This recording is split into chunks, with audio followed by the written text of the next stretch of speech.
Good morning. Welcome to Risk Neutral Trading. I'm standing here watching stuff and not paying attention to the clock. So good morning.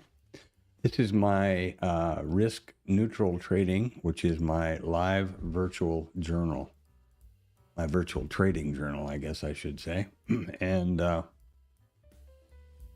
first and foremost, I only trade vetted, statistically verified setups, which I have done the homework for. I only trade live, real time, for a permanent record and complete transparency. I will never trade. You'll never see a recording or oh, well, I got long hair and I got stopped out, any of that nonsense like so many YouTube folks. And you'll never see a video. This is always live. Now, of course, if you watch this after the fact, it will be a recorded live stream on YouTube, but it's real time. So that's important, I think, to know in this day and age where everybody's faking stuff and nobody's trading live for whatever reason. However, having said that now, I need to point out that I'm not licensed. Hey, Antonio. Good morning. Bon dia, tu domain. I'm not licensed to provide trader financial advice. So, and there's a disclaimer in the description, but I do trade live, absolutely, and only vetted setups. So, in other words, if there is a trade materializing, I discuss it in the dialogue here, and I take the trade if the trigger fires, and I manage the trade until the outcome. Always live in real time. So there's that. Now, let's get on with the pre-market stuff. First of all, I trade on Bookmap, which is where I execute. And this is IRT, which is my charting software. And let's get to the numbers here. Where am I? Yeah, we only have housing numbers out this morning. It's a short morning as far as reports go. We got new home sales, and they're out at about 9 o'clock. So that's the only 3-star event. The big day is going to be tomorrow primarily because we're going to have PCE, GDP, initial jobless claims. All these are 3-star events here. And they're all coming out. The core PCEs, the GDP, and the durable goods, and the initial jobless claims are all tomorrow morning at 7:30. So keep that in mind. This is my old-fashioned news source, which is investing.com. It's free. That's why there's all these ads flying around here. I do that on purpose so that anybody that comes through the stream can have access to the same resources as I do. What good would it do me to have Bloomberg, which is $2,500 a month, and then nobody else be able to ever use that resource? I think that's ridiculous. Some people do stuff like that, but I don't think so. Anyway, the thing about investing.com that I like is they only focus on traditional economic numbers. GDP, non-farm payroll, FOMC, that kind of thing. They don't have somebody's going to have a press conference or whatever in this calendar. So I appreciate that very much. Also, with both news sources I use, you can filter them for wherever you are. If you're in Kuala Lumpur and you want to focus on the Nikkei, then set it up and away you go. The other news source that I use is Financial Juice. They have a similar calendar function over here. However, they do pull random non-economic events into their calendar if they can. And they pull those random events in which have been shown to be risk to our auction. Trump's going to give a speech somewhere. Obviously, that's his business. He's the president. That has got nothing to, this is not a political comment by any stretch, but In today's market, we are essentially, as traders, we are essentially risk managers. Your primary objective is to preserve your account. The fundamental way to preserve your account is risk management. If you don't know about a risk, how can you manage it or mitigate it? So I really appreciate that they try to pull those kind of things in here.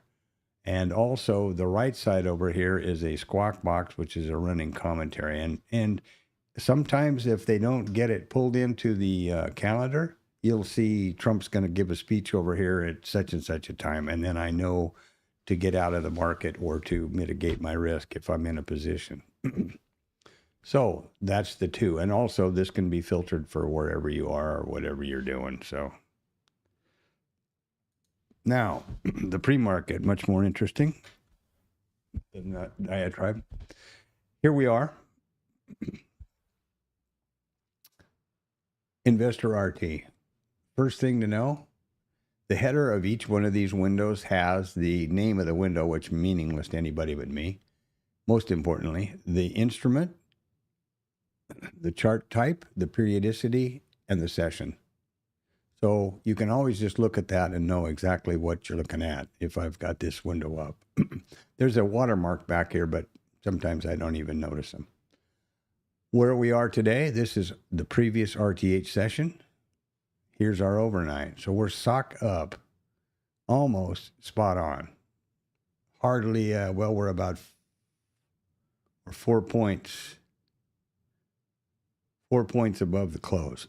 So not much of a gap in any stretch, no matter how you look at a gap. You can see basically balanced.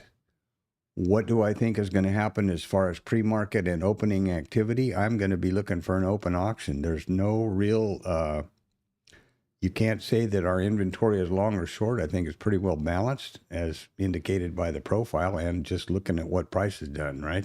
Here's where we closed. Anything below here is short inventory. Anything above here is long inventory. And we're pretty much flat as near as I can tell. So I'm going to be looking for an open auction. My gut feeling is because there is so much focus on two things, right?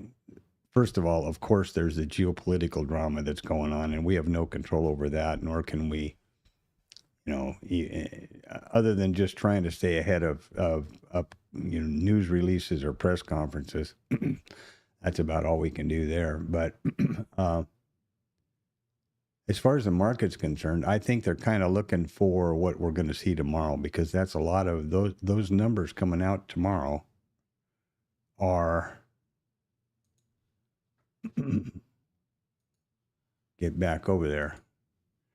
These are all inflationary and economy numbers, jobless claims, durable goods, GDP.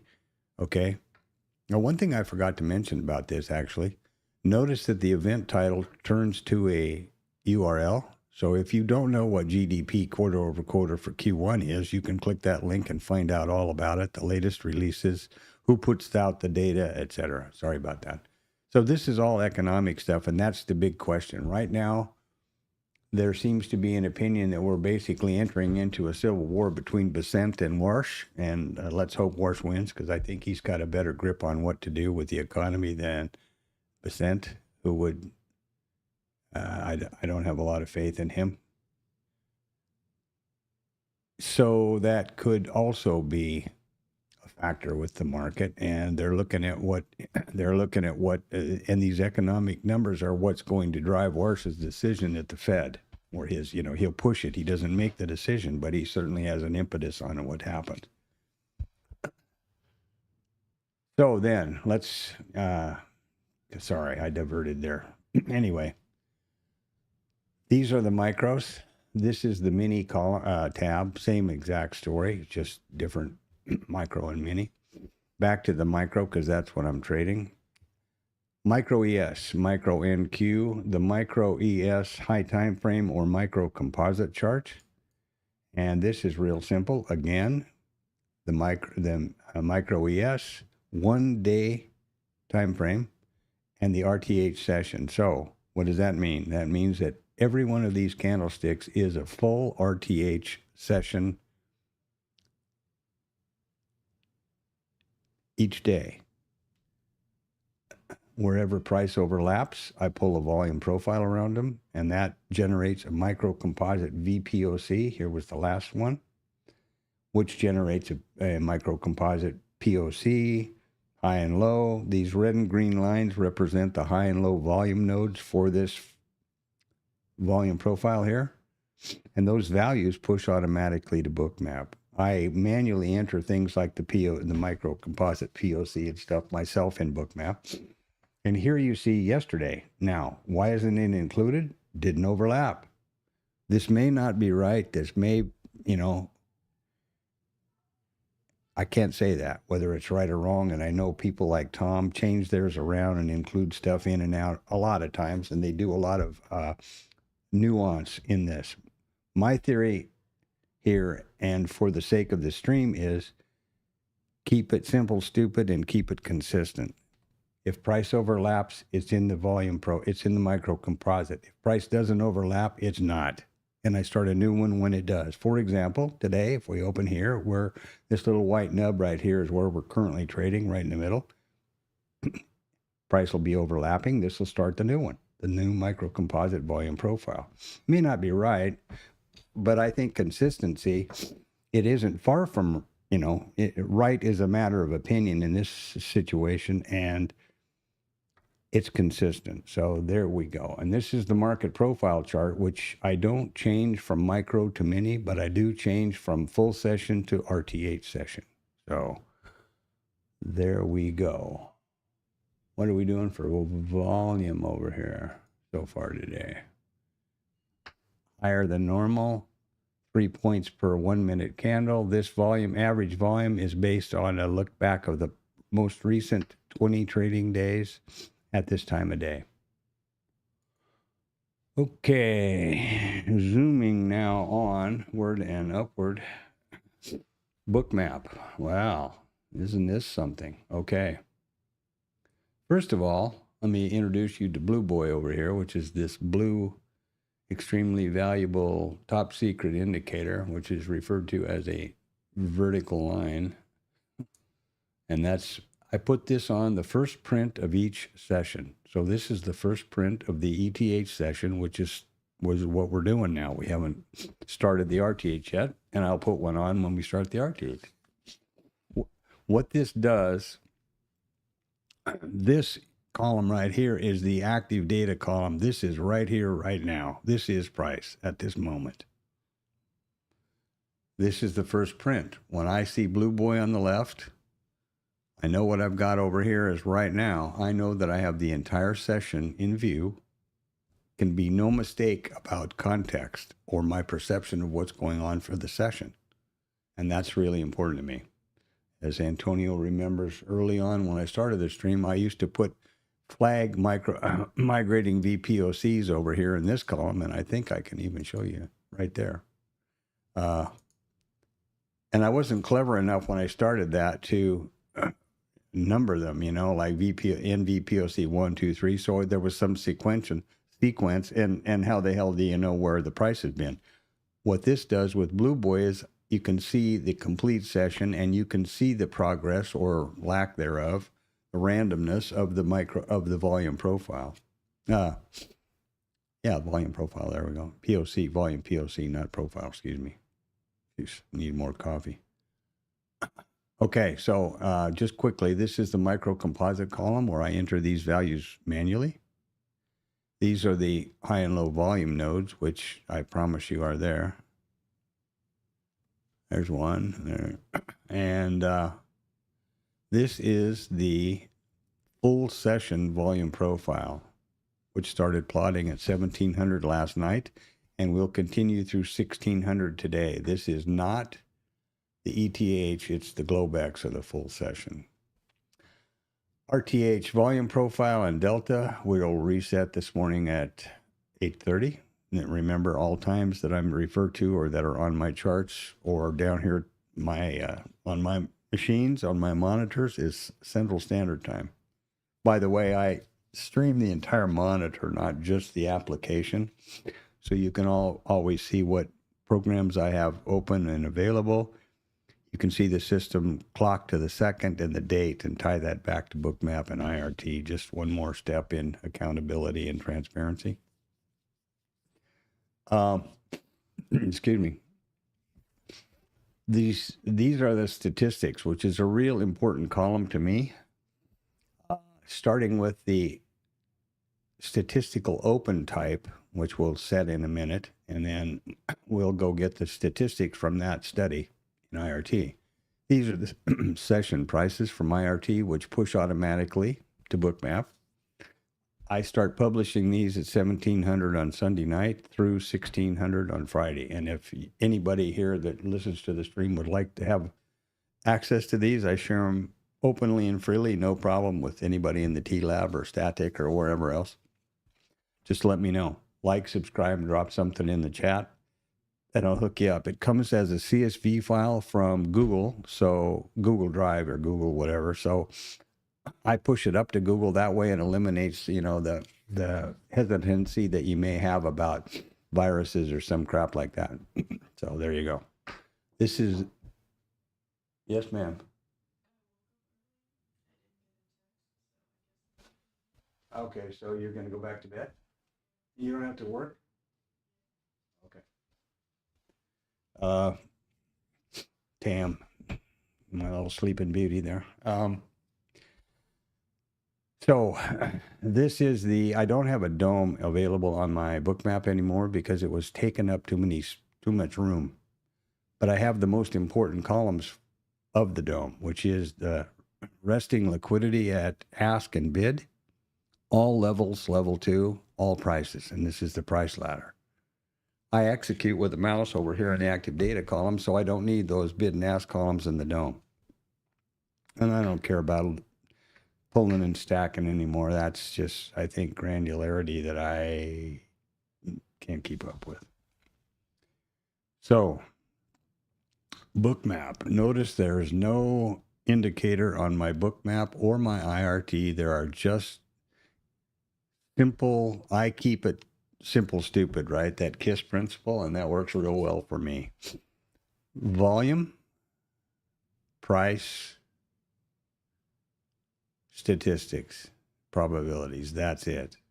Over here, you'll see only POC for the full session, or for the full session there is muted yellow, and for the brighter yellow, that's the RTH. POC, point of control, volume point of control. Nothing more than the price at which the most contracts have traded so far in the session. The split second one of these other prices trades one contract more, this yellow line's going to move there. Real easy. Volume weighted average price for the Globex and the RTH, and, and mid for the RTH. Simple. Now, these lines here, the volume weighted, or the VWAP here and the VWAP up here, are also replicated in case you get confused right here. This is the VWAP for the RTH, which will reset, and there it is for the full session. Easy. And the session prices are the session prices, just as they are abbreviated. We have the IB down here, which can confuse people from time to time, because it's just the high and low of the first 1 hour of the RTH trading session. That's it. So now let's look at wow, look at this, right on the close. Look at there. Let's look at the open type statistically and figure that one out. So the first thing we're going to do is be confused, and here's why. There's only two criteria that establish the statistical open type, and they are as follows. If we opened right here, right now, how would that price compare to the previous RTH close? Well, right now it's right on top of it. So it's either going to be lower or higher, depending on how this works out before we open. I hate these kind of opens. Oh, and there we go. It's time for the TLab snap. So the next order of business is, how does this compare to the previous RTH range? Well, the low's down here and the high's up above us. So We'll change the column title to lower in range at least, because we know it's going to be in range, but we don't know lower or higher until we open, basically. I mean, when it's so close like this, I hate this. Right now it's higher in range, but a minute right here was lower in range, right? So I'm going to stand down on this statistics until we get an open and we know where we are, which is a real drag because I want to put in the POC and I want to put in the IBs. The next thing we'll do then is clear the notes because those are the statistics from yesterday and we want the one from today. Right now we are higher in range. Let's hope these girls keep it up here. Come on, girls, keep it up there. Whoops, wait a second here. What did I want to do here? I want to change the column. There we go. Let's call it higher in range, and then we can hope for the best. Or I'll just bitch and moan later. And then we would go back and look at the statistics, which I'll show you in a second. Next thing we're going to do is the TLab snap. And that is based on, what is the TLab, you ask? Correctly so. Very much so. Hold on, this is why I don't multitask and why I stream. The TLab is a bookmap Discord chat room started by a guy named Tom B. Who's a professional trader. I mean, he started 48 years ago as a money manager. I would be completely amazed if he was still managing other people's money. I'm sure he's trading his own account and has for years, I would guess. But you never know. Anyway, he has good philosophies about risk management and trading and a lot of experience, obviously. It is not a live trading room, nor is it a live trading room, nor is it a trade calling room. It is, and it's sponsored by Bookmap, but you're never solicited for anything in there. I was quite active for a long time, but I took Tom's advice to focus on my market and narrate that and trade it. And that's how the stream evolved, because I don't multitask well, as you probably figured out by now. So the TLab snap is this one. Every morning around 6-ish or something, I post the reports for the day. And every day at about 8:20, I post this snap, which gives everybody in there a pretty good idea what's going on without, if they don't happen to have the same kind of charting. So, and it's my way of keeping in touch and supporting them. So there you go. That's the TLab. Now let's get back to the business at hand, which is the statistics. And now we're lower in range. Son of a gun. So we'll change the column title here to lower in range. So happy. And I just want to get a couple of these in quickly for you here. The statistics are right here, and they come from this study. Here we were yesterday, lower out of range. Here we are today, lower in range. So the computer or the system looks back at the most recent 1,813 trading days. Of those trading days, we opened lower in range, 528 of them. Of the days we opened lower in range, price revisited the overnight mid 81.8% of the time. Overnight mid 81.8. And that's all there is to it. Now I'm just going to zoom down this list here quickly. The overnight POC is 80.9, and then the close, and away we go. 80.9. Previous close is 73.5. Now, you need to be aware of something. Here's price, 73.5, 81.8, 80.9. How the hell are we going to get to either one of these 80s without getting through 75 first? So these are just probabilities based on math, statistics only. It's not some hard, fast line in the sand. It's not considering that Trump had a, whatever the hell happened over there. Anything. It's considering the two parameters for the open type, and now we're back above it again. Now we're above the close, so it's higher in range. I'm just going to stand by until this damn thing opens, and then I can put them in there.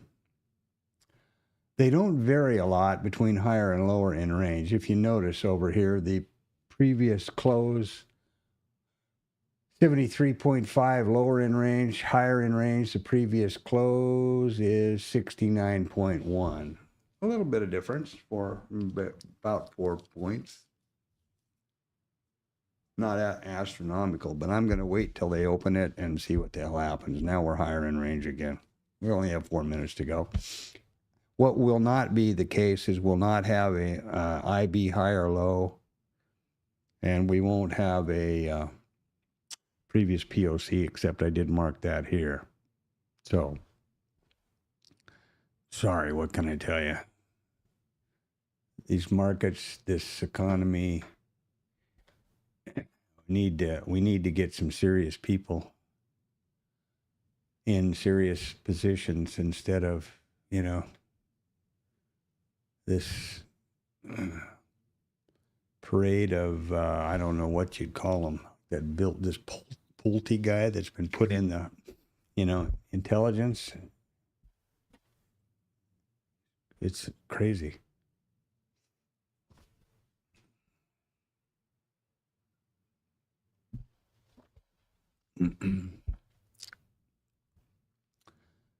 Okay, well, so crap, over. Previous low and the previous RTA, or previous low and previous IB low are, we're higher in range now. Let's see what we got. IB low is 59.9 and previous low is somewhere here. Where did previous low go? 34.5. Big difference, huh?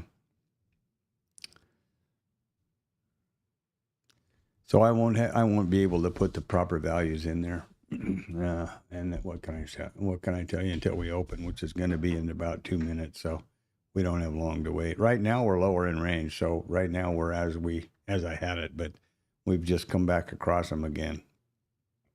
I hate these kind of openings. And it's indicative of what we might expect for the day, huh? Now, there's a whole bunch of values which are not going to change, obviously. And something that we haven't done here that I will wait to do is activate the trade control panel to be able to trade with Bookmap, which I think you will agree is probably important. Irritating.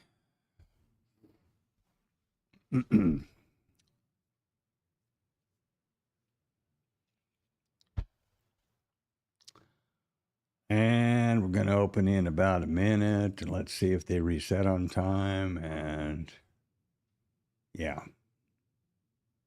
look at these. Look at this over here. Just tracking right over. It's actually an inside bar, Globex to RTH. But here we are way down here, and here's this little white nub you see over here is where we're actually trading now.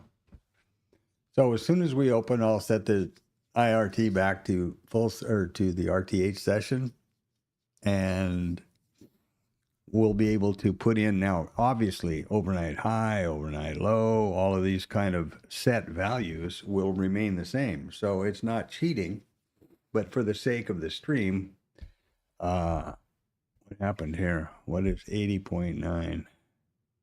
Oh, that's this right there. That's the POC. We're above close now. Gonna open in half a minute. It was gonna open right there, according to that. Okay. Well, there you go.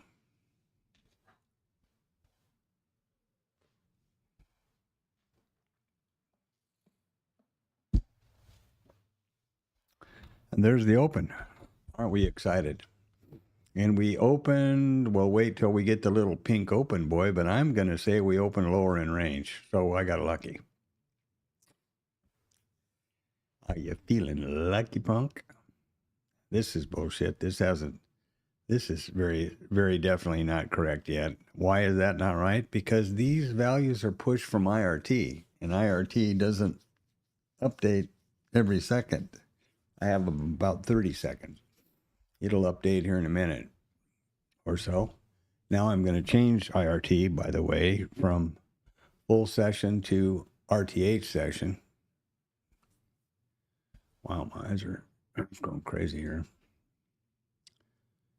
Now, this is yesterday's RTH.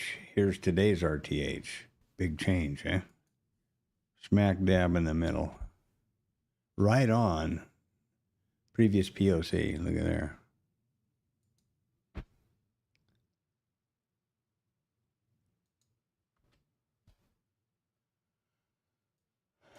And this could be a nothing burger day. I had a pretty good, in the Globex stream last night, the Globex opening range trade was pretty good it was good for about 120 or 30 ticks. So that, that worked out all right. Nothing with Asia. And let's make sure we've got the RT or the mini tabs correct.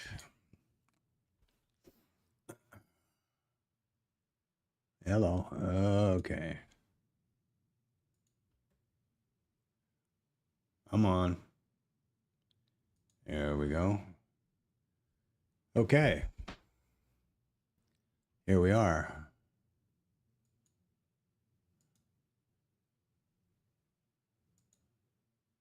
Come on, boy, this lag is just irritating. One of these days, the next holiday we have, I'm going to shut everything off except IRT and see if it's got all these lags. Because this one computer, my trading machine, is only running Bookmap, IRT, but out of necessity, it must run OBS, right? And of course, Rhythmic data connection. That's it. That's all that's going on. But something is sucking the air, oxygen out of the room here when this thing starts. So what's this now? Everybody's excited about something over here or what? Here's our open right where we expected it to be. Isn't it cute? POC is a little bit lower. It's already been taken, so not to worry. We're going to go up here and see about the overnight high, it would look like. I'll try to slap some of these stats on here just for the sake of the stream because you remember this is my virtual trading journal. So it is higher in range. Oh yes, sure as hell. We opened higher in range. Look at there. See, IRT just one of the things IRT does, which is pretty handy after the open, of course, they highlight the correct open type.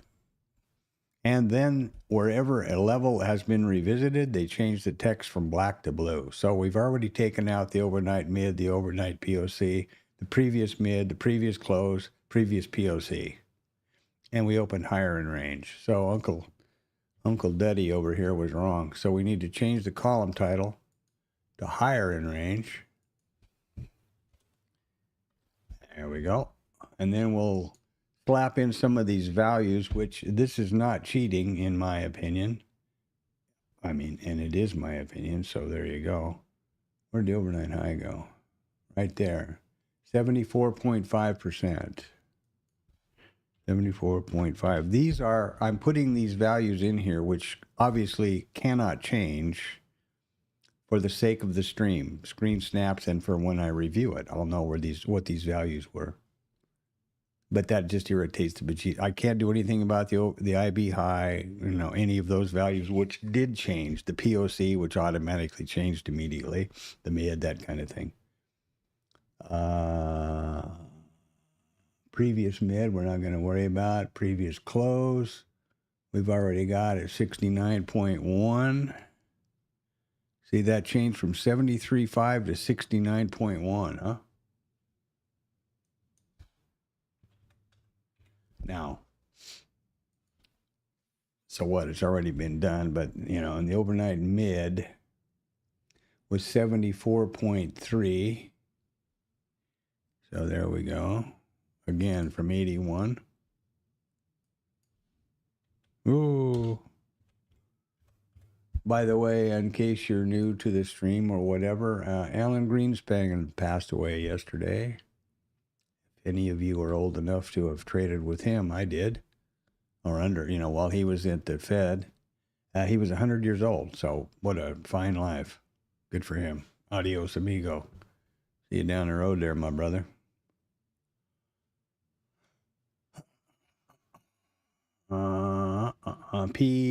Pre-POC was 66.1, so I can put, well, I don't need to, because there's the POC and the mid were right on top of each other. Okay. Let's look at some of the other goodies here. Let's look at overnight high, value area high, 69.3.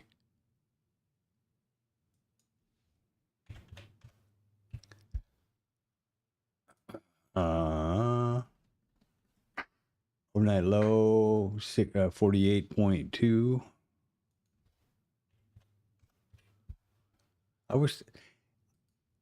These could be automated, but I could have them push automatically from Bookmap. But to be honest with you, I have better touch. I like to do some of this stuff myself because I have better touch about it.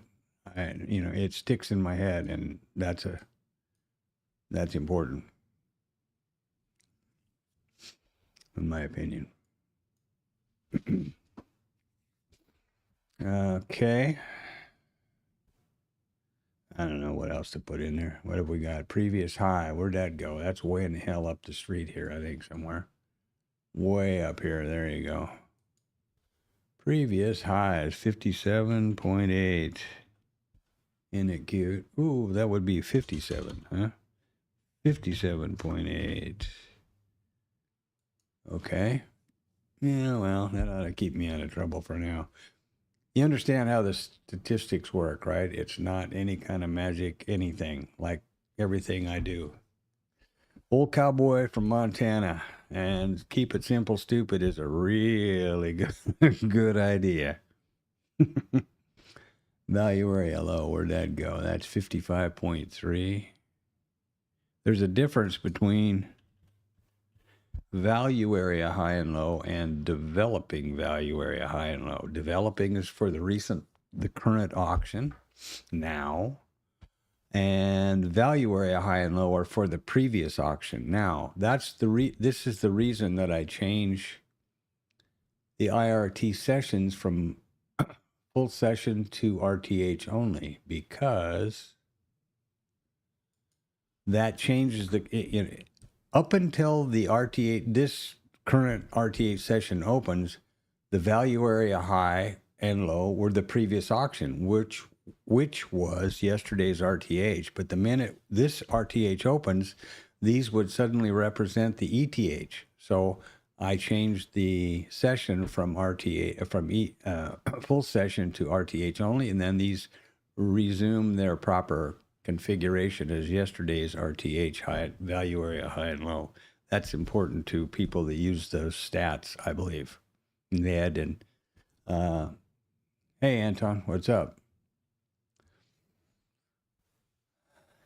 27C here today, no rain. That's a pretty good thing. Crazy open, up and down, right over the top of the close. So, you know, I had to change everything around. Started out lower in range, and now as it turns out, we did open higher in range, which is established by our old friend over here in Bookmap, or whatever this thing's called, IRT. Here we go. And I'm just busy, you know, jabbering and plugging in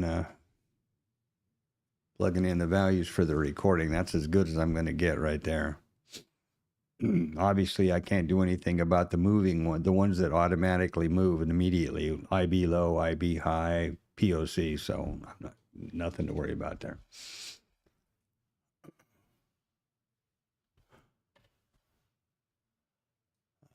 Got the volume profile or the value, Jesus, market profile running.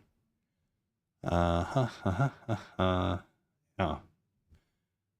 absolutely balanced all night. There's our opening drive on the open.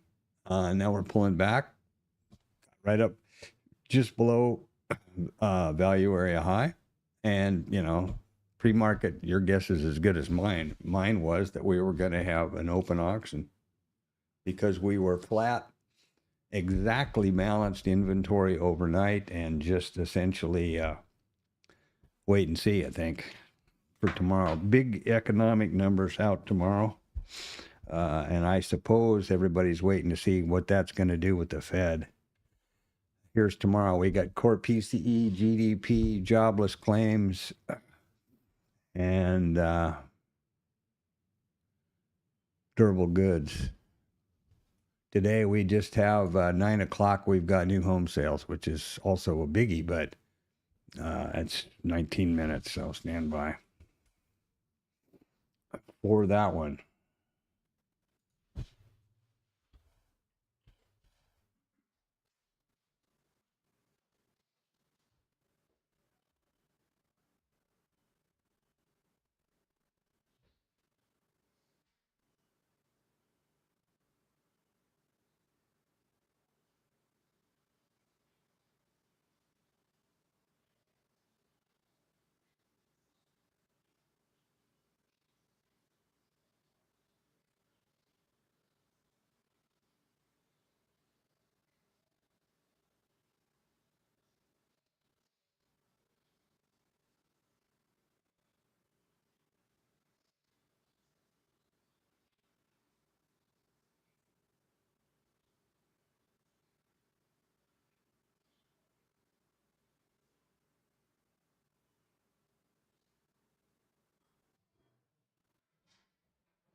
Well, what the hell is this?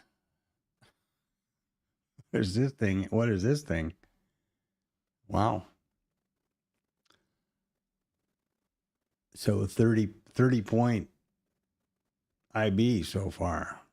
That's not sneezing, I guess.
Yeah, we're inside everything pretty much. Last night, the orb trade worked out pretty well. That was interesting.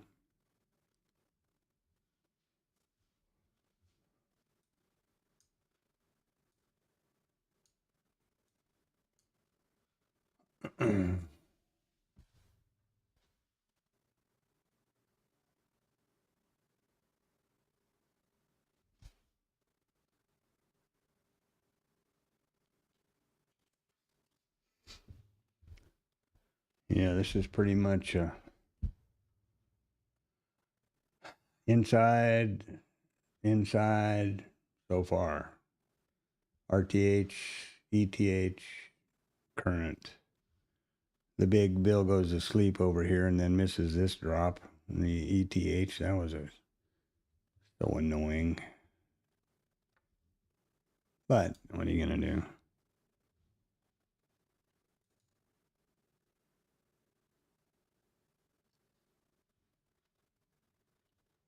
Let's see now. Let's get some of the rest of this crap going. Here's the IB.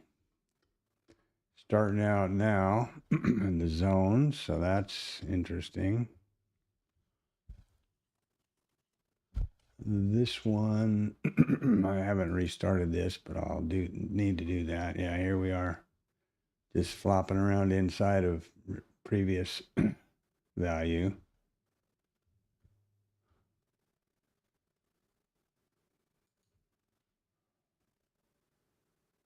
Okay.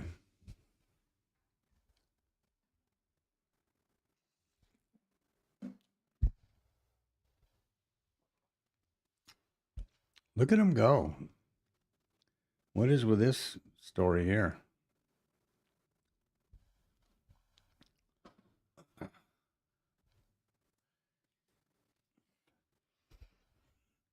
Keep tagging into settlement there too.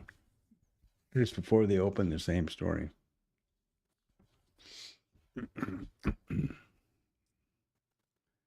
Well, they've taken out all the levels pretty much. I guess I go to bed. Now, remember that this value area high and low are yesterday's RTH, not the overnight. Gap low is still down here. Gap high is way above us.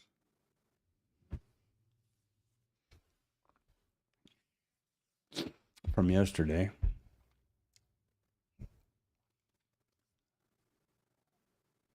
I'm hungry. I got to go forage around here and see what I can find to gnaw on.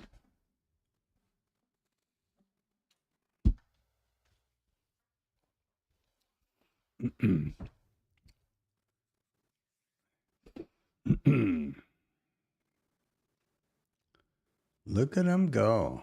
I guess you could call this an open auction.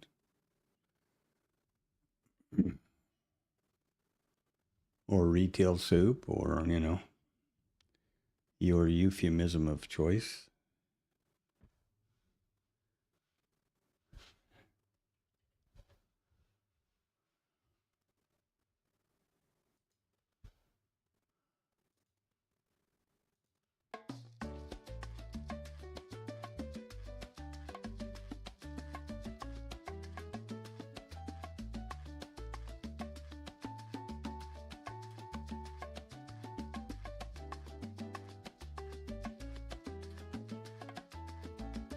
I don't know what this means. I don't think I've seen this before. Market on open imbalance.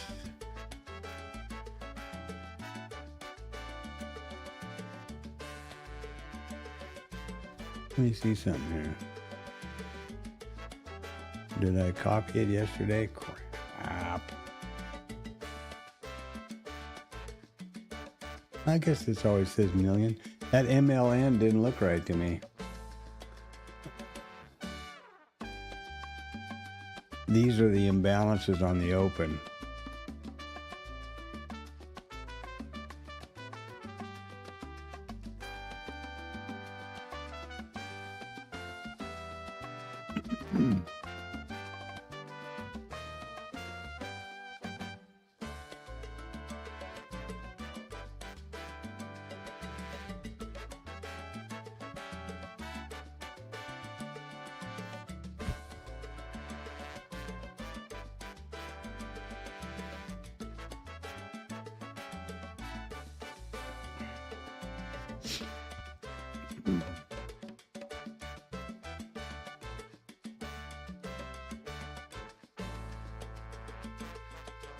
Up we go again. Wow. Pushing it up and down.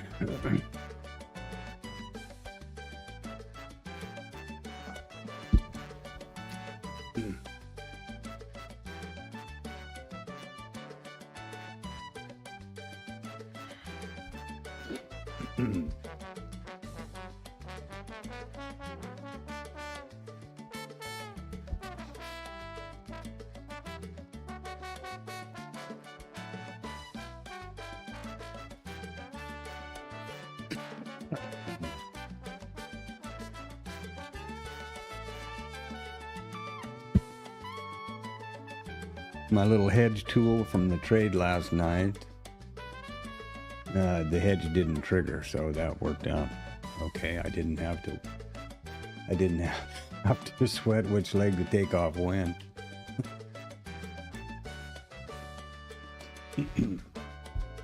Yeah, well, they're just pushing them up, pushing them down, and now we're at wherever we are, 37 to now we're at 40. We were at 30 handles, now we're at 40.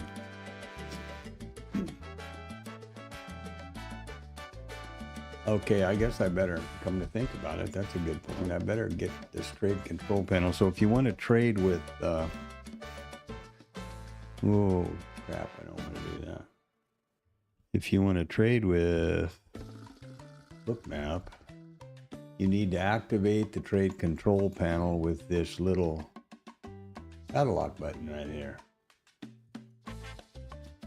and then select an account, and in this case I'm using these Lucid accounts, and I've got the correct, this is from last night, so the correct number of contracts, and then you can click it again, it stays green, you get canceled, you get close, and you get the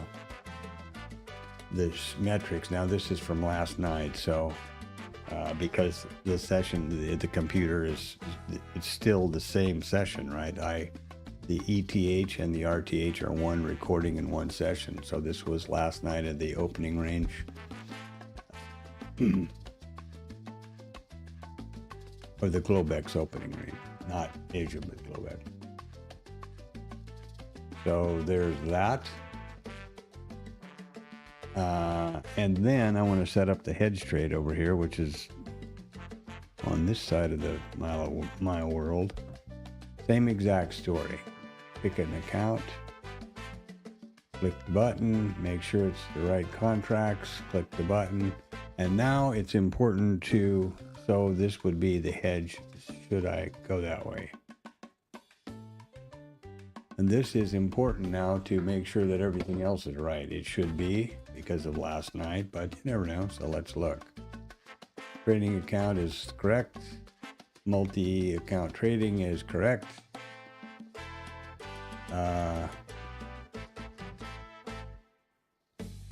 And yeah, okay, so set back up again.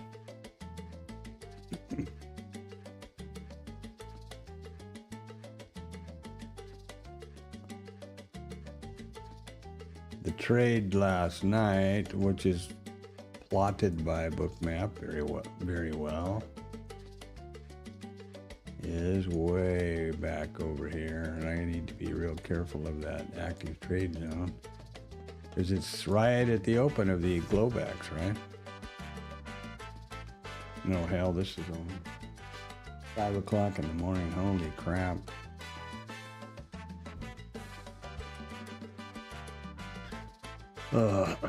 This is painful. I haven't really bothered doing this before. How can I do that quickly?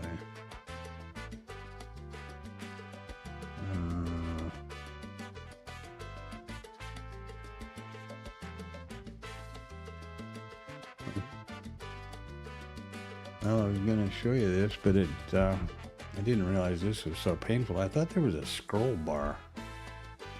Shows you what I know.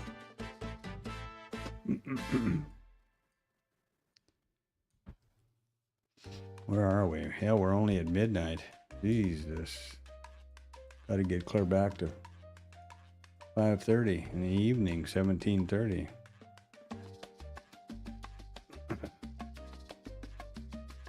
Wow. That's painful. I thought there was a quick way to do that. Somebody knows a quick way, let me know. And here we go. All right. So here's the trade. There was the entry, order, the hedge set up for the ad. There's the entry. We never triggered the hedge. When we pulled back below this same distance as the stop, I put on a regular stop and canceled the hedge orders, and then trailed it down. And boy, you want to talk about getting lucky. Look at that. Huh. That was pretty spectacular. So there's how that worked, and the stats of that are as were in the stream last night. There's the stats. There's the entry and the exit, entry and exit to the microsecond, and the prices and the fills and the profit and the ticks and MAE, MFE, etc. So transparency, boys and girls. There we go. And now here we are here.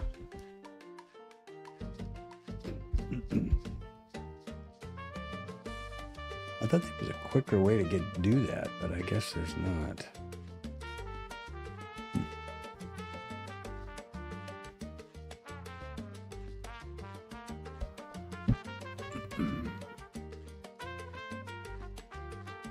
And in the case of this was this Lucid thing, that's 148 bucks, or well. I have to use this in dollars, which I apologize for. I never believe in looking at or monitoring P&L in dollars, always in ticks. But my brain doesn't work math well enough anymore to be able to see the relationship between when I'm in a hedge trade with the hedge on. I need to have dollars on the hedge side and over here so I can see what the hell's going on. Points don't do me any good because of the difference in price.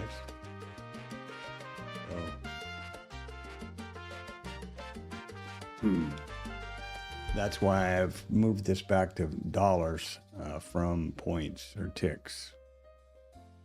So this is times 5 right here. And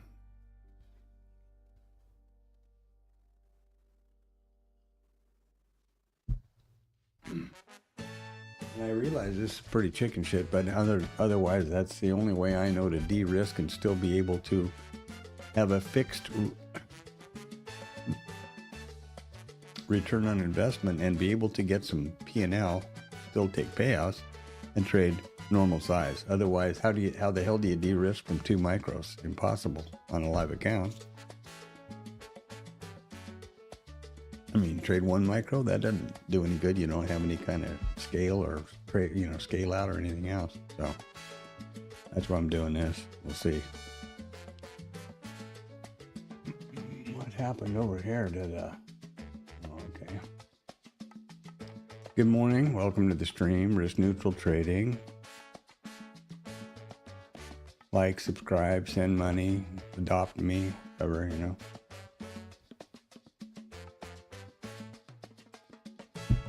This is my live trading journal, virtual. The idea here is that I capture everything on my 2 primary monitors, Bookmap and IRT, in the video, and my voiceover provides insight as to what I was thinking at that moment. So it makes for a complete journal, and it's fully accountable because it's, this is live.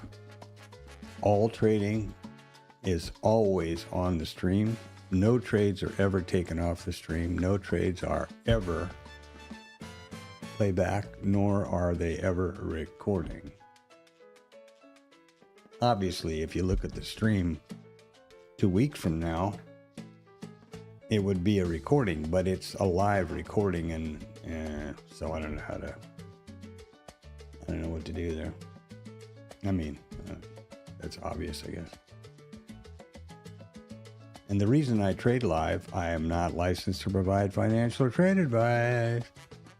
And there's a disclaimer in the description, but who am I trying to kid? It's my trading journal, right? So if I want to journal my trades, I need to take the trades on live and anticipate them, discussion. And the reason I have this ongoing narrative is to get my thinking into the recording. So I need to narrate, how it was setting up, which is exactly what I did last night, watching them. Setting it up with the Edgeful data and working through the probabilities and then the trade, and then putting the hedge on, describing the hedge, how the hedge tool works, and then not needing the hedge and putting on the trail. So that's, if that's what, I don't know what else to do. I'm not going to just, I don't know what else to do. No,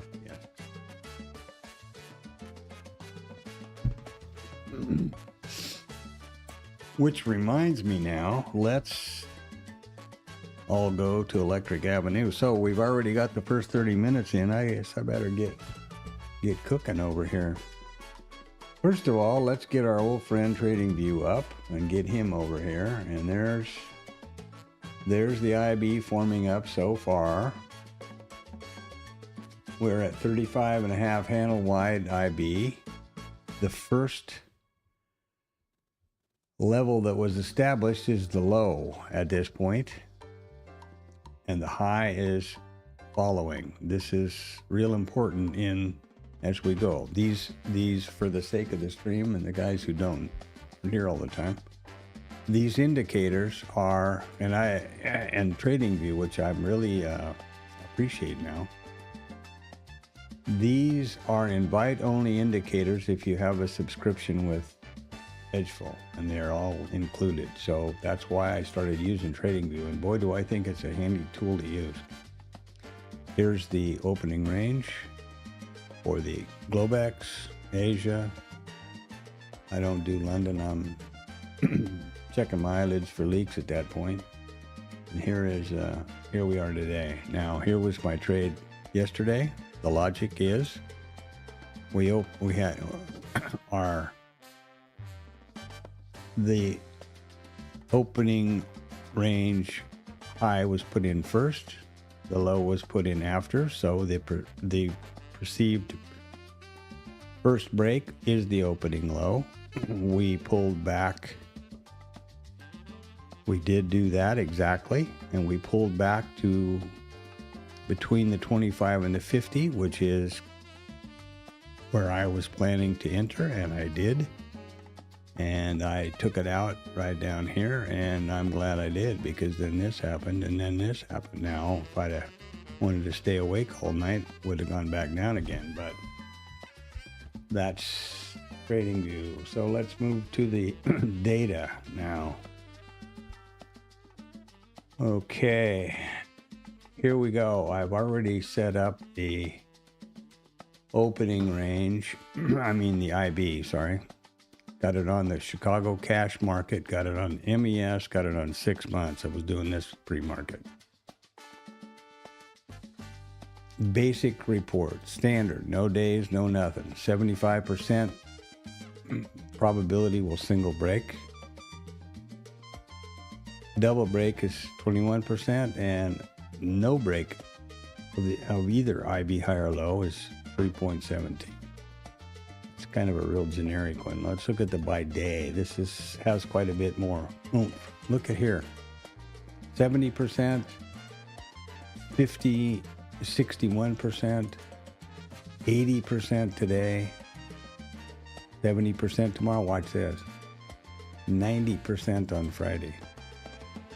The day filtering, and when I use and I think I showed it to you, use the actual Monte Carlo and the back test, you can also filter it even further to hours of the day. But these day filters are obviously really important. So today we have an 80% or 81% probability we're going to single break. Okay. And we just determined that we put in the IB high first so far. Could change, but so far. So let's look at the rejection. If we put in the IB high first, formed first, without any, I have to change this from last night, excuse me. Wednesday, no ending zone yet. No instances in 6 months. Chicago, cash. Let's go back a year and see what happened.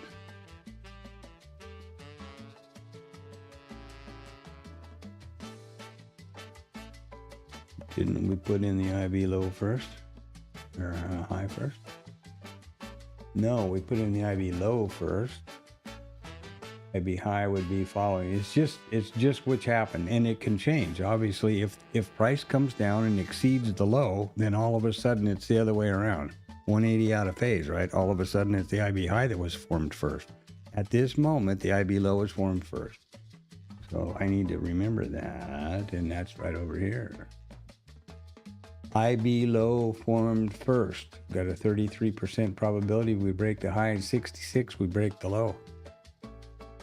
That still puzzles the hell out of me, but anyway, let's... Oh, wait a second. I see another customization that I need to do. I was changing the zones here, trying to figure out which was done right. Let's do that. This is monkeying around at night. Monkey boy over here. There we go.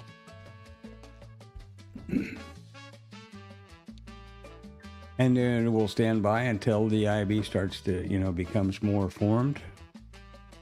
We are past the first 30 minutes, so we don't have long to wait.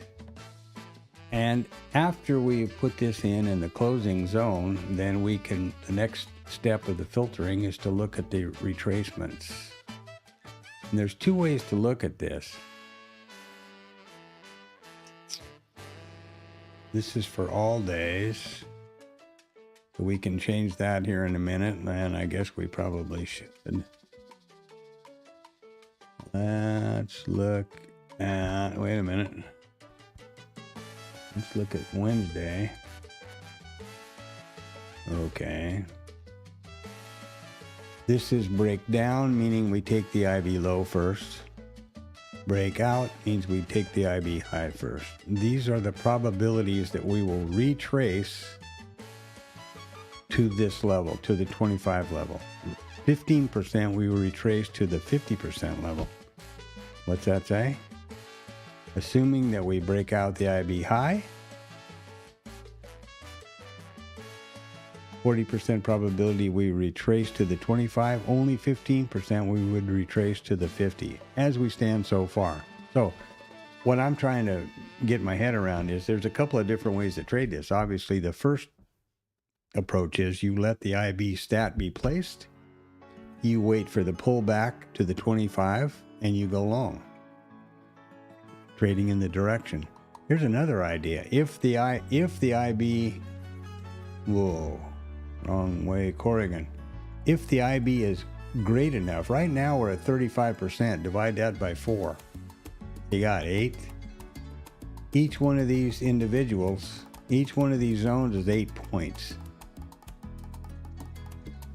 So if there's a 40% probability that you're going to retrace from the IB high to the 25% and only 15 that you're going to get to the 50, and you're okay with an 8-point target, you could use this as a mean reversion and short if the IB high is taken out. In other words, an IB failure, and short it back to the 25. So let's see what happens.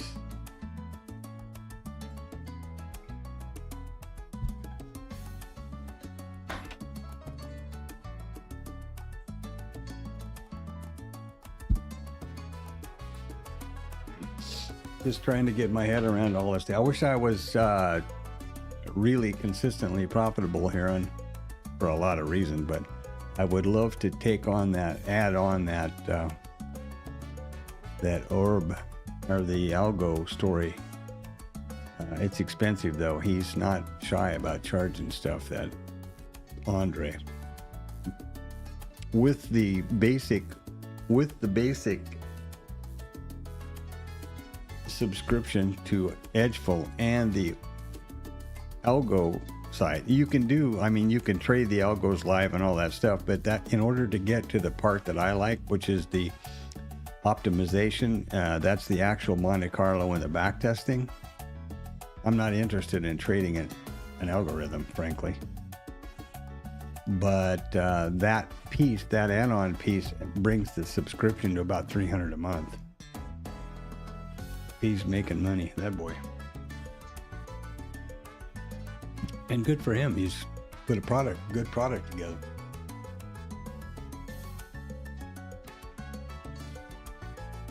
Him, them, whom, I don't know. You know, who knows how many people are involved, but good for them. But I'm not pulling up $300 at this point because I need to get other priorities first.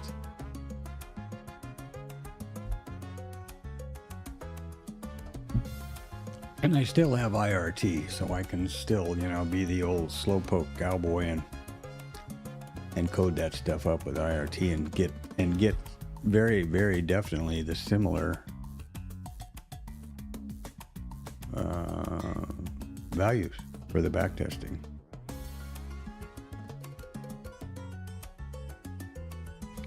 And now what do we have? We still have a lag, so I'm going to, we have 14 minutes, all right. I'm going to kill IRT at the moment, restart it, which ought to clear the lag story.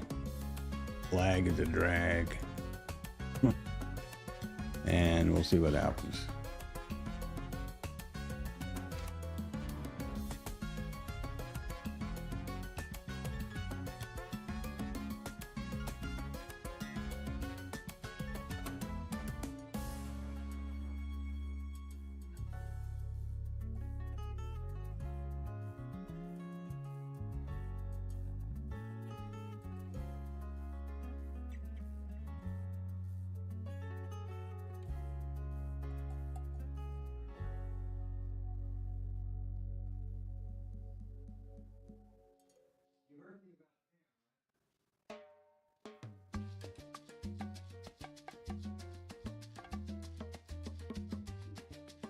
Baby. So what do we have going really? Well, so far we've got a giant version of the retail soup blender in progress. If you're good at mean reversion trades, it was a profitable day for you so far. I would hope that Anton and Anthony are both swinging them. I'm sticking with my vetted trades, hopefully. But, you know, here's a pretty classic. This has got nothing to do with the IB. It's just a coincidence that they're there. But they bring her down here for a low. They tag up and they come down and don't get as low. Now, why in the Christ it did all of that, I don't know. I would have assumed data, but I don't know. And the data was at 9, so I don't know didn't have any real reaction to the data, which was home sales, right? Wasn't it home sales? Oh yes, I better start IRT again before everybody has I'm gonna start getting nasty grams from Ed over here, or Ned, pretty quick.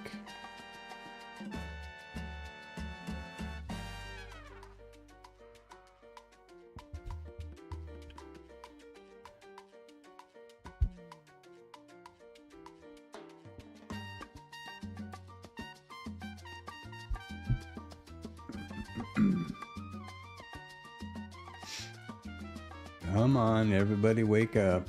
Let's go, heartbeat. There we go.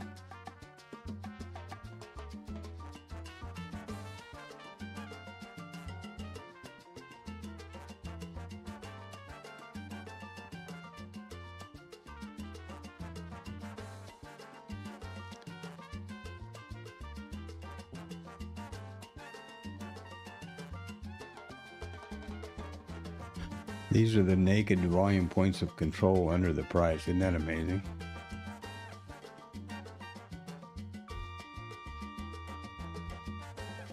Well, fingers crossed, no lags at the moment. And what is this? This is a giant blender. Almost a perfect, look at that profile, huh? Wow.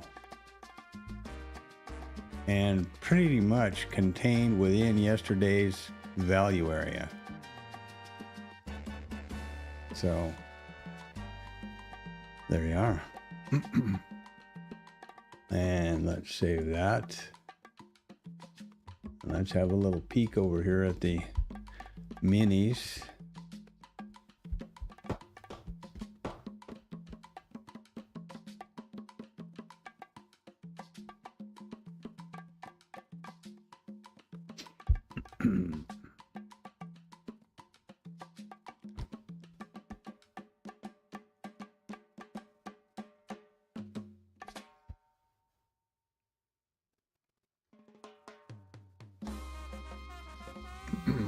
Okay.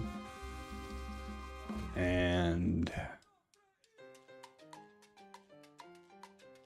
did it work? Well, we got a little bit of a lag going on, but let's see if it tidies up here pretty quick. Get back to the, okay, one thing I want to mention here is the,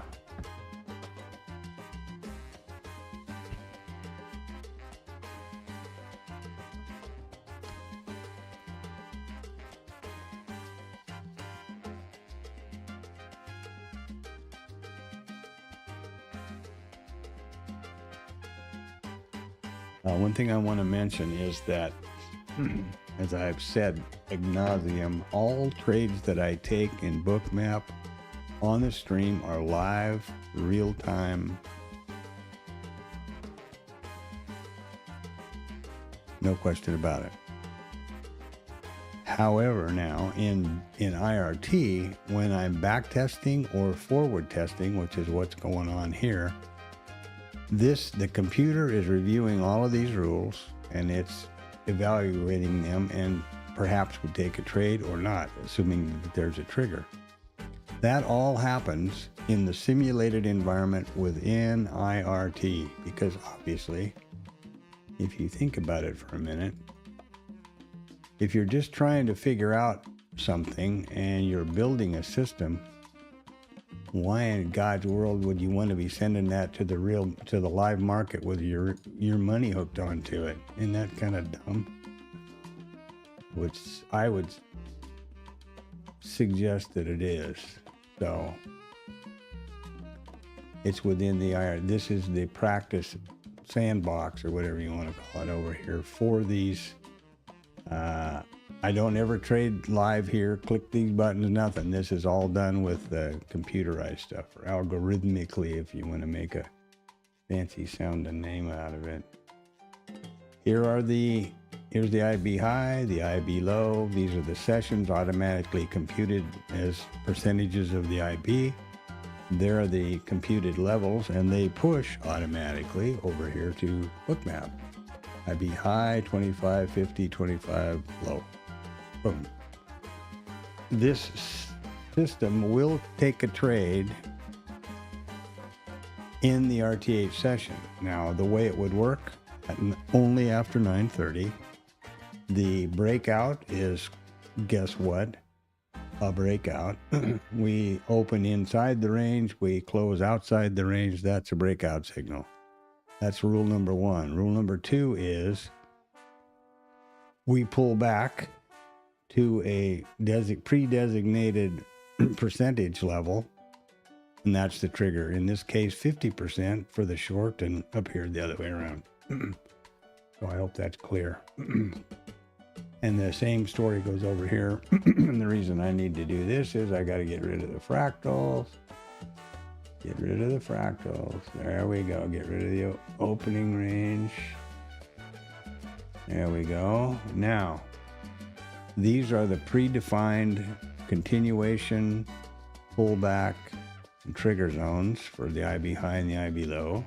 At 9:30, these levels will start plotting over here, and then this system would could, assuming the system evaluates every one of these rules every 30-second bar. If it evaluates to a signal or a trigger or something, that happens over here. These charts are simply for my visualization. They have nothing to do with the actual trading. This is where I back test. I develop these, then I back test, then I forward test. And the reason I'm leaning on edgeful and so hopeful that works out, which is apparently so far good. I'm slower than the second coming of Christ over here. I'm not a code monkey, right? So it takes me forever to code this kind of stuff up, and I don't have forever. My goal is to have a consistently profitable trading business, not be the world's best IRT system coder. Fine, but at my point in my life and my trading, this is my business, so I need to rely on this, and it better start being profitable here and consistently profitable. Otherwise, I'm going to have to shut this mess down and go do something else again. That's not what I want to do. So that is basically it in a nutshell. Okay, and no breakout here yet, but it did extend the IB lower to 36.5, 72.5. That's about 36 points, about as close as you can get. That's a pretty wide IB. Let's confirm. Wow, look at there, 36 points. Isn't that cute? I'm telling you, this trading view and these free indicators are slicker and a little bit. I really like that. The indicators that are happening here that you can see, this line is called the continuation candle. And guess what it is? There's the open. There's the current close. If it's above the open, it's a green line to the upside. That sets the bias long. If it's the other way around, guess what? It's not. Now, something has happened here now, which needs to be recognized, and I just noticed this. This candle pushed the IB low lower. You see there? There's a gap. So our configuration and our data has just flipped. The IB high is now the first level to be formed, and the low is the second. If it goes up here and pops the high again before, in the next 5 minutes, that's going to change.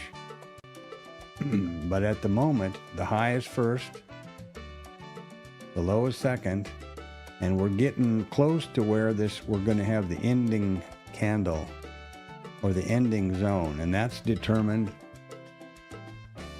by the location of the closing price of the last candle or bar within the initial balance area. So within the first 1 hour, wherever the closing price of that last 5-minute bar is, because these are 5-minute candles or bars or whatever you want to call them, that will dictate the percentage of closing zone. And the way that those values are assigned, you start opposite the first formed level. So you start opposite the high and you go 0 to 25, 25 to 50, 50 to 75, 75 to 100.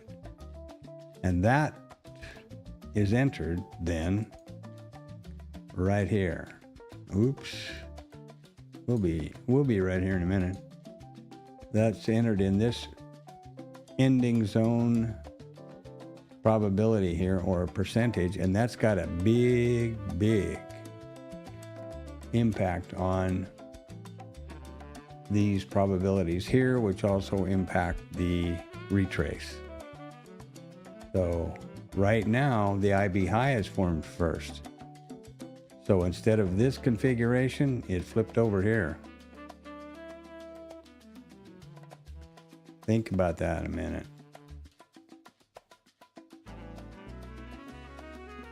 And on top of everything else, if we close up here in that zone, where am I? Well, I don't want that. I want this one over here. Right now, we would be in the 50 to 75% zone if we close right here. And this is the last bar, by the way. So wherever this candle or this bar closes, that's going to be the zone. Let's say that it closes right here. That's the 50 to 75%. IB high is formed first. Hi, Panda. How are you? Did you come to see me or Antonio, you little cheating devil, you? So let's do that. Watch what we've got here. We've got 68, 66% and 20%. All right. Let's set this up quickly. Put this to 50 to 75%. Uh-oh. 60%, we're going to break the high. 0%, we're going to break the high over here. But this is off the table, right? Because the IB high is formed first now. That hasn't happened yet, but it will here in another couple of minutes. Whoops, I want custom. I don't want. There you go. What is this shit? Hold on. What am I doing? I'm making a mess out of everything here. Initial balance by size. I went by size. I went by rejection. What's the matter with you? I'm going to put this back to all until we get the proper data. Baby.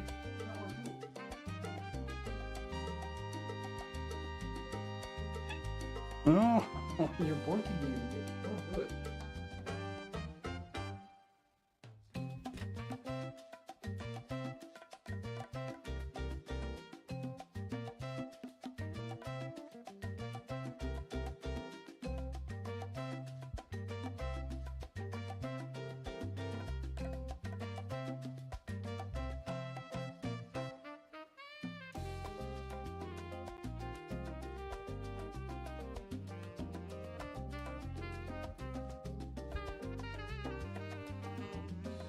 So I think that's about as much as I can do to explain where I'm going with this, the data for trading. And now,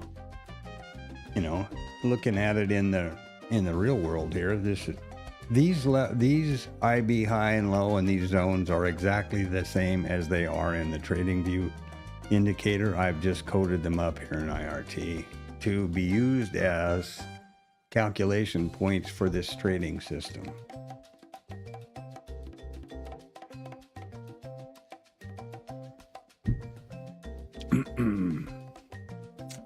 Well, I hope you guys are taking these mean reversion trades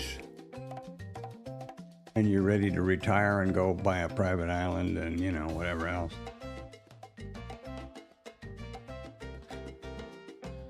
Go swim in the reflecting pool. That's what happened to the reflecting pool. Somebody peed in it.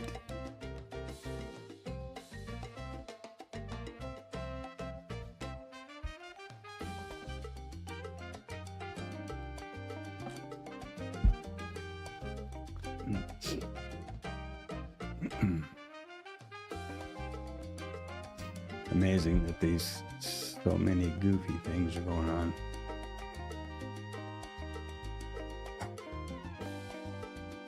And the world's a mess, The economy's upside down.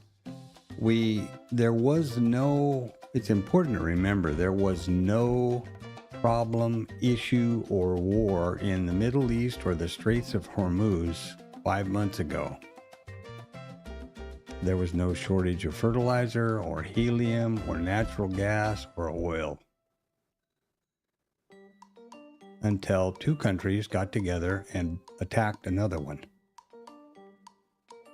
Now there's a big drama and supply chain issues and all the things that we know. And dead people. It's, and unemployment is up and inflation is going crazy.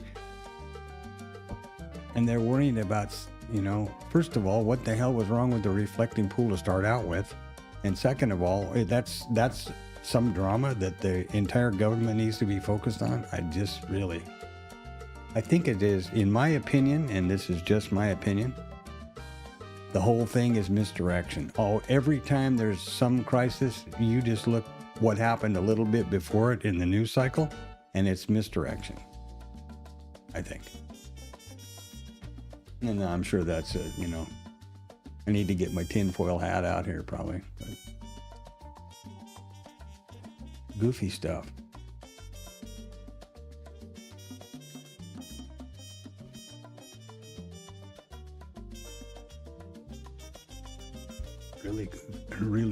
Really strange behavior.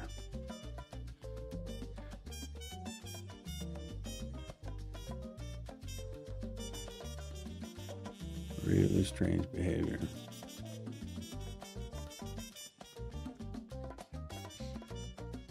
Any of these levels were probably pretty good ones. We're just doing mean reversion outside in trades all morning so far, and they've been pretty consistent.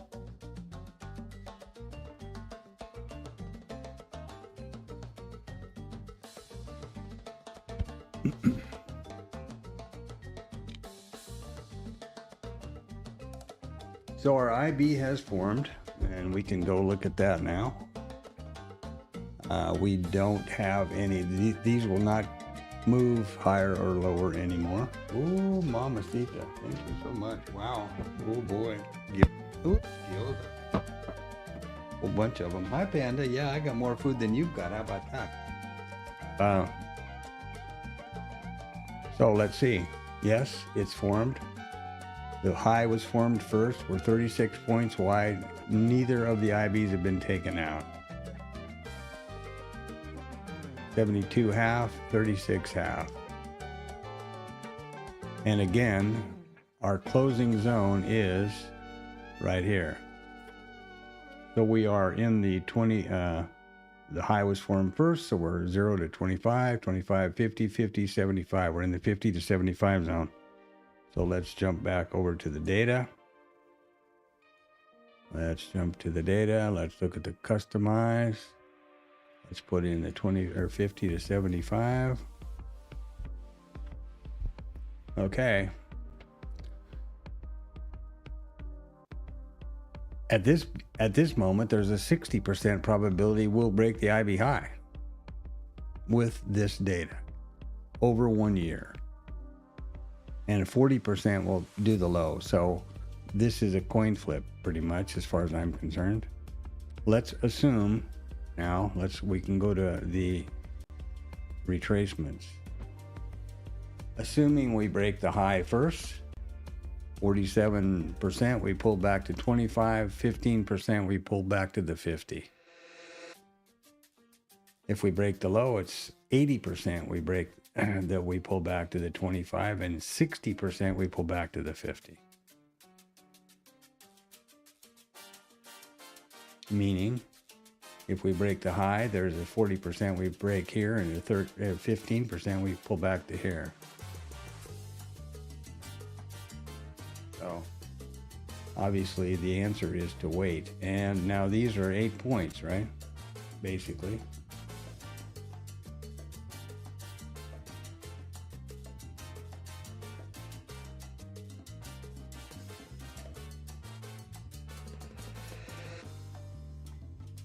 And 9. So, does that warrant front running? I don't know about that. I don't think that's a good. My typical reaction is not to front run, and I even have it in a hard code on a hotkey for the chapter markers is not to front run, but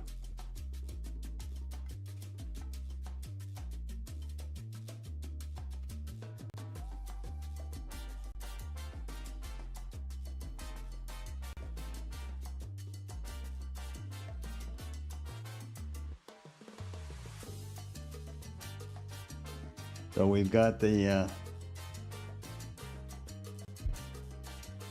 it's kind of a, it's kind of a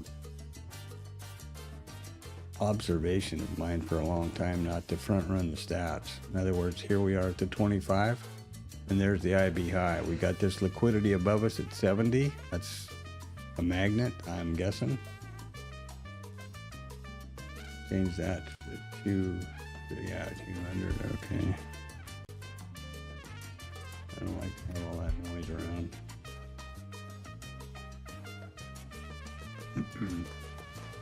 No, I don't know, maybe.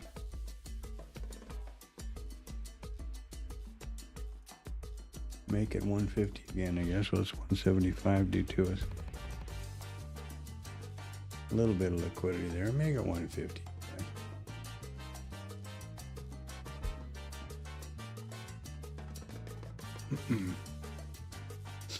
I don't know. That's a coin flip for you. If you're good at that and you're into gambling, there you go.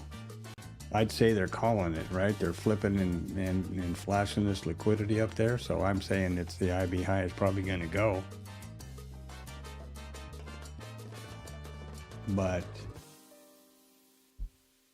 big but. Jeez.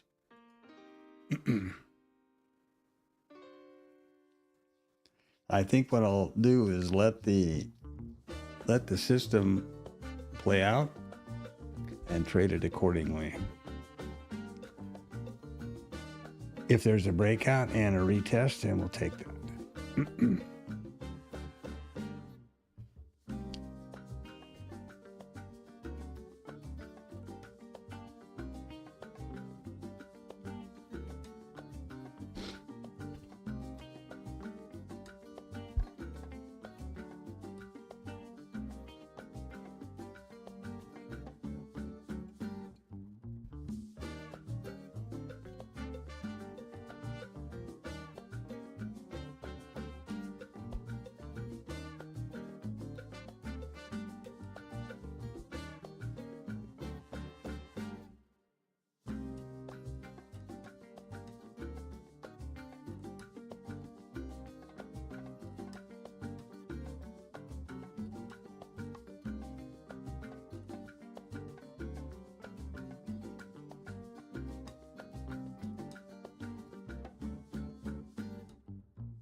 I hope I wasn't on mute there for a while.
I guess this is a pretty classic bar trade right here.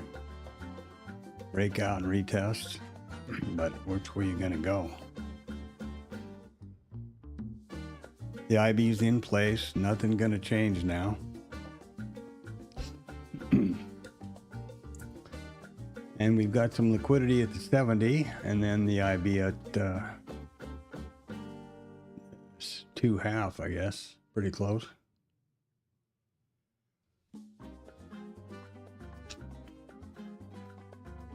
Think there's any impending surprises over here.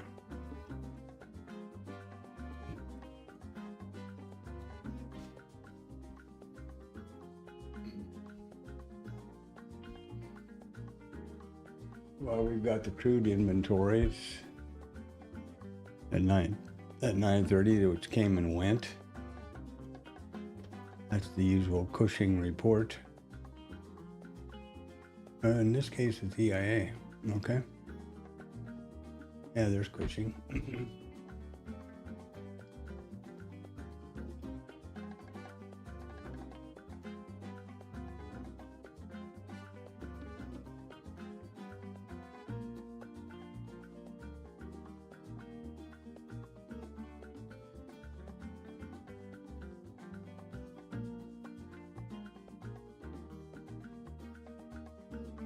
Now the piston match is going on now with now Netanyahu's ramping them up.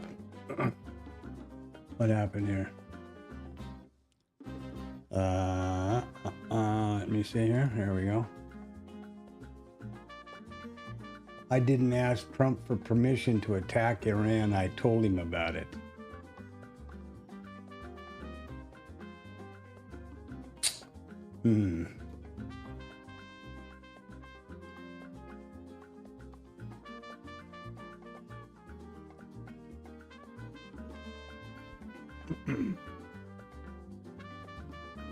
I think it's killing him the way, and I don't think it's diplomatically very good policy to insult a country or the prime minister.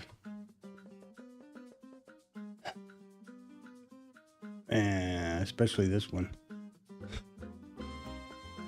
Myself, but I'm not a diplomat, that's pretty for sure. Sometimes I wonder if I might not be better at it than some of these guys. Oh, here we go. So we're going to pop through that liquidity and get the IB high. You watch and see.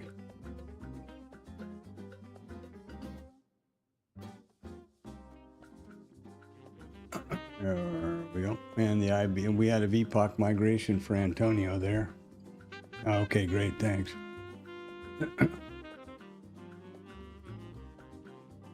Here's the IB coming in here hot. Bam. Now, are we going to get that pullback? We'll probably tap 75. Are we going to get the pullback to the 25?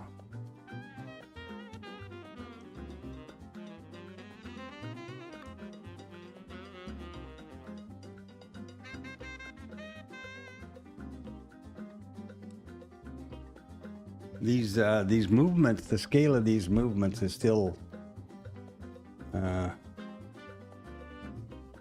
you know, this is 14 handles here.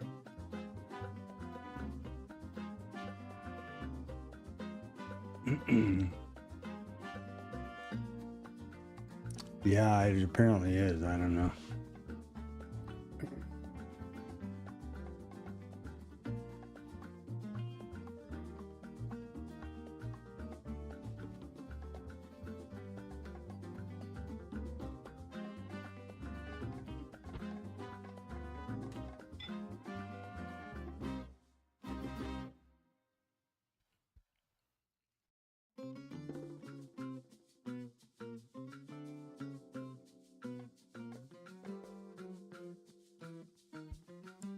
Well, if you're an old TLabber, that was a VPOC or IB continuation trade about as slick as you could get it.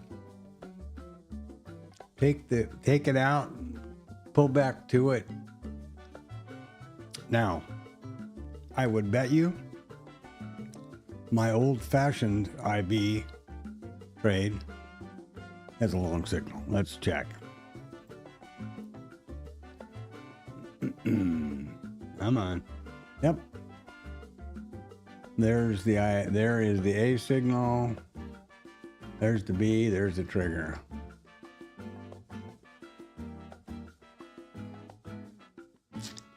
And it's in the trade.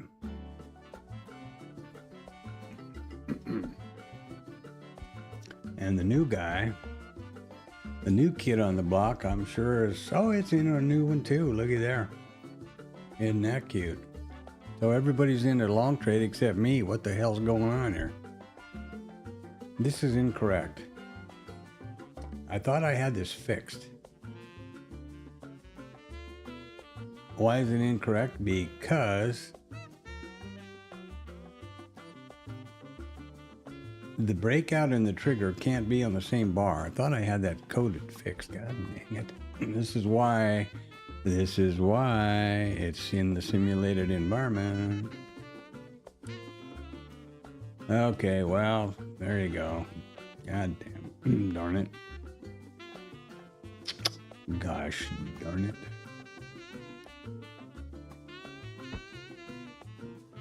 Look at them go. Looking at that previous RTH high, I guess, at the 91s, and probably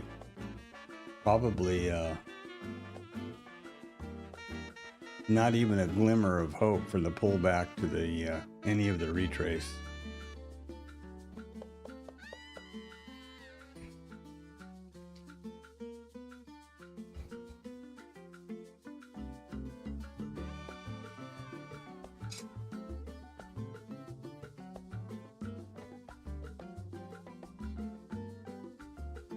Well, I don't know what to do, you know. I'm trying to hold my ground or hold the line on this data and all this ideas. And then I see some normal thing that I would have entered a long time ago. And it goes ripping up. Of course, you always remember the ones that got away, the ones that worked out. You don't ever remember the time you tried to do this without the data and then it came back and pounded salt in your ass. So let's let her play and see what happens. Well, eat some gyoza and eggs.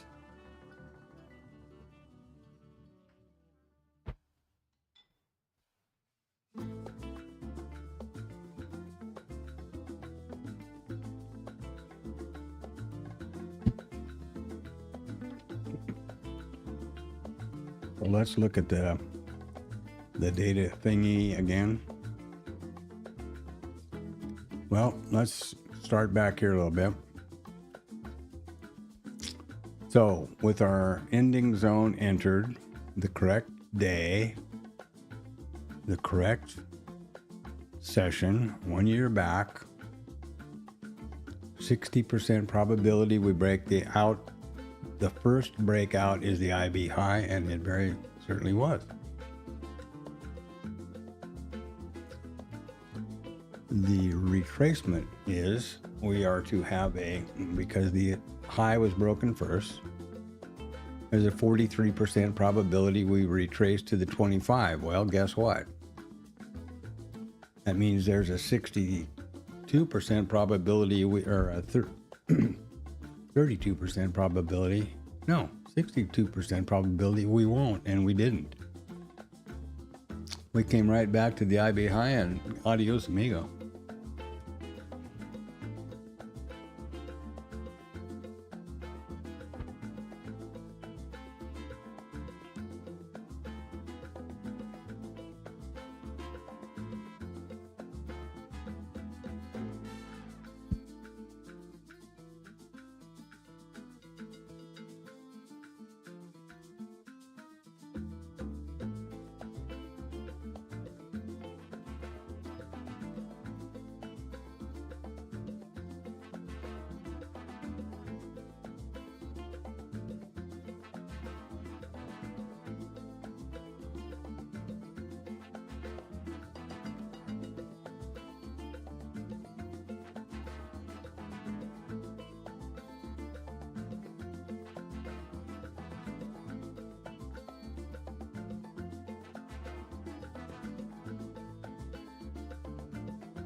This approaches a situation that I'm not sure how to deal with. And I don't find anything in the Edgeful data about it, or the Edgeful information about it. But at what point is that over with? You know, at what point do I stop looking for the retracement? How far away? It's kind of like the VPOC migrations. Okay, there's oh, by the way, Antonio, if you were on that one, super duper, man, look at that. Bing bong, and it never even blinked, and away it went. But we also know that don't diddle in the middle means you don't trade around the VPOC. At what point is a VPOC migration turn into a don't diddle in the middle? How long do you let it go? Same way with this up here.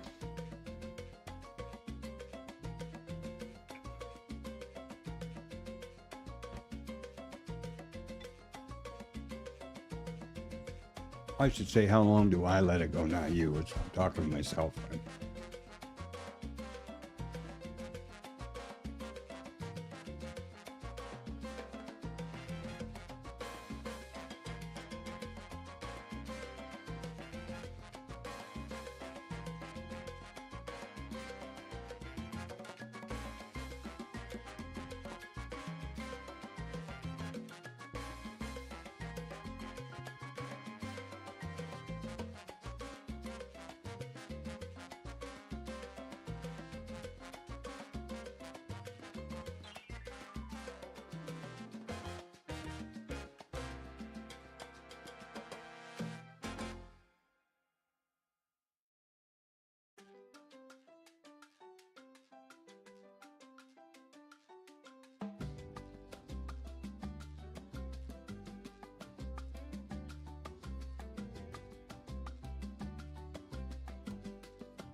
Well, whatever the case, it's I don't have much to worry about.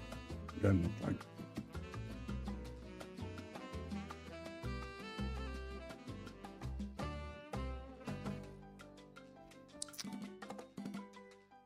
That is disappointing, however.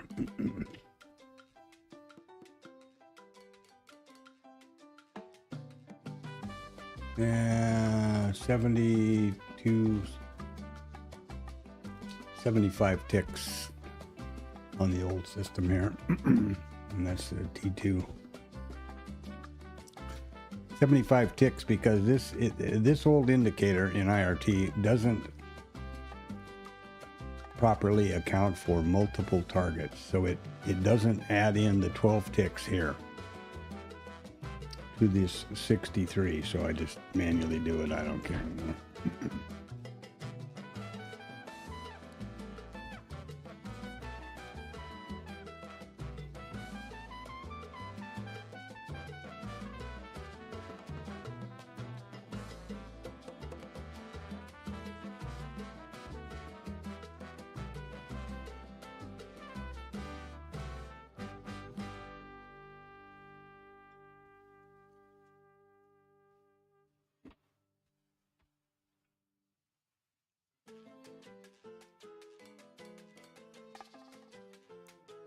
at one point in time, back before the first of the year, this was the system that I had developed. And I would just trade it religiously with Bookmap, but then all of a sudden it went pear-shaped and grossly exceeded the expected consecutive stops. And so I put it on hold, as you should do, to figure out what the hell was wrong.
They're pulling for 5,000, huh?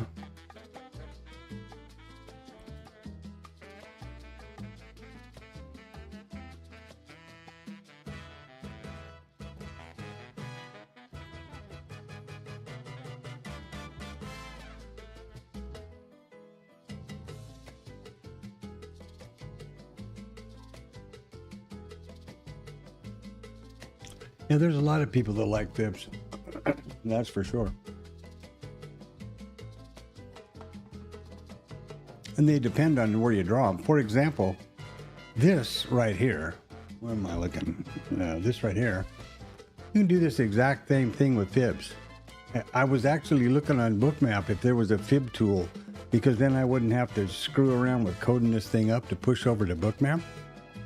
Because it's just, you can set up the different levels, and then you just, it depends on where you draw the fibs from. If you draw them from the high to low or the low to high of the initial balance, there you go. It just puts these, it'll put these percentages wherever you want them. That one guy, Zinc or whatever his name is, he doesn't use the orb story over here. He just does use the fib tool.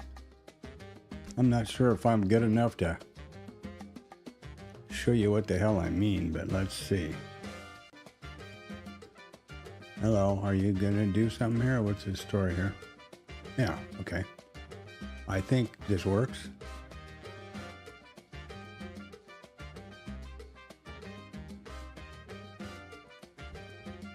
And there they are. You can change the percentages, but exactly the same. It's just exactly the same as the percentages on this thing over here.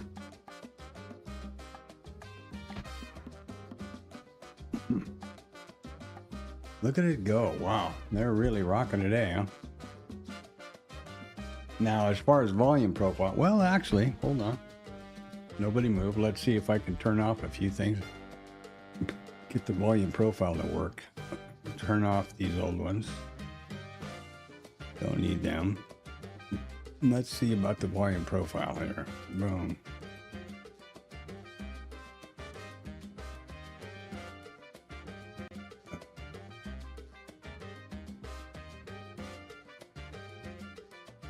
There you go.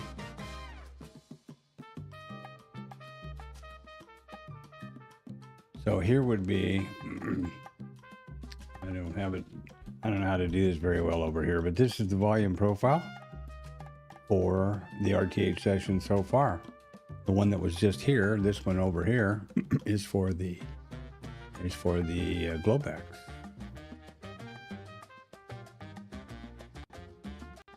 Now, it's for the Globex, and I realize that London overlaps, but okay, the way that the IRT thing does it is this would be Globex, or the RTH or ETH, and this is the RTH.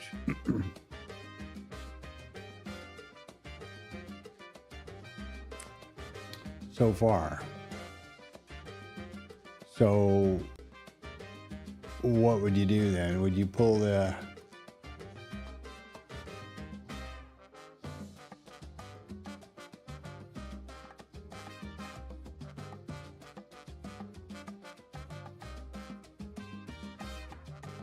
well, are you talking about pulling the fibs here?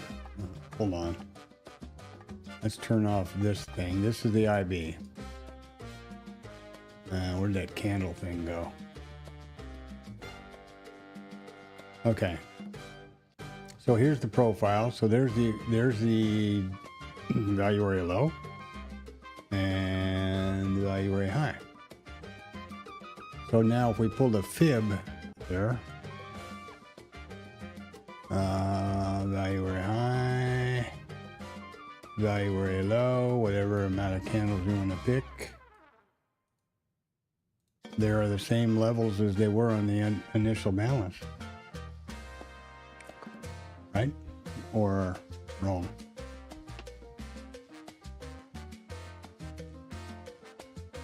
Or are you talking about the Globex value area high and low, and then having a fib over here about that somehow? I don't know. Yeah, I don't use them. And if I don't ever do that 38 and a third thing and 66 and all that stuff. And mathematically, fibs, you know, the guy who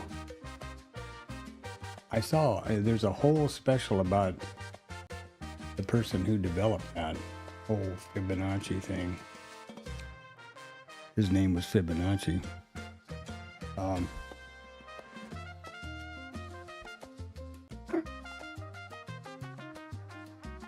It doesn't really, it doesn't do all the things in nature and all that stuff like they say, but. So if you did this one, which would be the high and the low, like that.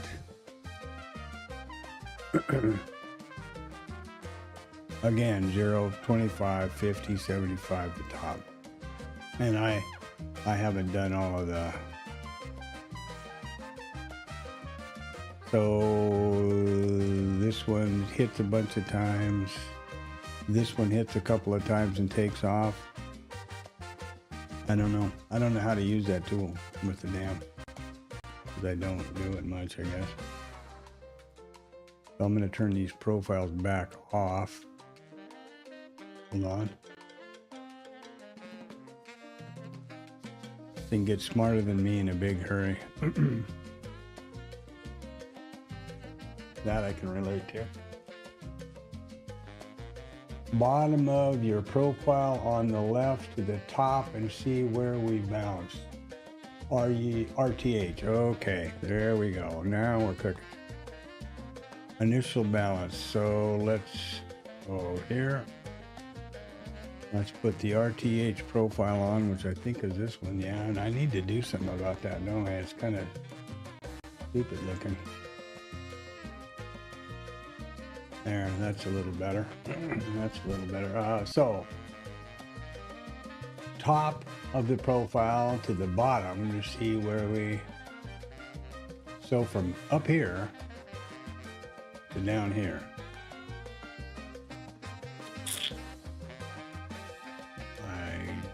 Okay. Boy, I'm a donut with it. I apologize. But yeah. Okay, so the top to the bottom, I guess. And we bounced at what?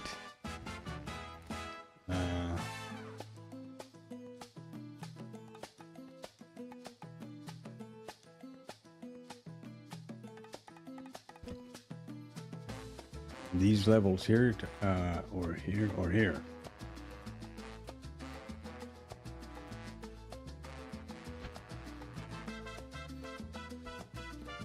Oh, sorry. Oops, sorry. ETH profile. Let's get that one going over here. There. Ooh. Well, ETH top to the bottom. Okie dokie. Wait a minute. I don't want that. I want this. Nope. No, top to bottom.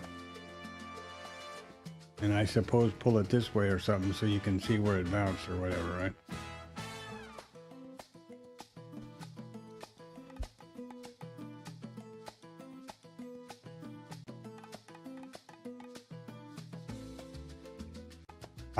And I guess you need to yeah, I was thinking you meant the RTH. So, and I guess you need to change this, to use those Fibonacci things like the 33 and the third and 66 and all that stuff, rather than these are 25, 50, and 75, I suppose, right?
Yeah, the POC.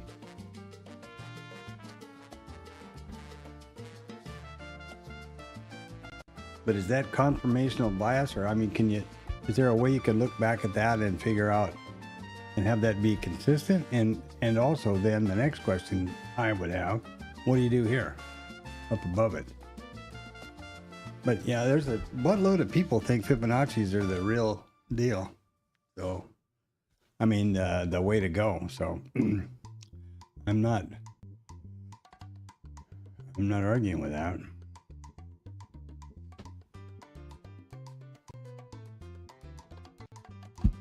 Your position is then that rather than look at the volume profiles, to look at the Fibonacci story. I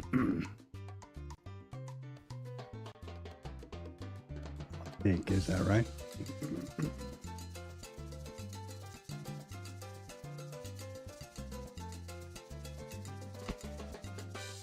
And I wonder if it, but the deal is then, this Fibonacci drawing is based on the volume profile. So,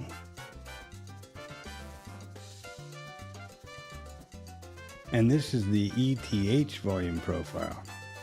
Clear back to the opening last night when it had this little guy right down here.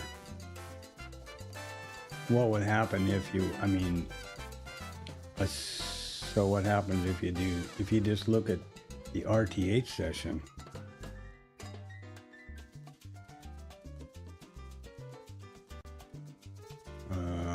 Let's say we're looking at the open and wanting to know what's going to happen after that.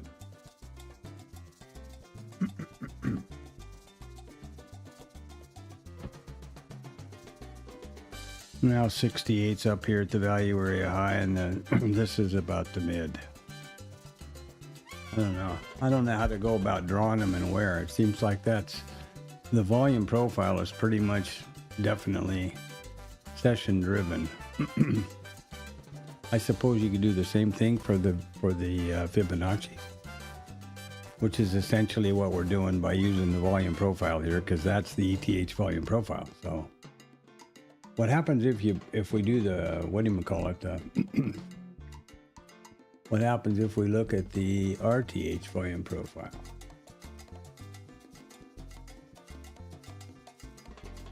Well, there's that.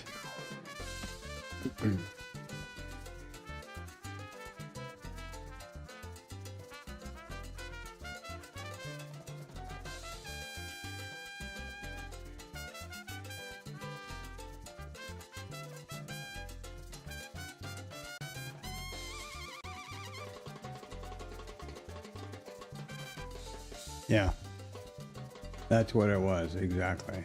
ETH high to ETH low, but having nothing to do with the volume profile. Oops. I mean, yeah, you don't need the volume profile to do that. You can draw it with just the, let's see here, we don't need this one. We don't need this one. You can do this with just looking at the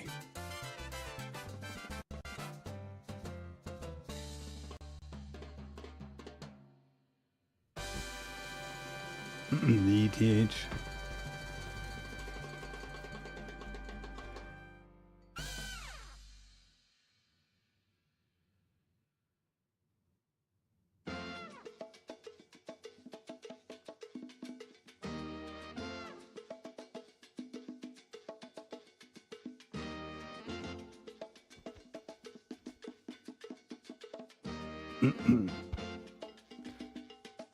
Okay, now I'm going to do this, get the IB back where I can see what I'm doing.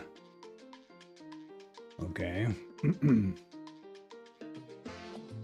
we have this one, and we have this one. All right.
IRT does fibs too.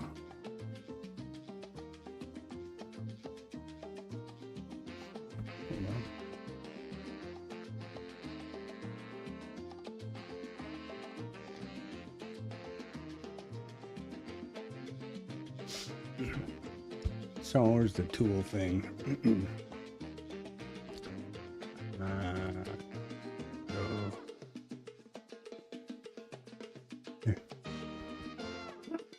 Wow, excuse me, I sneezed in powder here. One of these is a Fibonacci thing. This thing?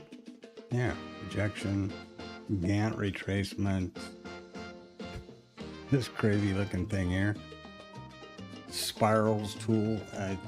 There's a lot of crazy things. I'm not saying Fibonacci's are crazy, but boy, oh boy, these pitchforks and all this kind of stuff. There's a lot of variations on the theme. What does this do? Let's see. I don't know that I've ever used this tool, but let's have a look.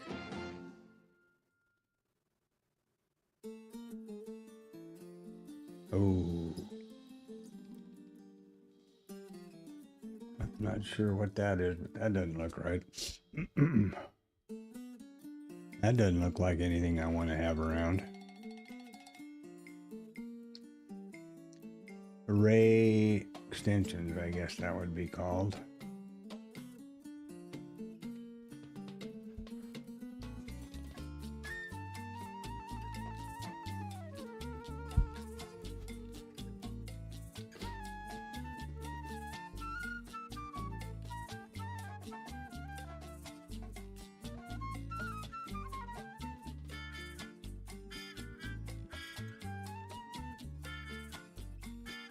Wow.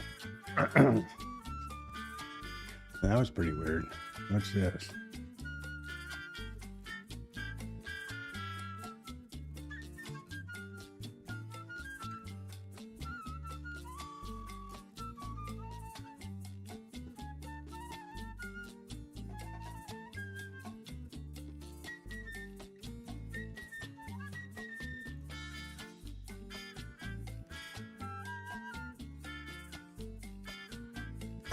Yeah, actually, I was, like I said, I was looking for a book map. I'm surprised they don't have Fibonacci there, but I guess it's got something to do with the way their data plots. Their drawing tools on Bookmap are real substandard. I'm sure for a reason. I'm sure it's doesn't work well with the way it's plotted or something.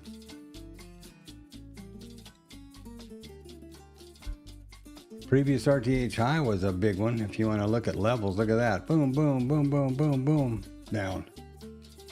Only peaked above it once and away we went.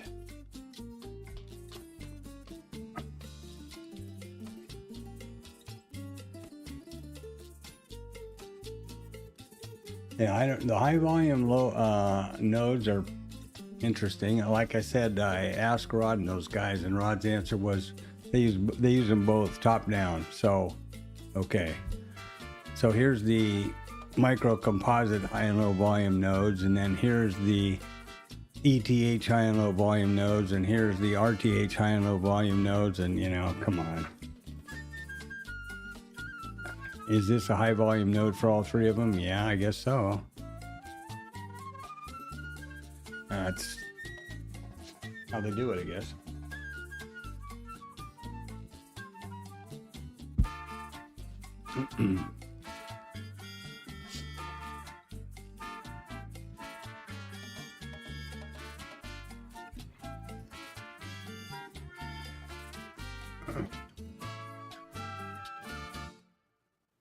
At this point, I would not be prone to take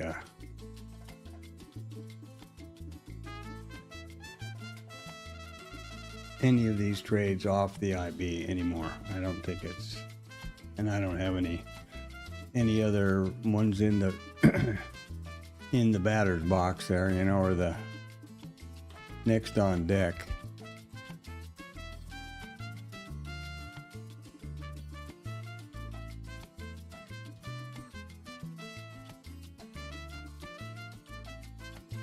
Well, I don't think the volume profile is such a big part of Bookmap. The whole thing about Bookmap was the market by order and the heat map and all of that stuff, which was what Peter Davies tried to recreate with Jigsaw, the same thing. I think from the original ones I remember, the volume profiles were just followed way behind the heat map. Basically, it's just a graphics display of a dome. As I can, you know, that's as close as I can get to describe it. Yeah, we got that liquidity at 75 that's been in the book since sometime, let's see, probably forever.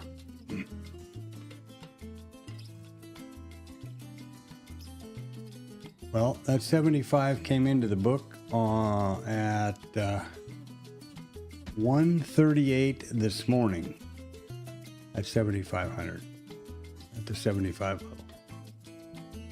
Right there. That order, that liquidity was put in there at 130 this morning, 141. So that's a somebody in London put that up there, which I find interesting.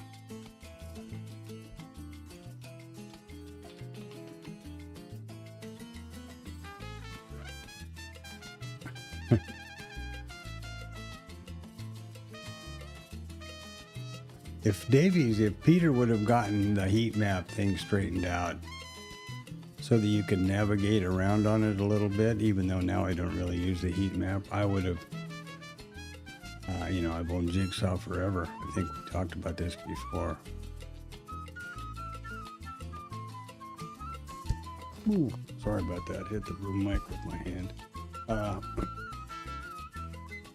And I looked at Bookmap one time and didn't find it was that interesting or easy to trade with. And then I got adopted the idea with the TLab and stuff when we're over here, got back over here. Like I told you, I hope anyway. I traded real successfully with Tradeovate. Simple, any computer you want to log on, did fine before it was sold to NinjaTrader. But yeah, I completely understand how you're loyal and why you feel like you've got a really good, competent tool with ATAS. Because I was in a similar position with and I also used I still have a Sierra Chart. They've got some pretty amazing. I mean, they've been around long enough and they've thought about it. If I go log on to Sierra Chart right now, it'll remember everything about me, and all I have to do is pay them $50 or whatever the minimum thing is, and boom, it's all active, everything just like I was when I left it alone. 9-10 years ago. Pretty amazing. My account and name and log on thing and all that's still the same. Just sitting there.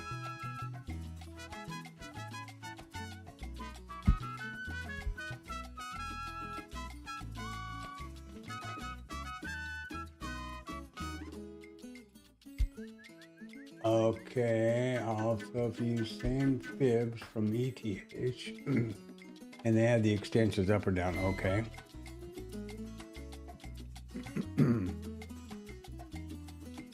Be amazed. Okay. I like to be amazed. Usually that has to do with a girl with big boobs, but yeah. Okay. Let's check. Where am I now? What can I do here? How can I break something? So I'm out here in like Pluto, nothing happening in my world. Glad I already got the trade off earlier, well, late last night. Early last night, actually. That was kind of pleasant. So let's get, first of all, this has got nothing for us anymore. So there we're going to go. Okay. Let's do this then, because we know about the fib story here. So let's turn off, start over here. Let's turn off the IB.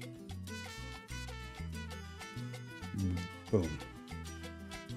Let's turn on the ETH volume profile, which is right there. Where am I? What am I doing? Who's on third? Okay, then we're going to put a fib on the ETH session and add the extensions.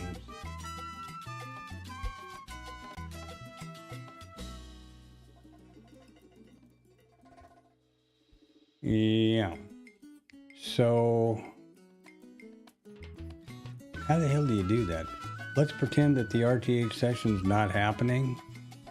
How do you do the fib? You just go from the top to the bottom and pull it off into outer space, or what? Well, let's check. First of all, let's get up here and let's look about your extension. Based fib, trend-based fib extensions. Look at all the crowd. Oh, here's that fan thing that we just did with IRT. Nah, the fib circles and all that stuff. GAN boxes, boy, that is some crazy crap. Retracement, well, is this the extension thing here? See what that does. Ooh, hold on, she's gonna blow.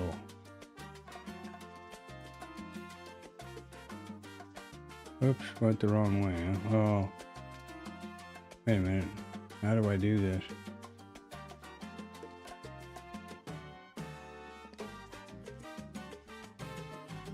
Look at all the pretty colors. Yeah, I guess you can just go off into outer space there. Okay, so I see what I need to do first is go from the bottom up. Okay. And probably get rid of these colors. That was kind of a lot. Trend-based fib extensions. Okay, so we're going to go from the bottom up.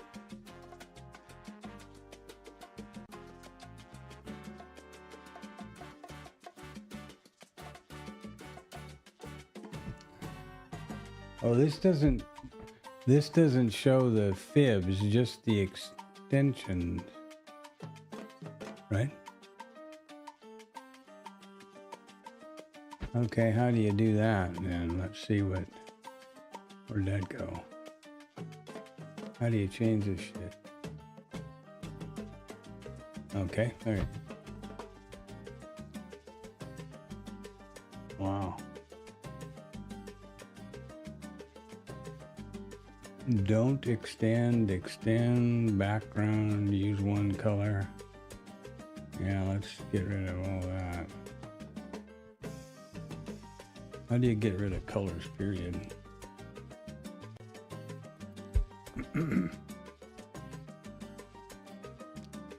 Prices, levels, values. Use one color.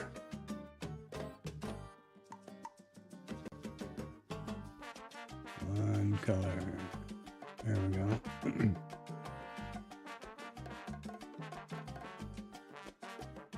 Prices, levels, okay. So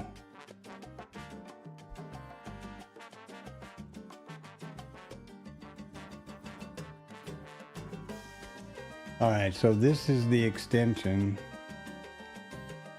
I don't know what this 236 and 382 and 50 and 60. I know, seems like I remember these as fib numbers and these as fib numbers. I'm not sure I remember the rest of it.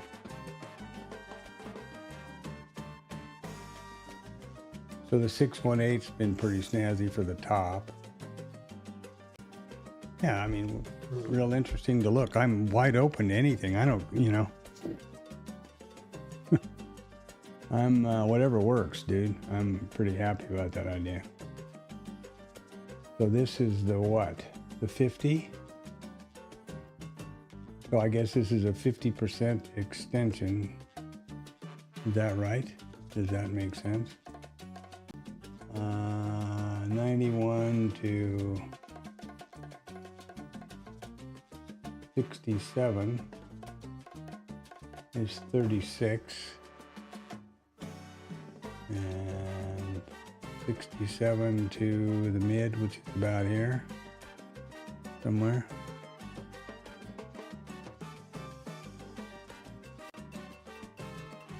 Close, I guess. Okay. So this is 50, 20, I guess 23%, 50, 38, 50, 68, 70, whatever, and 1. Okay.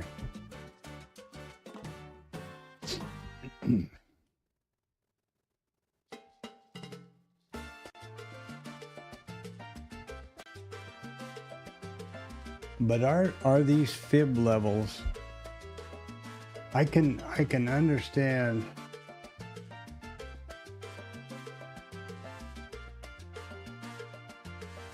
Oh, okay. I got you. Okay, sorry, I'm busy looking at my lower screen here. You're on the upper, one of my upper monitors, which is another computer. That's where I monitor the stream. So the regular fib tool. Okay. So that would be here to here. And then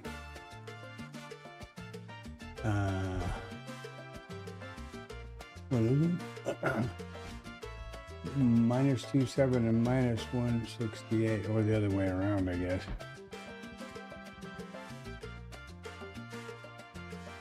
I don't see any minus going on here anywhere.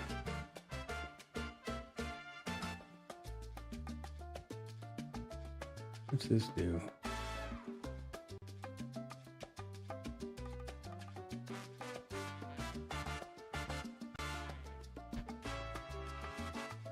Oh, I know. Maybe it must be 172.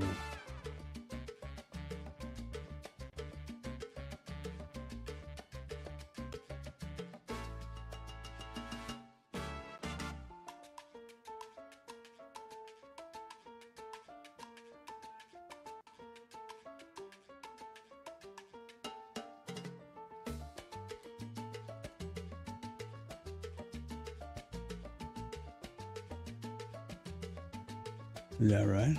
What did that do? Nothing. Oh, it went the wrong way. Okay, so it got to be minus if I go that direction. Eh? Sorry about that. So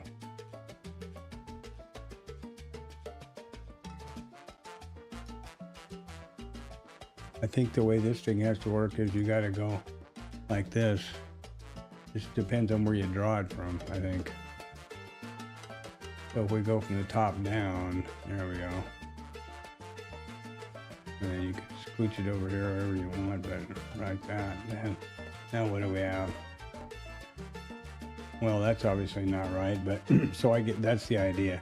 Put these levels in here with the in advance. I see what you're talking about. Now I just need to get my head around the levels.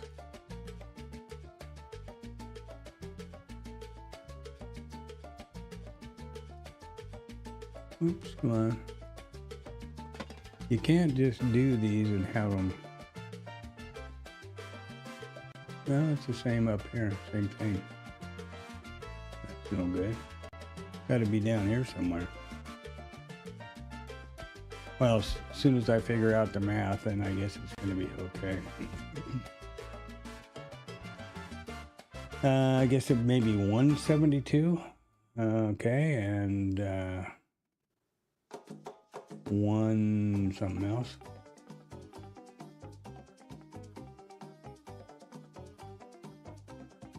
Did that work?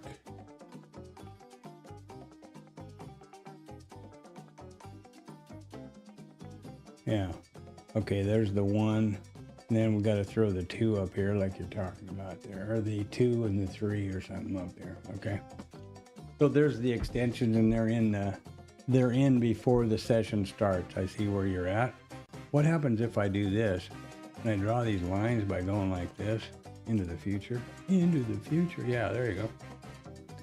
So there's the line stretched out into the future from the initial balance high.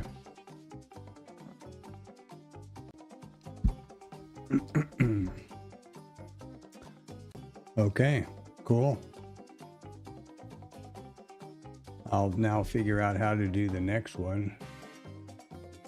272, I need to get to 618 or 61.8 up here. So it's 161.8 is what I want, I guess. I thought it would be here somewhere. I guess you can put whatever the hell you want.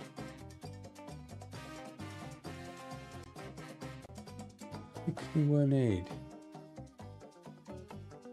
Oh, I guess I could do this maybe.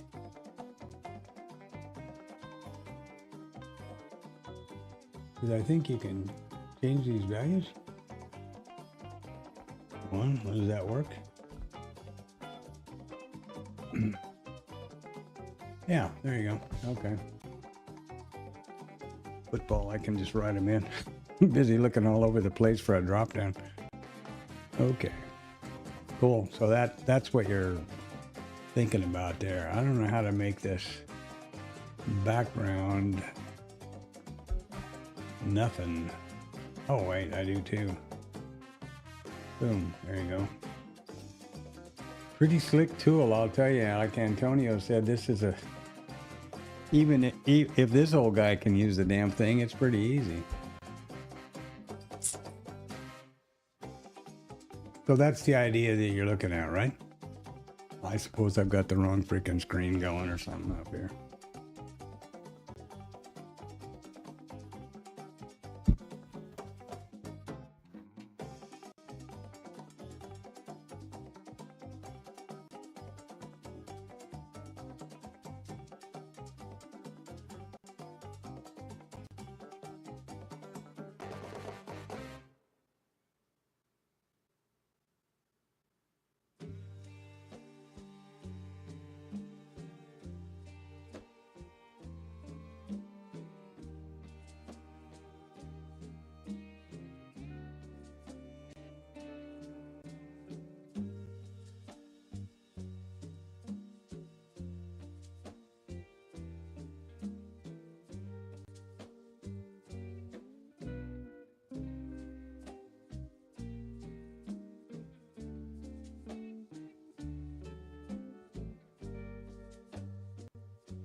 It's the same idea as standard deviations too, and I know those tools exist.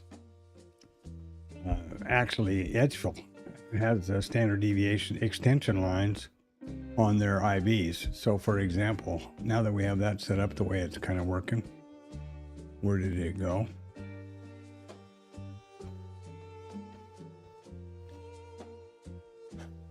Okay, where's the frickin' where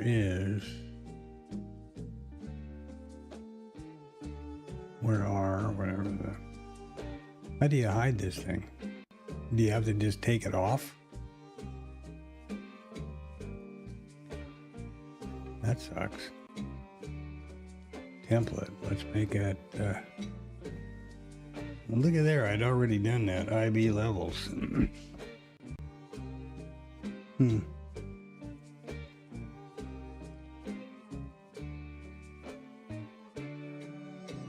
Oh, that didn't work. It turned it around to what I had saved before. Shit. Well, that one didn't work out like I had it planned. Okay, what I was going to say was the initial balance levels here for this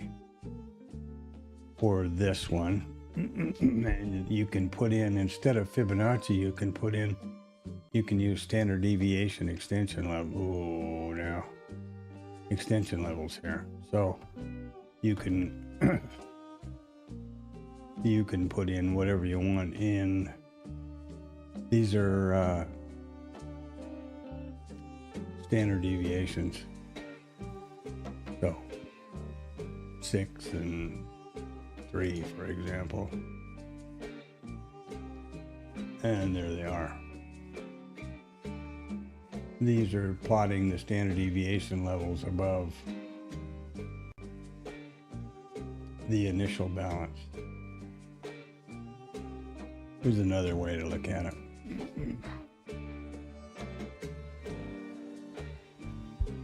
Oh no, what happened to them? Why aren't they up here? Where'd they go? What happened? Nobody moved. Didn't that work? The levels, how that helps if you do that.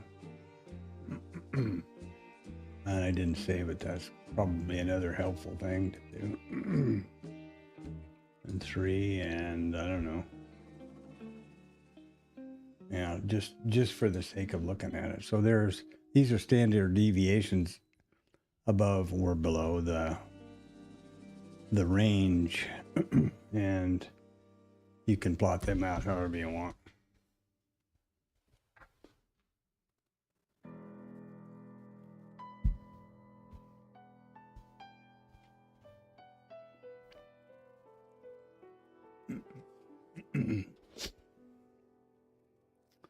That sucks. I guess it doesn't show this as an indicator. That sucks. So let's start over with this and see how they line up. Now I gotta start all over again because this stupid thing didn't remember the levels and shit. God damn it.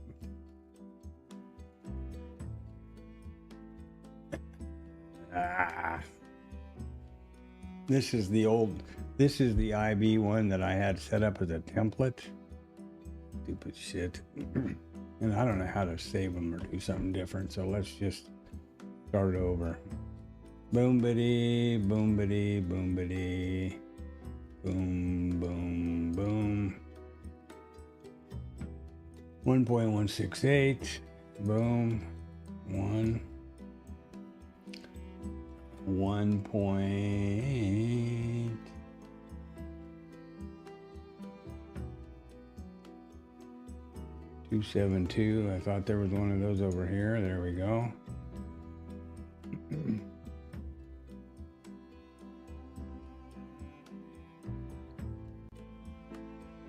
So looking at these for now.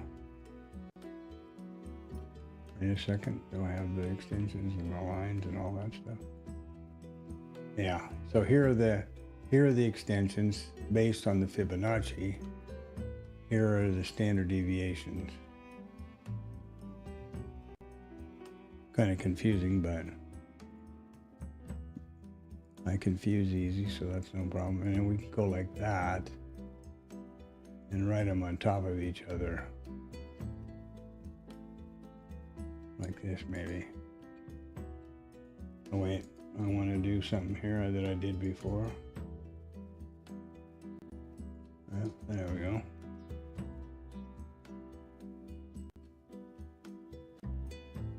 So these are the standard deviations above the IB, and these are the Fibonacci levels.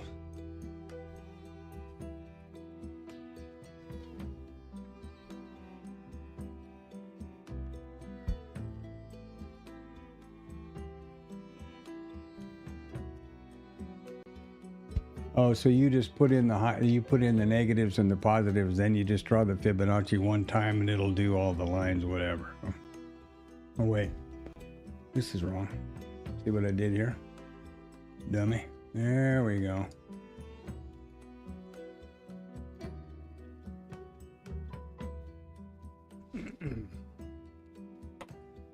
Oh, you're killing me.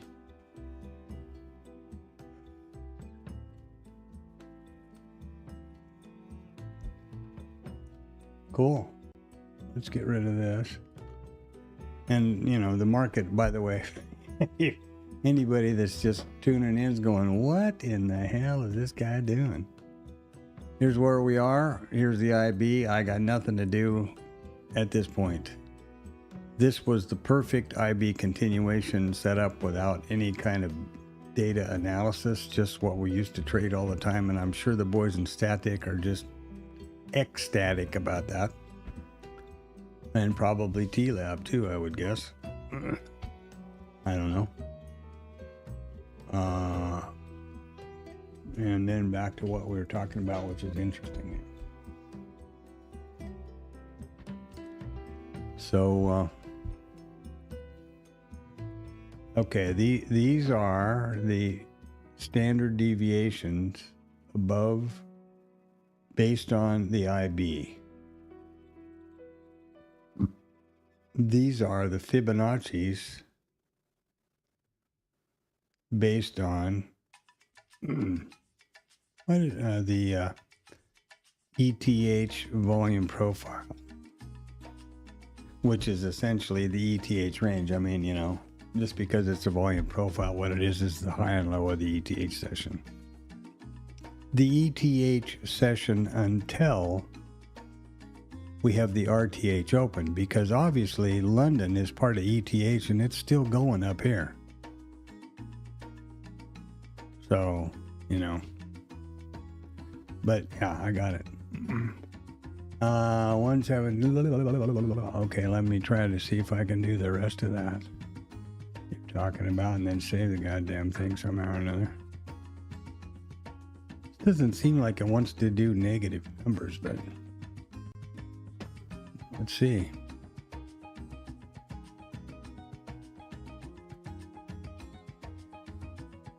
Let's just start over here, I guess. I don't know that you can do negative. Let's see. Oh yeah, there you go. What is this? Negative 125? Negative 1... No. Negative 68.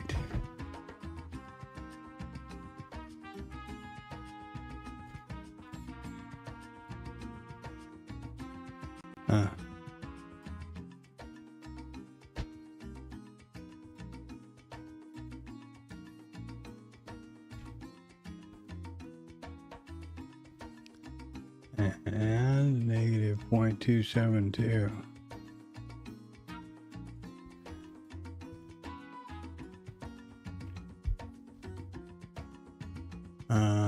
Okay. Yeah, no. It didn't do anything. It didn't do those down here. Oh, maybe I didn't.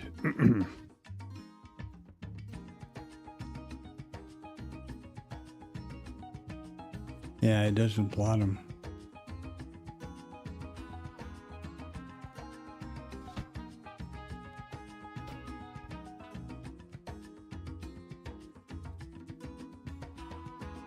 It doesn't do negative numbers over here.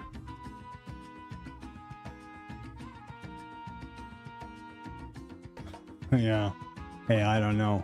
It'll probably take me till I'm dead to be unconfused by it.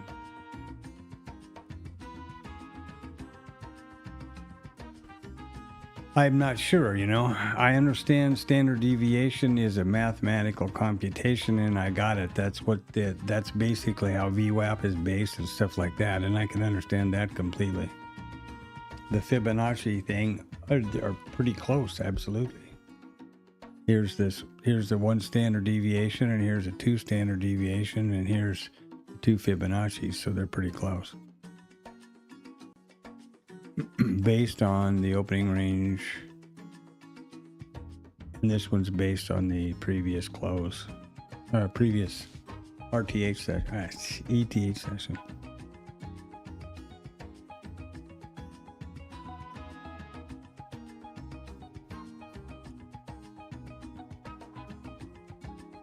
Is that it? Okay, let's look and see.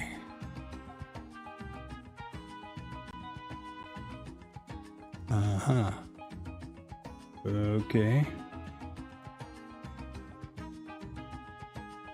You can't enter them. It's got to be with. You can't enter a decimal point here. You got to use this guy.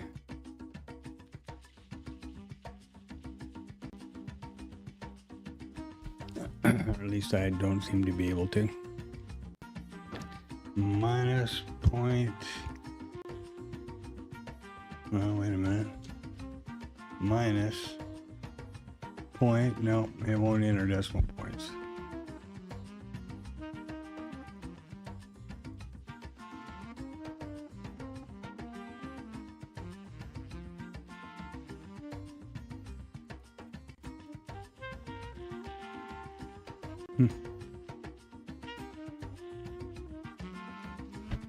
And we'll do that.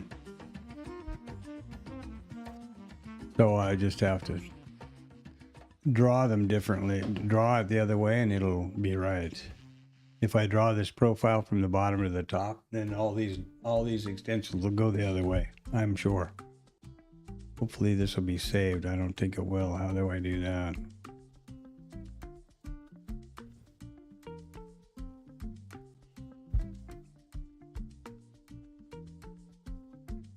I don't want to save it as, I could save it as a new template. Save as. Okay, I'm going to go RNT, Anton. Let's make it AV. Right? Bib.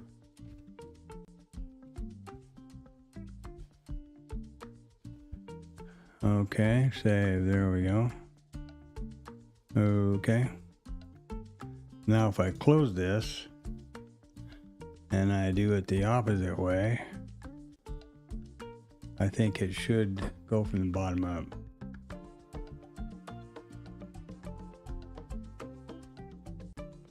Yep, that's exactly right.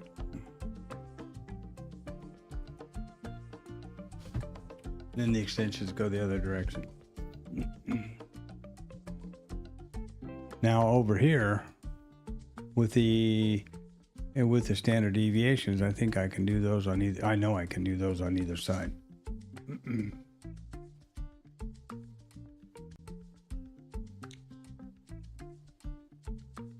Maybe, I don't know. Maybe let's try it.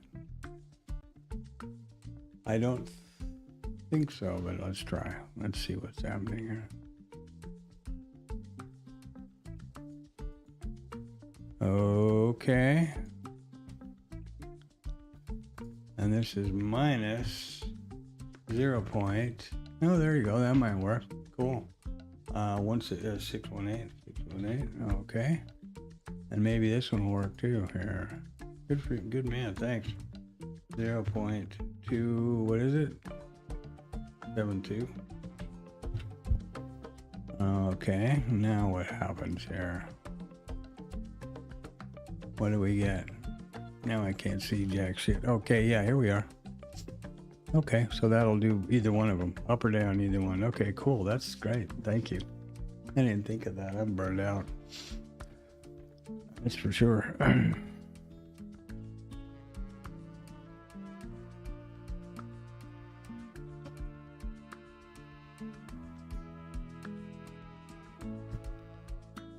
I'm not sure what I think about the standard deviation of the fib, to be honest about it.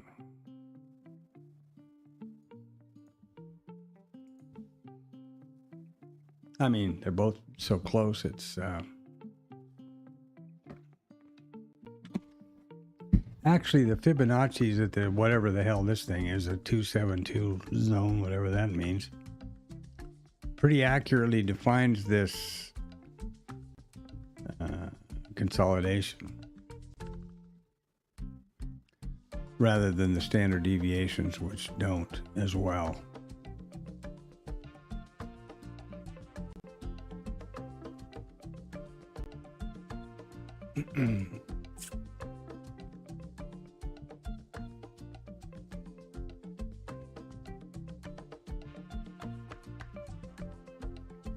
Mm-hmm.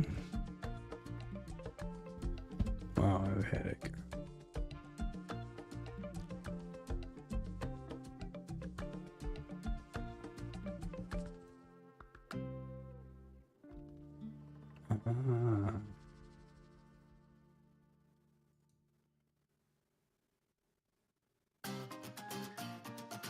And I could put in, I bet you I could get these to be pretty exact if I put in well, these are standard deviations, so they're not the Fibonacci numbers, but probably could get pretty close if that was ever a point, if I ever wanted to. So let's see now, what do we have?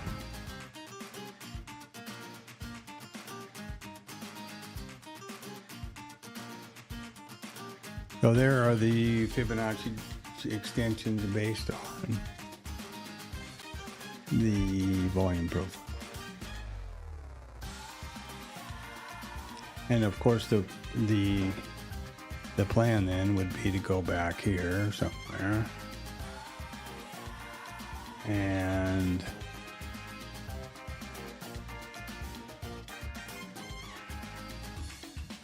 do the same thing.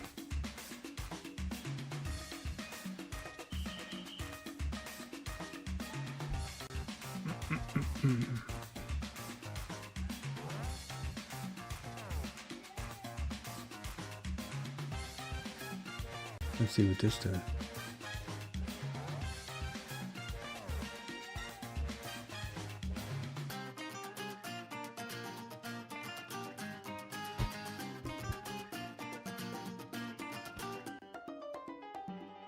They're pretty close, that's for sure. Pretty darn close.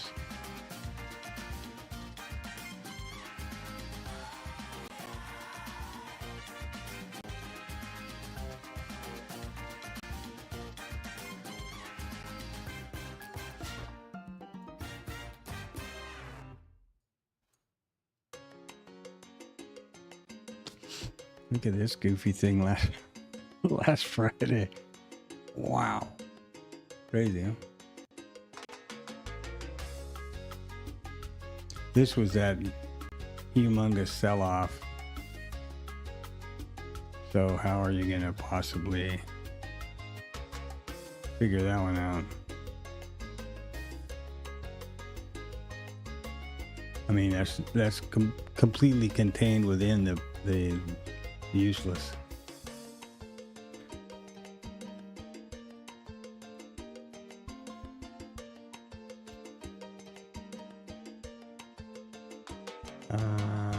This one as well, contained within the ETH.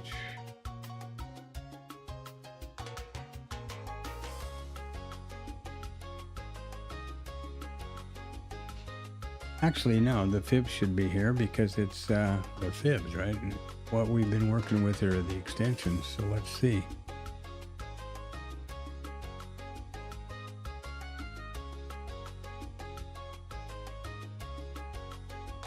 Yeah.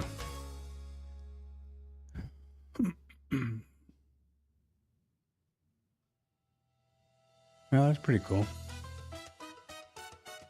I mean, so what do? You sit here and wait for price to do this, and then comes up here, and when it gets up in here with a double top, you would short. I mean, right? That's the theory, I guess. I don't know how the hell I would ever vet that. I'd have to code the Fibonacci in and the parameters or something based the Fibonacci levels based on the ETH profile. Ooh. Hey Magic, what's up, my brother? Are you rich yet, dude? Come on. Hey, you didn't show up, chicken shit, but I actually got a good trade off in the opening range, the Globex range, that short little deal last night. It worked out just, perfect as per the plan.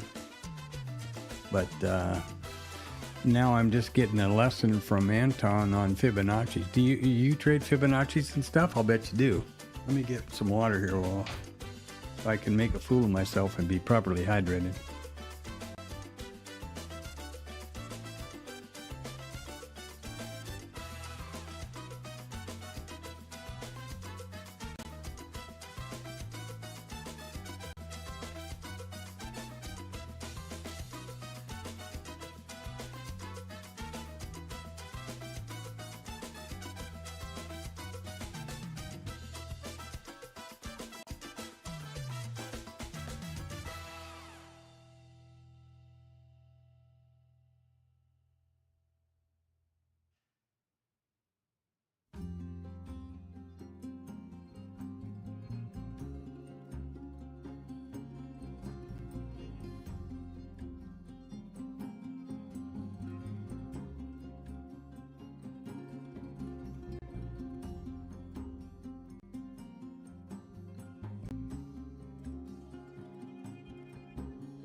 Okay. Yeah, I didn't do anything in Asia, but my trade was the globe exit from 1700 to 1900. Not to scroll clear back because it takes for frickin' ever, but hold on.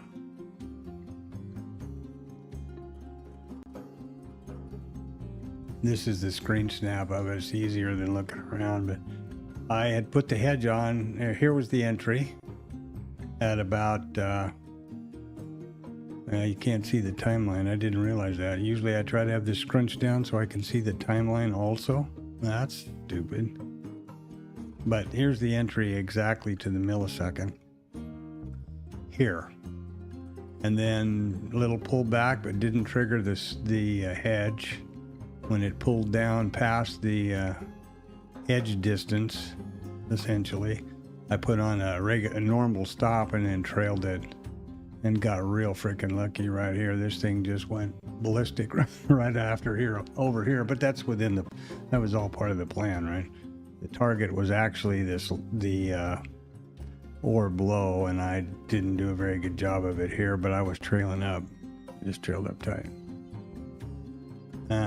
You know, this is dollars, not ticks, I'm sorry, but on a 5 lot and then times 5 contracts or 5 accounts. But real early, as you can see, 1830 and out at 1838. Total time 16 minutes in the trade. And I haven't done anything in New York here. Oh, I haven't done anything in this session. Except I've been getting a good lesson from Anton here. And been using this this trading view thing to work out this because it's so much easier than trying to monkey around. Look at this shit. Every time I look at that, I get sick to my stomach. Here I am doing the Globex. Here I am doing Asia. And finally I go, to hell with this. I'm going to bed. Look at that. Isn't that just timing is everything? And here's what we were doing.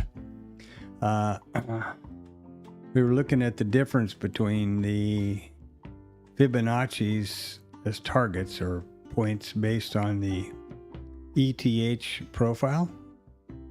Or range, but it's just the simplest way for me to show the ETH range is right here with a profile.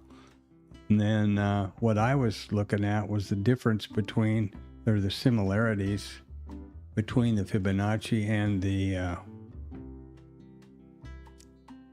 standard deviations.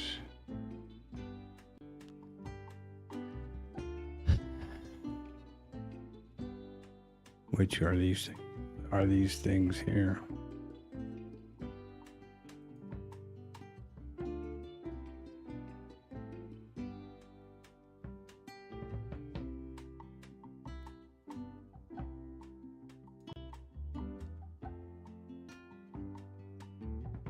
Oops. Yeah, so these are the Fibonacci's, and these are the standard deviations of the initial balance range.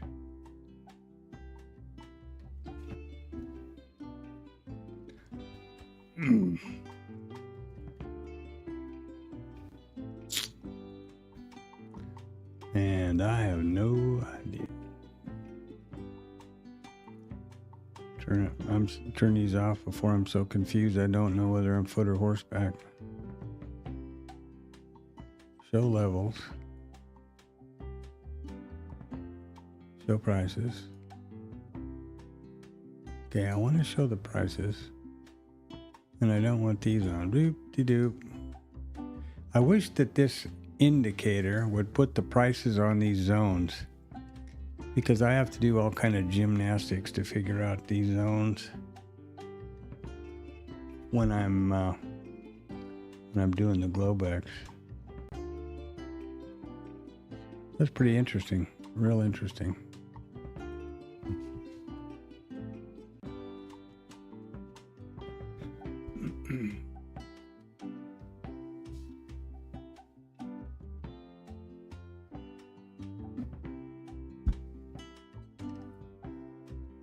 Maggie, do you trade, what do you use, Bookmap and IRT or what?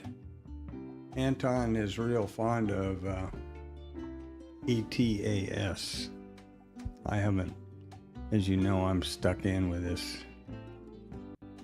shit here I've had forever.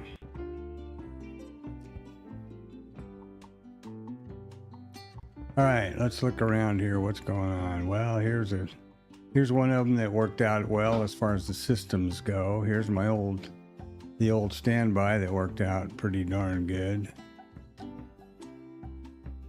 As far as the systems go, the first one that I put together with Rod and those guys. And here we are in the current market. Ooh, 11.15.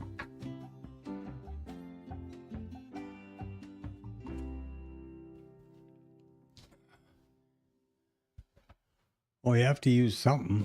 What do you do? You sit alone in a dark room with a candle and use your mind to trade? You must use some platform or another. No, I meant what platform you trade with, sorry. That's pretty funny though.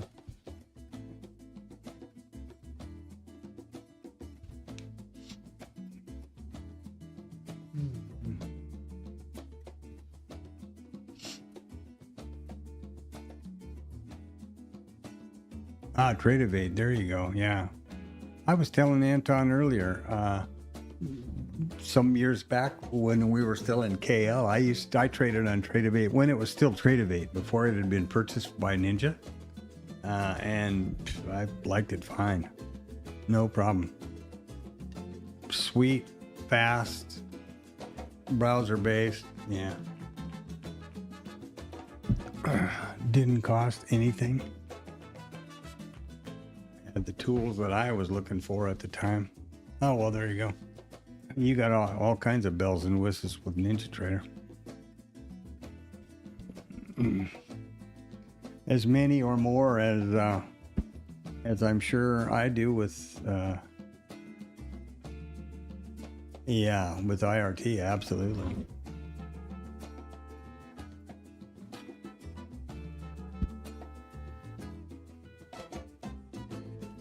That Ninjaverse is such a huge community, and all those people building apps and stuff.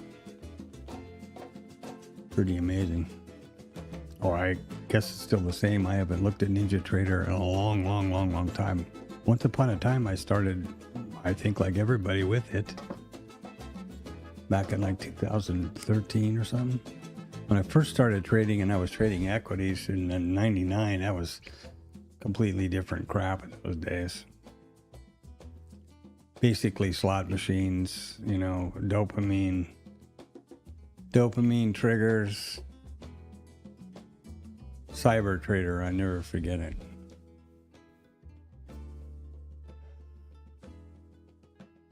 Yeah, well, that's basically what I do. I use Bookmap for the entries and IRT for the charting, and the reason I try to push the levels across from IRT is like I want to see where these zone levels are that I'm using and that the trades are based on, or the setups are based on in IRT. I just push them across to fill this line indicator so that I have them to look at when I execute.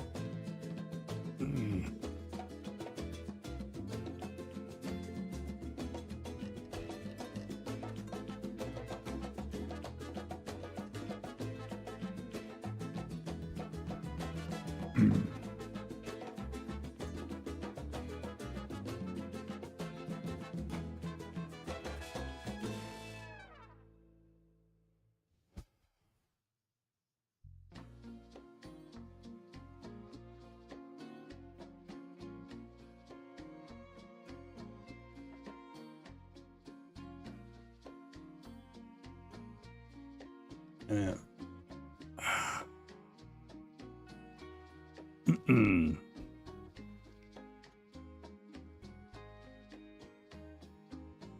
I'm going to duck away here at the bottom of the hour and put some eye medicine in. I got a headache too. This one eye is...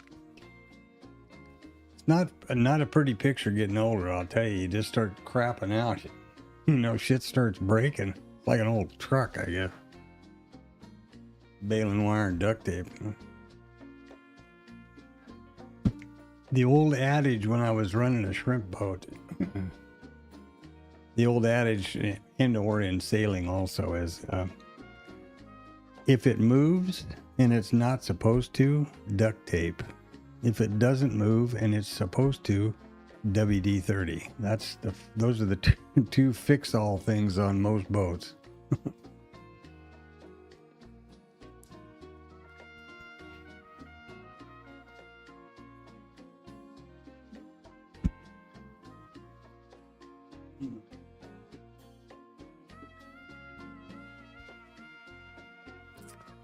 Well.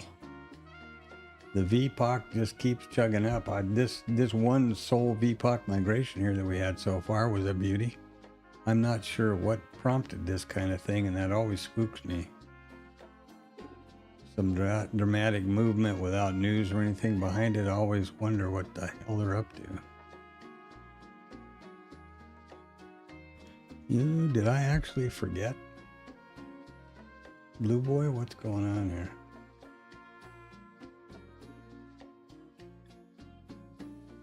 Did I delete that somehow or another? I can't believe that. I'm sure I put that in at the opening.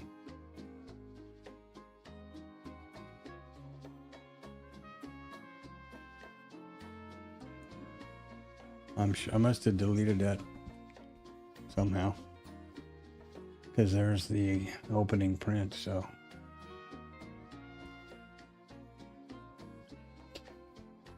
Swing low, swing high.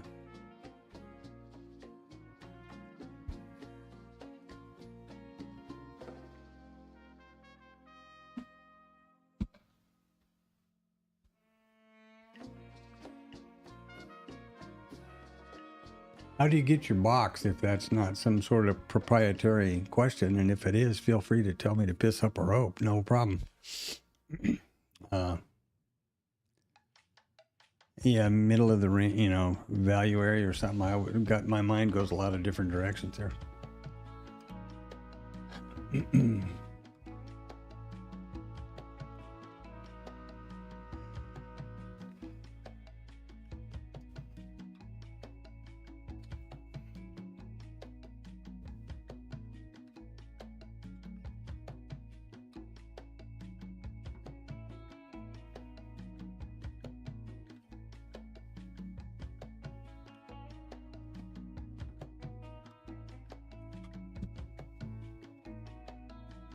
So we're going to have another volume, a micro composite profile here today. It looks like we're overlapping and sticking in there. Oh, okay. Cool. I'll tell you what, dude, if I've talked about this with Anton before. It's like,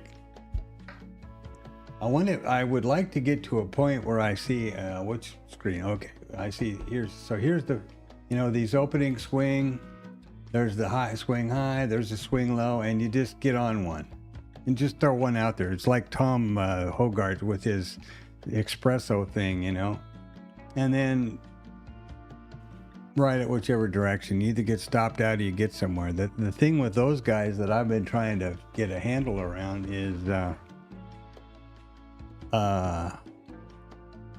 they use a negative risk to reward. They use a risk to reward. They use a 2 to 1. In other words, they risk 2 to make 1. And that seems like a real, for me, in my experience, that's a real uphill battle. You take one stop and you got to make 4 winners to get even, or 3 to get even and 1 to get ahead. And they do that, and they risk they're trading, granted it's CFTs, and they're trading, it's called the Tech 100 or something like that. I don't know what zinc does there. The only thing about that zinc guy that I've had any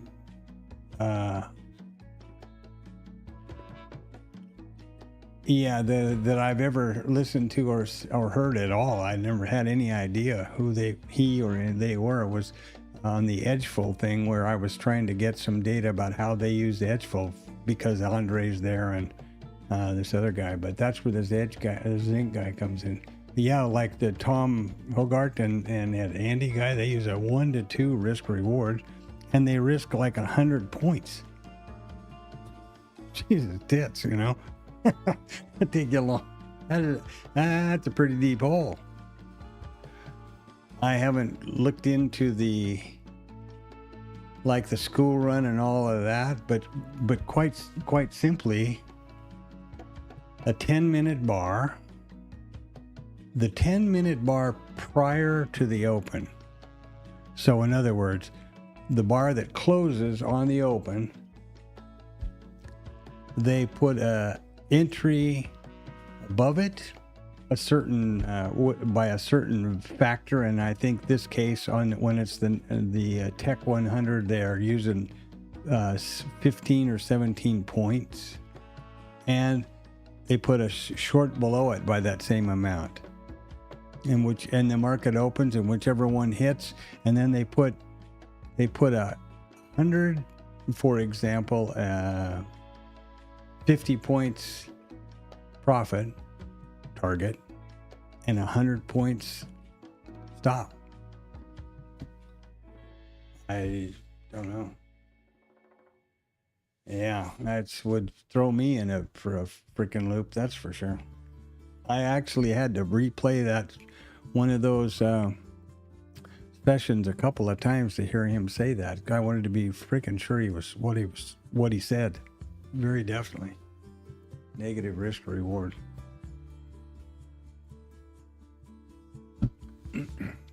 I feel kind of like I'm cheating by doing one if I do 1 to 1.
these orb trades that I'm doing in the Globex and stuff. Obviously, I have them set exactly at 1 hour, like the initial balance, but you sure as hell don't have to.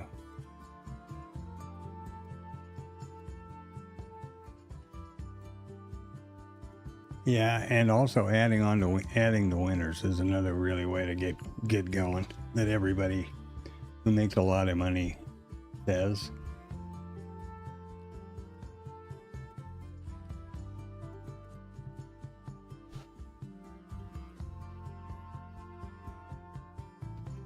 Yeah, I haven't seen much either. I've enjoyed this conversation a lot with the Fibonacci stuff, though, and Magic's ideas. Yeah, it's bottom of the hour. I need to think about. Eyes are killing me. My eye is killing me. It's my left eye that's giving me fits. I found myself having a real problem, watering and itching and all kinds of crap with my eyes. Blurry and left eye and all that. I know, don't laugh, but I now stand here all day long with a pair of sunglasses on, and my eyes are okay. I mean, it relieved that. It's got to be something to do with this LEDs or LCDs, whatever the hell they are. These 4K things, monitors I've got. Well, I look like Mr. Cool here wearing my sunglasses at night, but not really. And the office is essentially dark. I have a shade pulled on the windows and no lights on, just the monitors and stuff. But I stand here with sunglasses on all day long. I don't see any real action either. If you notice, we blew through that IB high for the perfect IB continuation trade. Now this is the first time we're coming back to look at it. Right now, at 11:30. And that's genuinely, turnaround time, so. And a low volume node from hell right here. What are the fibs doing? What are the fibs doing? I'm a fib guy. I got to get over here and see this. Check this out. Well, we're coming back down to nothing, fib-wise. There's no fib at this IB high that I see. But we are back to the IB high. Yeah, exactly. I don't, but I'll tell you what, I wear a pink dress. If it meant I was going to have an easy time seeing or trading or whatever, I don't care. And I'm here alone in this office. The only person that comes in and laughs at me is the cat, so.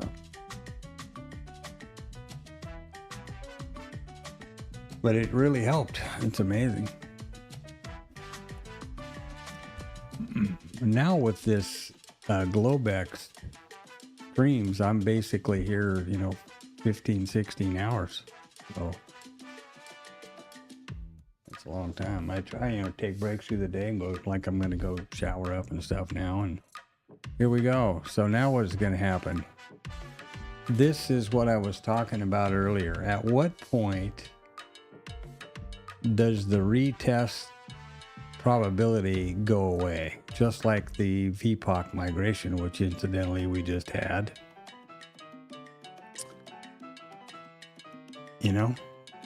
Now we haven't retested back to the 25%, which is supposed to be a 40% probability that we will do so. But at what point?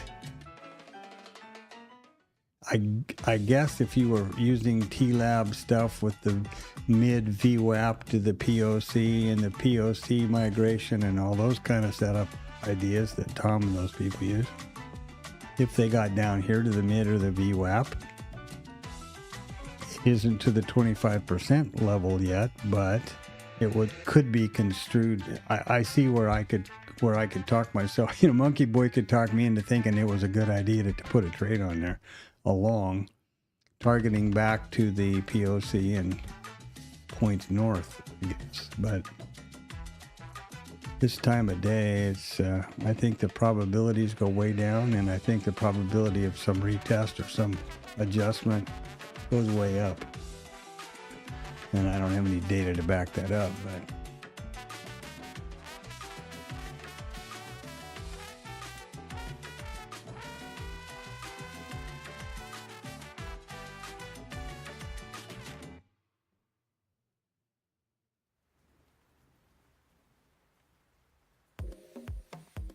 Yeah.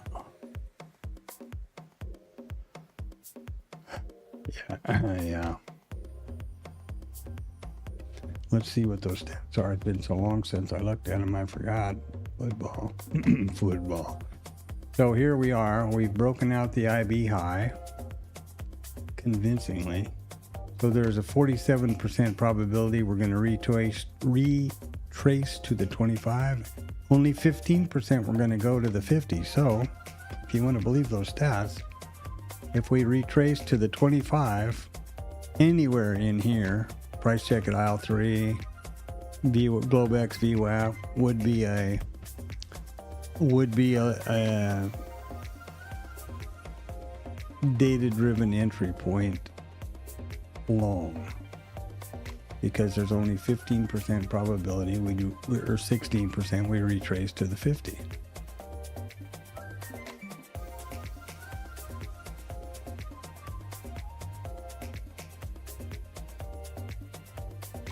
Well, good. I hope you got short off the previous highs up there somewhere.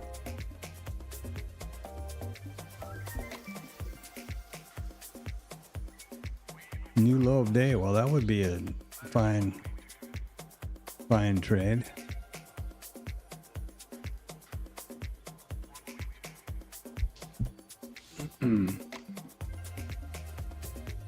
Very fine trade.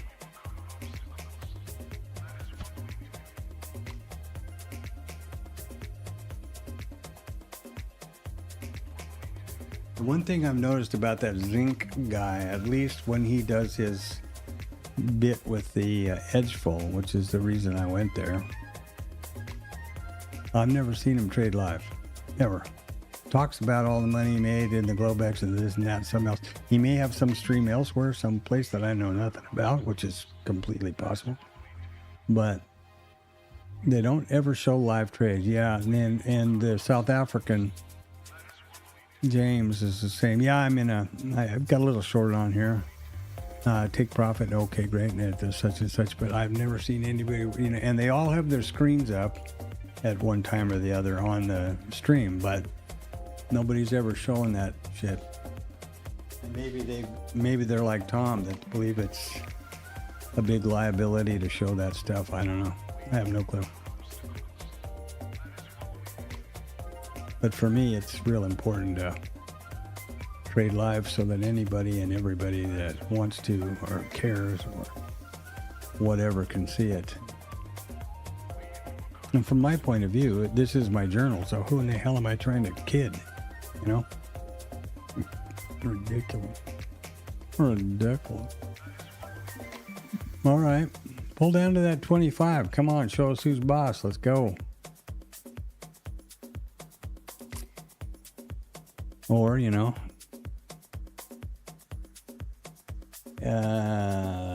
time of day is coming right for you for the reversal or your new low of day idea.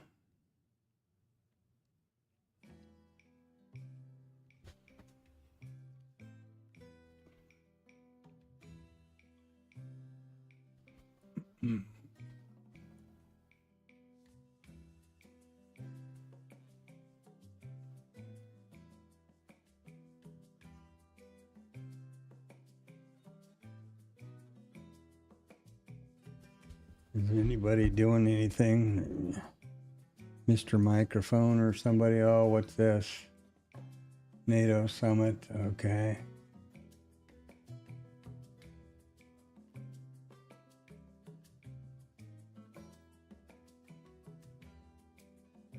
Wow. Iran shipped 20 million barrels of oil on Friday. They're not wasting any time. 40 million. Since June 15th. Well, they're getting right up to speed in a big old hurry.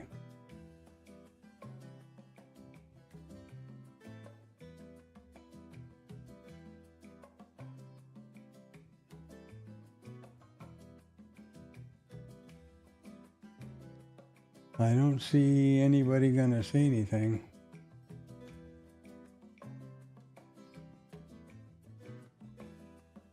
Look at this bullshit. So is Rubio is now going to get involved in, Rubio's now going to get involved in the front-running stuff like the insider stuff like Trump. Look at this. Tech group will recover on the 30th. What an interesting thing to just pull out of the Secretary of State's butt. How is he making comments about the market, the tech sector, and predicting a day when it's going to turn around? Now, I'm supposing that this is way he's signaling to somebody that this thing is going to be signed on the 30th or some story, but I thought that it already was signed. I don't know, but isn't that amazing? Jesus. If you or I did that crap and we had some inside information, they'd be up my butt with a bad dream. Well, here we are at the VWAP, price check at aisle 3, the 25 zone. Yeah.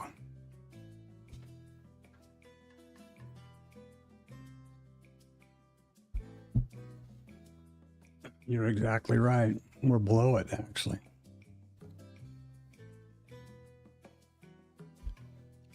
We're below the mid. What's a Fibonacci story say? Doesn't.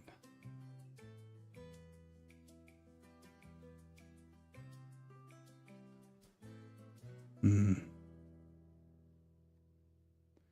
the next Fibonacci thing is down here. I should change these colors to something else. Hold on. Make the lines. Can I make the lines a different color? Oh yeah, sure. Use one color.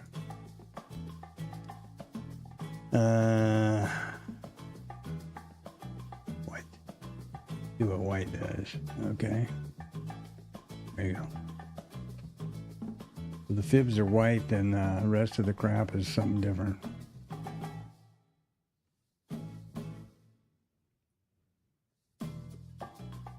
Well, below that now, down to the 50 almost.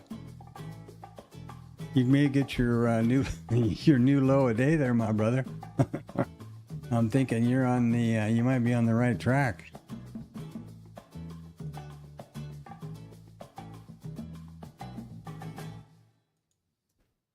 Oh shit! I don't want the calculator. I want IRT. There we go.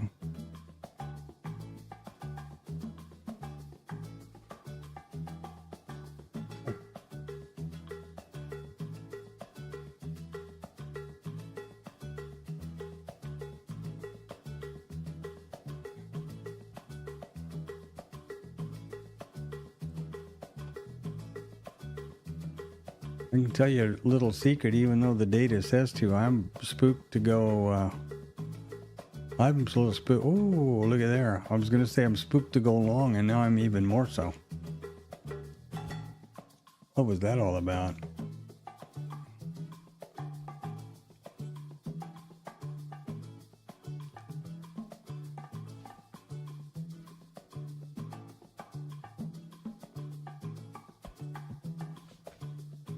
I don't know. Hold on.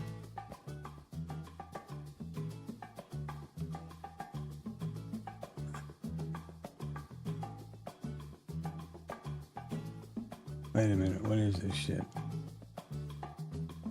No.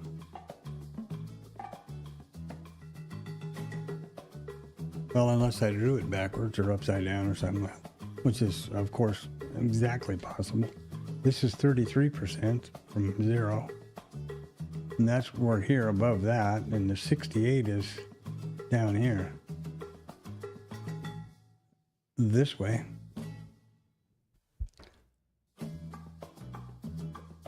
We did get to the 168 up, 618 up above us.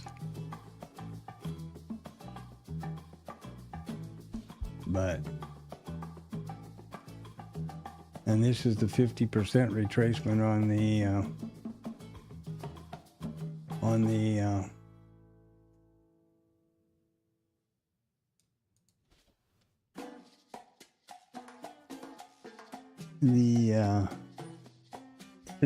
edgeful idea.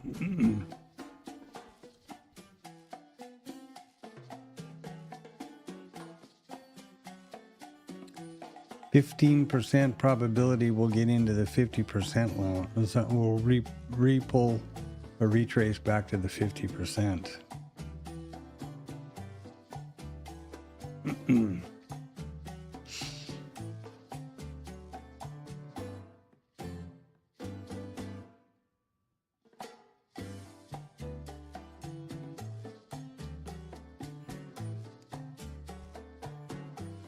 Oh, I must have something wrong because I don't know. The 618 doesn't align here, doesn't align with the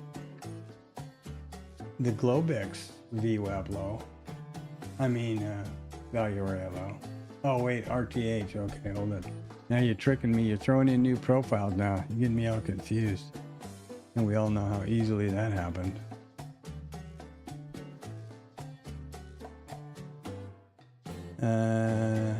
Oh, can't do it. Got too much stuff else open here. Let's kill this one.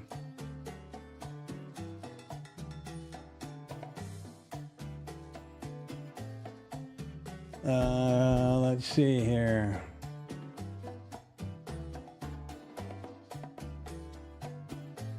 Well, there's low.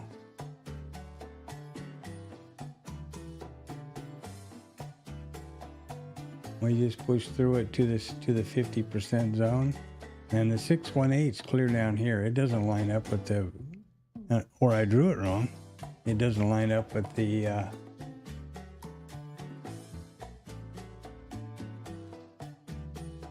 Wait a minute.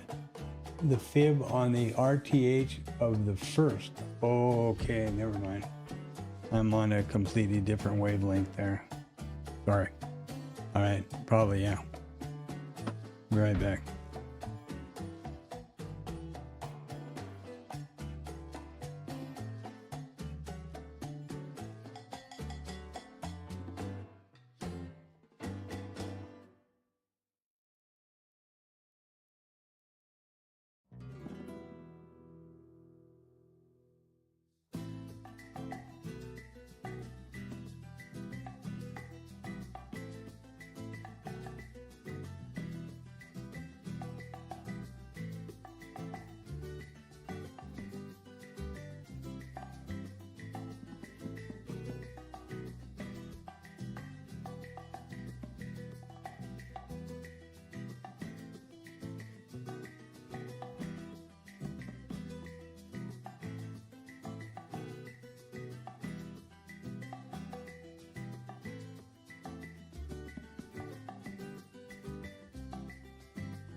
Back, by the way.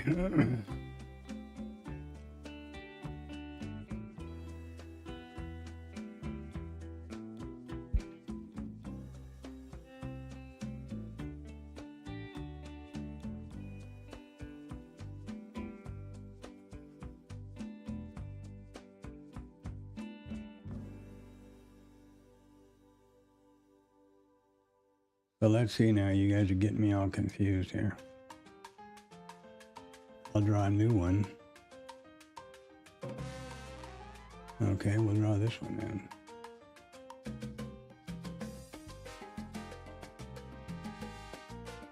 Why am I? Here we go.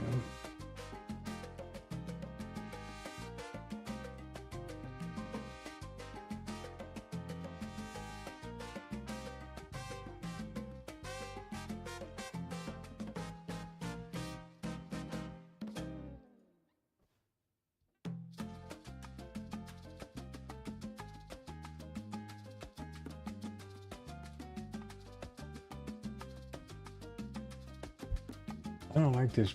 I don't like this profile with what it says is delta on it. I think this looks a lot easier for me to figure out.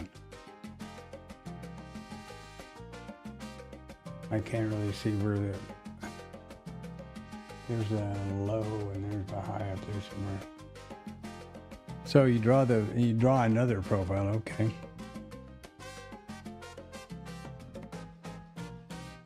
This was the one to do with the overnight. And this is the current thing here. I don't like that dotted line thing going across there.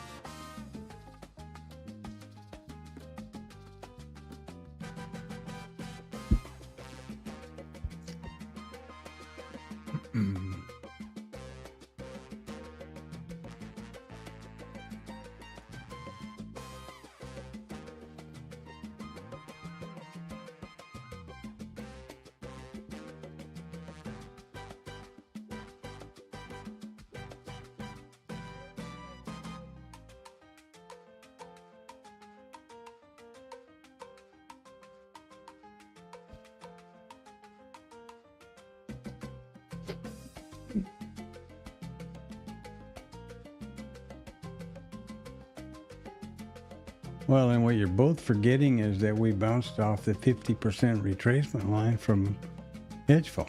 That's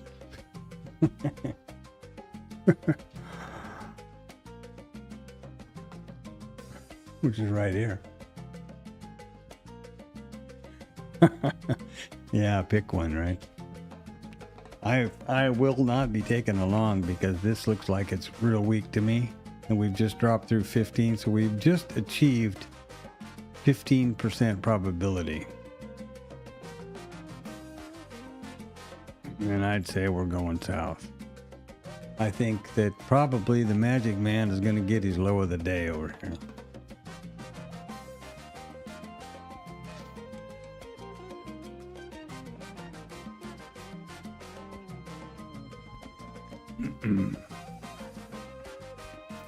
And when I get that rear view mirror all dusted off, here was our high, and then we came back up here and tested and we didn't get it, so I knew this was a double high and I'm short, and I gotta go move my Ferrari to make room for my Lamborghini. But, and obviously tongue in cheek, but really, I'd like to be able to trade like that. Just, okay, there's a high, did we get up here? And strictly based on asymmetrical trade location, right? Here's a double top.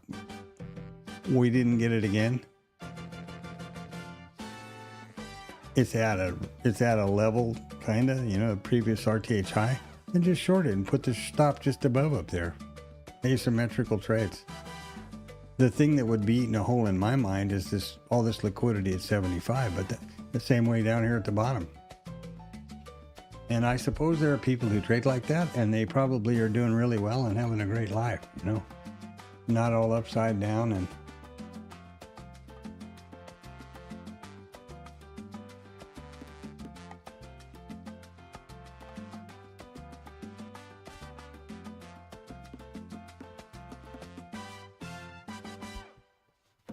I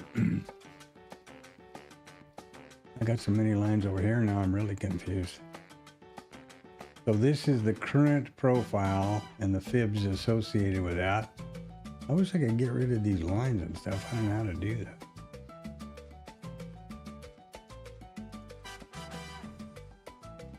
Background is off.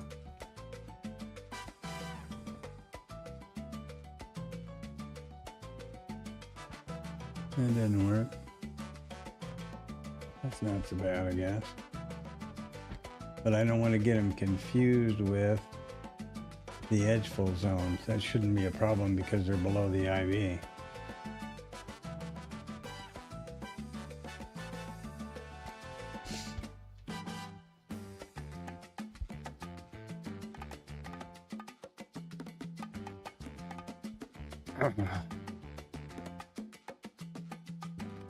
So there's the, this is the, oh, that didn't change them all. That's weird. Oh. I don't know how to do this program. I hope everybody knows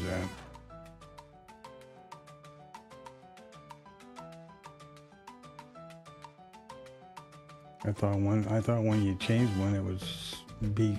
Yeah, never mind. So here's the ETH fib thing with extensions. And that's pretty close right there. And then at what point do you flip around and start looking at the fibs for today? Where does the cutoff from the ETH to the current RTH happen?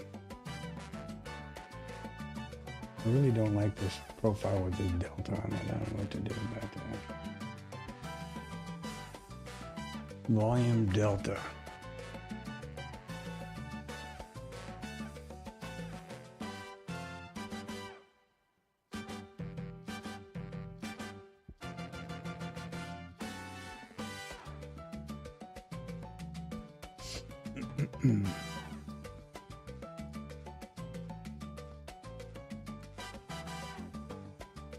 That's easier for me to read with the, just like the old-fashioned full sessions or the RTH session. I don't like all that shady looking shit. I can't figure out what's what. I guess the delta is this lighter colored thing. I don't know what these red, I guess that's cell delta, and this is all buy. And then this is the value area high, and somewhere down here is the value area low. Down here, clear down here. Is that true? 39.5. Let's see what happens. Yeah.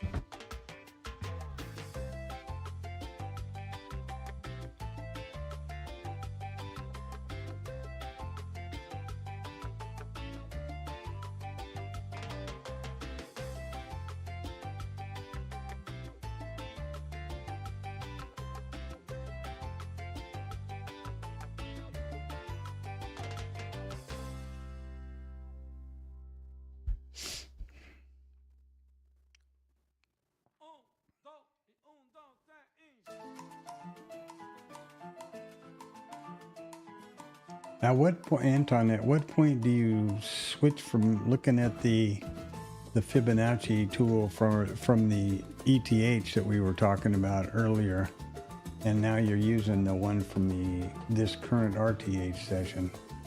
How does that? When does that happen? How do you figure that one out? Just after we get past a certain, like the IB high or the IB range or something like that? I guess that could make sense.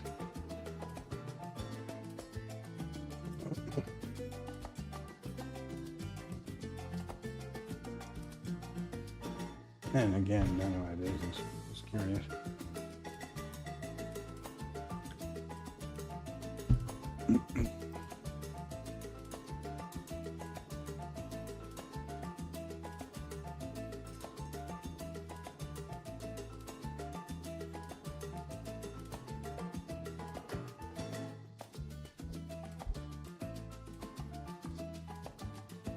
It's really frustrating to me to see these kind of things, which I would consider to be setups, you know, like this IBC over here, but not be able to act on it because I've made the commitment to only take structured trades, but I got to figure out a faster way to vet trades, because just having a couple of IB trades in my, you know, having 2 arrows in the quiver is like, you know, having 2 bullets in the gun and going out to fight a war ain't gonna work very good. I don't know what to do. And I will say something. I've talked about this is something to consider. I've talked about how cool and how well the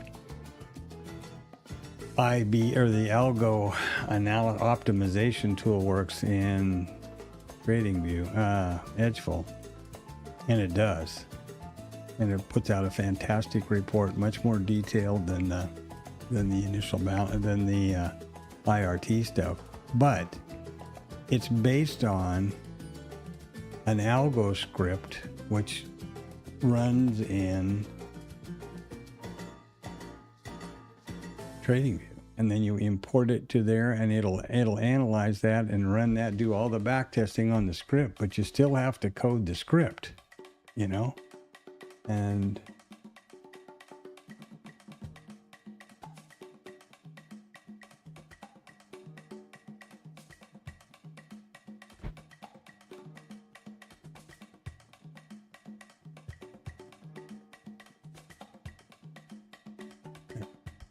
that's not easy. I started doing that here. I don't know if I can have all this crap open at once or not, but I don't think so. I started doing that here. And here's the tool. Now, in order to, how do I do that? There's something you do where you look at the thing.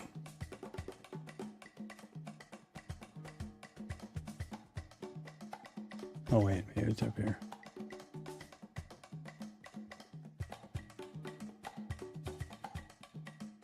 Yeah, here's the code that I worked up so far. It doesn't work right. Now I did this with the help of their whatever you call it, their AI thingy or whatever it is. And it still doesn't work right. So you've got to dream up something like this, which is more complicated in a sense than what I do with IRT, and import it into Edgeful, and then use that script or that, you know, add that algorithm to backtest. So it isn't all roses. Now I was trying to come up with a IB, basically the same IB strategy that I've coded in IRT, just to see how they look together. But it didn't. Yeah, it isn't a panacea. So, all right, have a good run. I'm gonna dust off too. It's top of the hour, 12 o'clock. I gotta go, and we're below the 50 now. So they've exceeded that, well exceeded the 15%. There's some stat or another down there for the 25. What is it? 10% probability we'll get to the 75% level. So it looks like your low of the day's hunting up there, Mr. Magic Man. I'm going to step away now, and my eyes are killing me. Put this in my eyes, and I'm not getting any trades here, so I'm not missing anything. Great conversation, guys. I appreciate it. It's I've learned a lot. I always do. And I appreciate it very much. I'll be right back.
Well, there you go, Magic. I hope you were on it.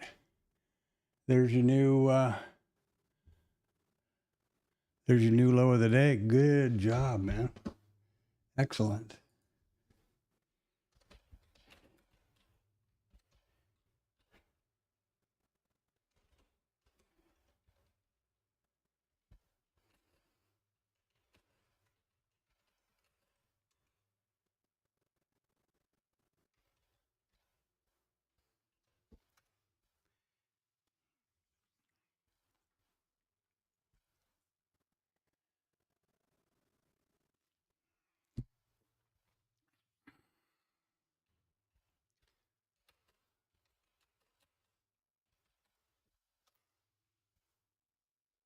Very nice.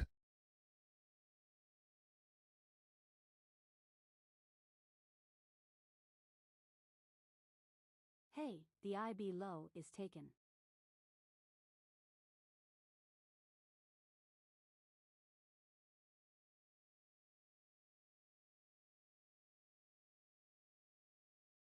Hey, the IB low is taken.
Talking to the mute here. Double IB break.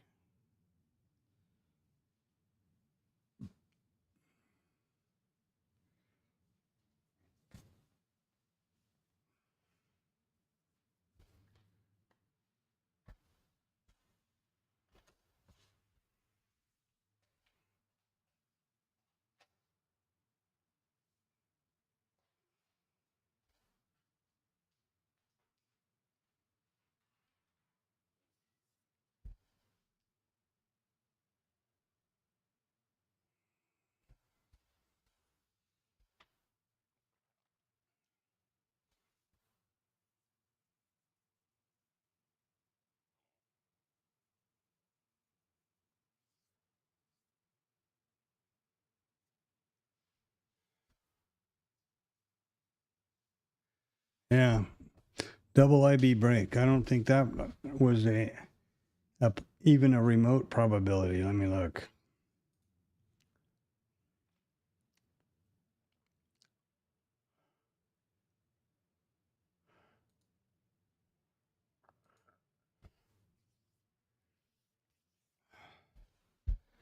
Yeah, 1.9% probability that we'd double break tonight. No. Double break is 15.838. Never mind.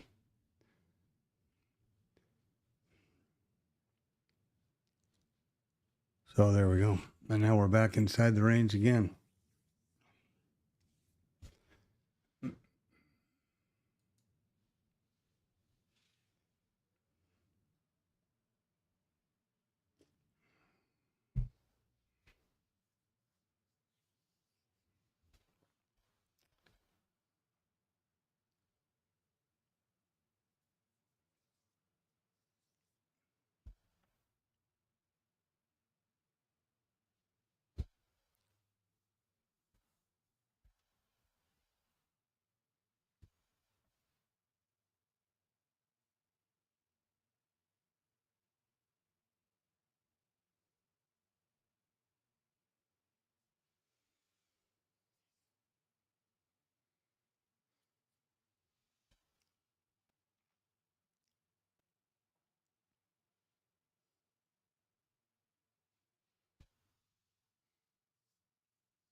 No idea. No idea other than just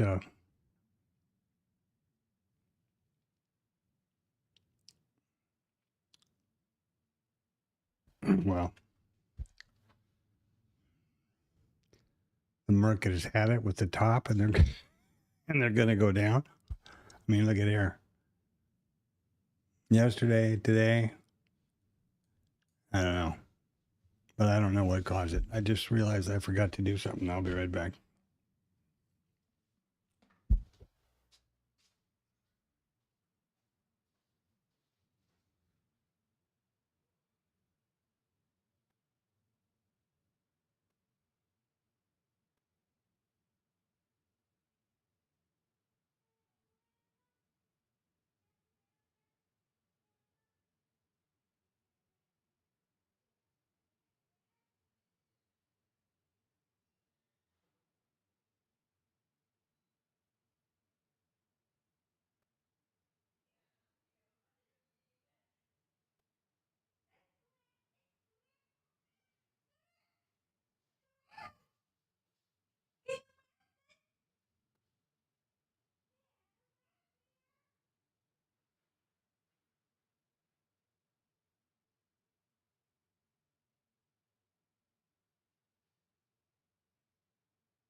Hey, the IB low is taken.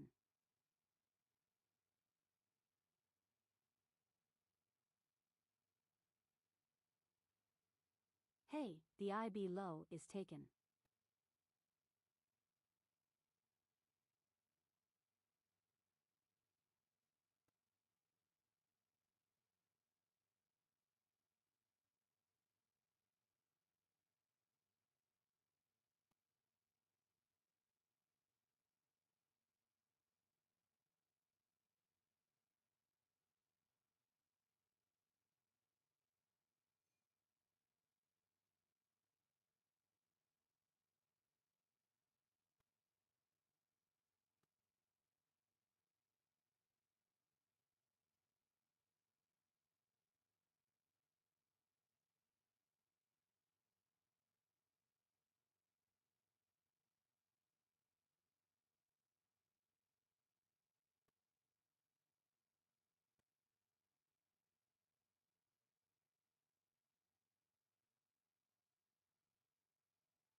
All right.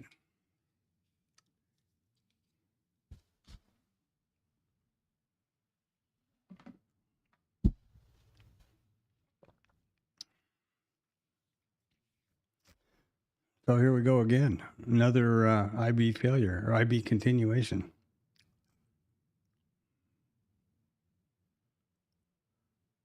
And again, you know, this looks like a little bit of a chop. This is 10 points.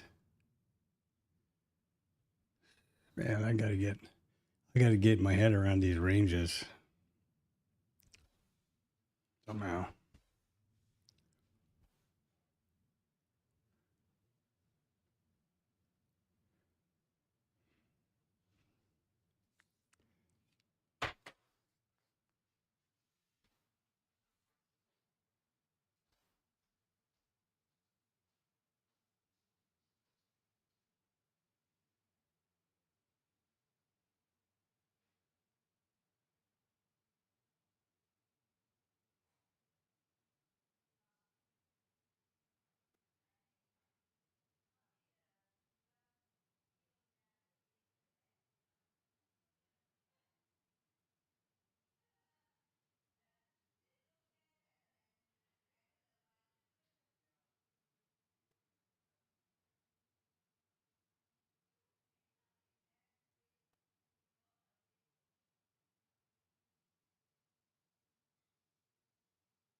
Yeah, I had to run out too.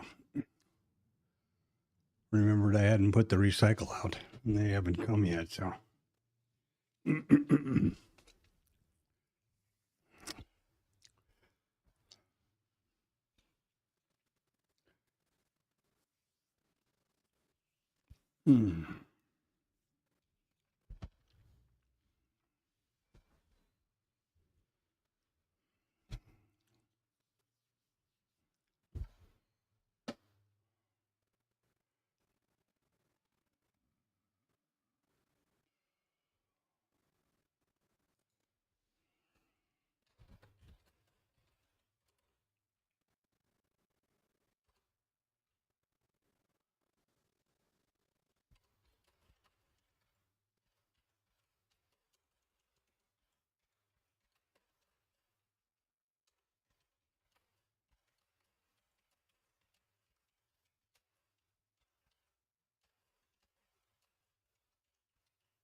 Yay.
I don't see any news anywhere.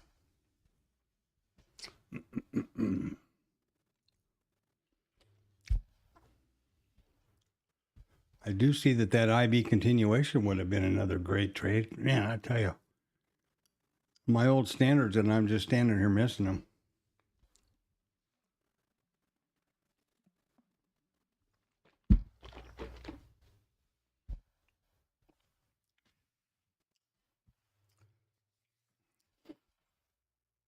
I don't mind them when I'm not standing here, but when I am standing here, that's pretty stupid.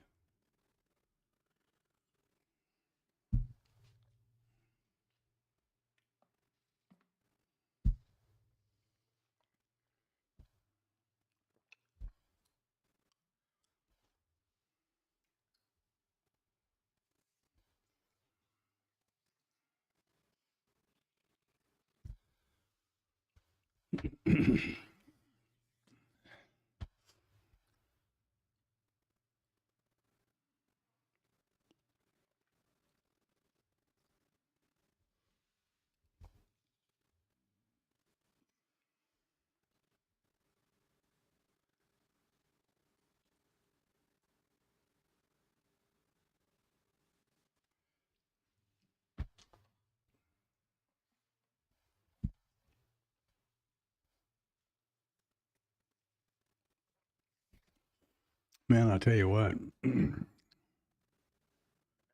30 handles. This is deceptive, right? And here I'm standing thinking, and talking about taking the IB continuation short, and it's 30 handles without any work or fuss.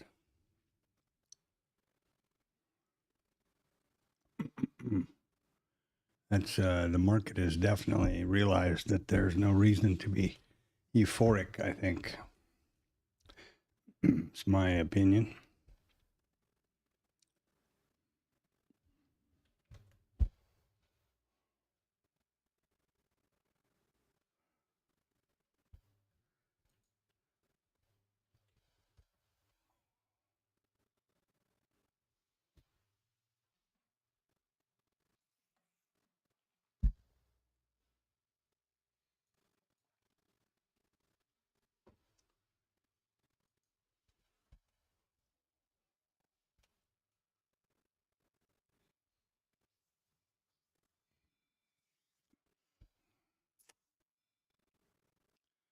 I wouldn't recommend short down here. That's short in the hole, and I'm not that way, but that would have been a real. I was standing here and commented about the IB continuation here, and that's just stupid not to have taken it. I've got to stop just leaning on these structured trades absolutely off of Explorer or wherever, and take them when I see them like this.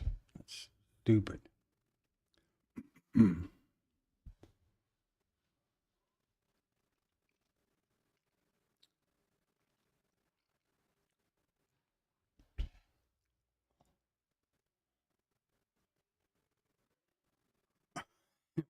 We haven't got the power hour yet.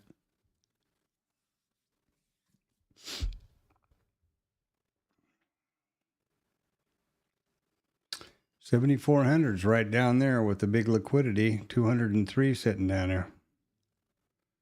Came in the market about 135.40.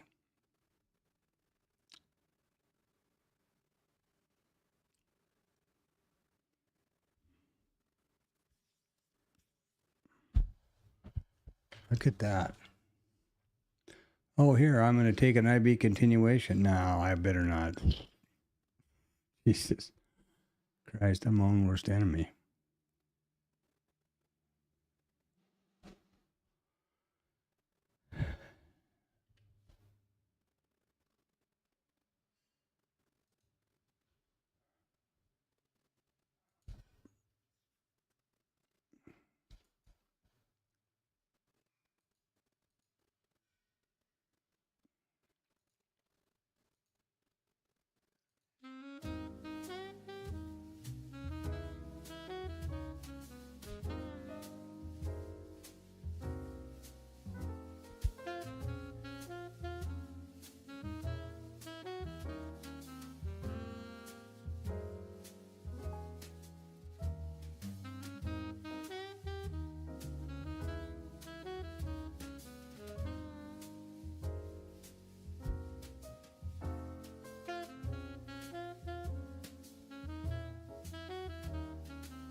Well, let's see if the ABC reversal plays out.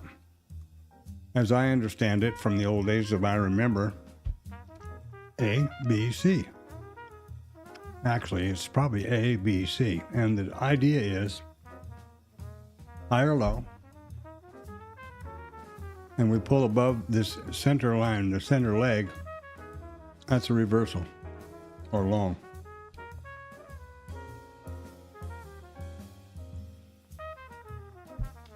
Let's see.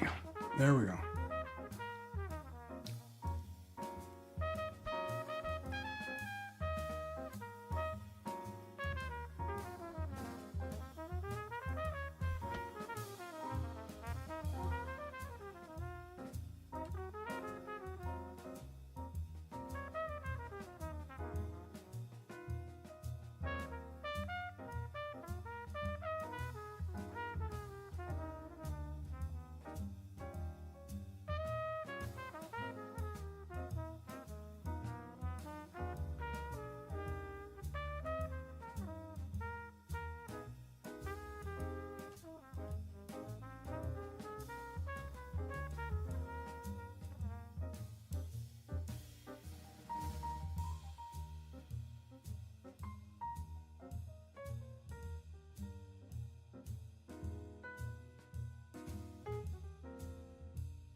So much for that reversal plan. But something that's important to remember here, to point out, I guess, is the scale. So when I said, let's look at this reversal at 22 here, at 12, 20 handles up here. 10 handles, I'm sorry.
power hour is upon us. Okay. I'm so pleased. The edgeful data worked out. Did it? No. It didn't work out at all. Today. We took the IB with a vengeance here and never looked back until way down the road at the end of the morning into RTH2 right here. And then I started watching for pullbacks based on the data. We became less and less probable, and then here we go.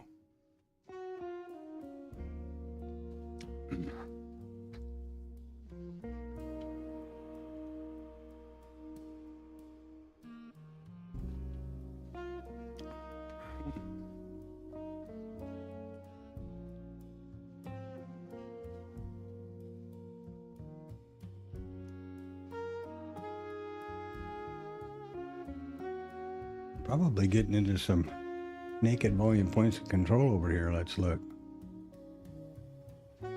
No, not yet. We got a naked one way down here.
I would say that I will unlikely have an entry today.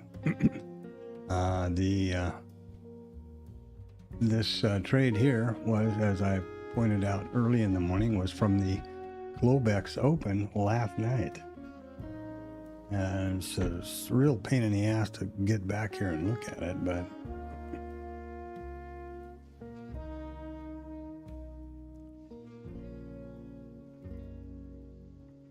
right here.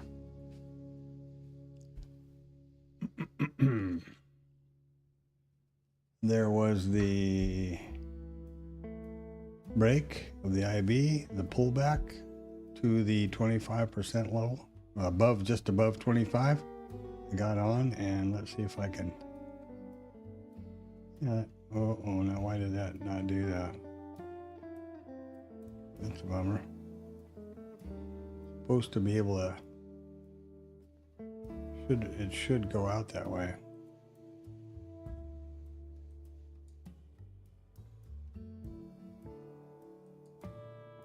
There we go. So here's the, these are the orders on. Didn't quite take it there, and then down and back up and got the entry there. This was my stop and scale and scratch. Jesus, hedge, which never got touched. price started down here past the to the same number of ticks positively as this hedge or stop would have been negative. So I put on a stop other than the hedge, canceled the hedge orders and the stop, and then trailed it. And there's what happened. And I was really glad that it did, because there's what happened shortly thereafter. Now this is it's a clean sweep, and it's a 4,800. This is dollars, not ticks. And I'm sorry about that, because I don't like to ever have P&L visible. But in order for me to get my head around the hedge when both legs are working, it doesn't do me any good to have ticks flying in minis and ticks flying in micros. So I need to be able to see what I'm doing in dollars. That makes sense to me, and I'm sure I could get over that. But yeah, and what that actually turned out to be was right here. There is that. Oh, I got to do this, fix this. Let's see if I can do that. There we go. There's the trade to the nanosecond. Everything about it. Entry, max price, latest entry, number of ticks, P&L, MAE, MFE, everything. There was no MFE. It was all favorable. I mean, I don't know what that means. MAE post. That doesn't make any sense. Anyway, you get the point.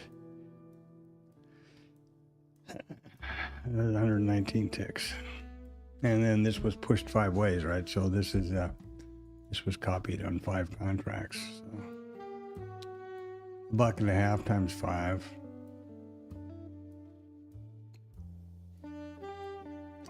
$7.50, I think, or about $7.50.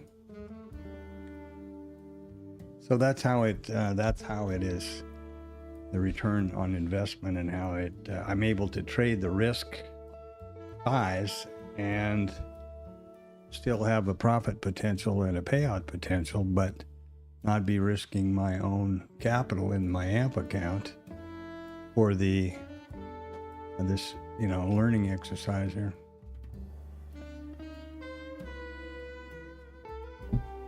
The hedge, as it turns out, last night the hedge wasn't triggered, which is the ideal situation, because the hedge is not any kind of a magic bullet. It is simply replaces the stop at the exact same location as the stop would be in my normal 2-lot risk neutral, or my normal risk neutral bracket.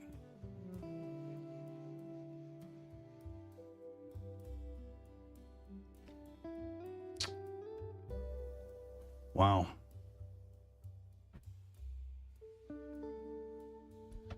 Oh, that's a lot, isn't it? That's our range here. 04 to 72. Wow, there you go. I don't know.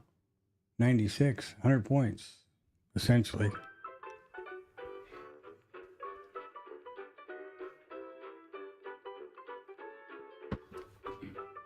I'm afraid to look at the NASDAQ. What the hell happened to that?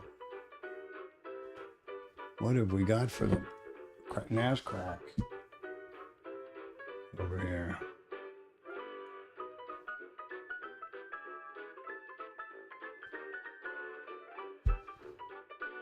$906 to $263. 650 handles. Really? Jesus.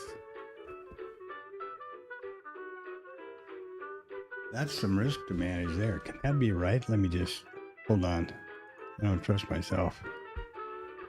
2990.75 minus 29263. No shit, 643 points. Wow. That's points, not ticks. Jesus Christ. I used to trade the NASDAQ and crude oil sometimes too, but it was certainly not moving 600-700 points. I still have a hard time. I have a hard time believing it, and I'm standing here watching it. I'm standing here doing the math.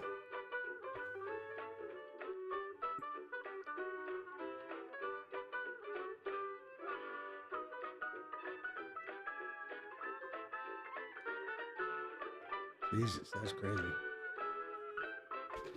That's a pretty crazy.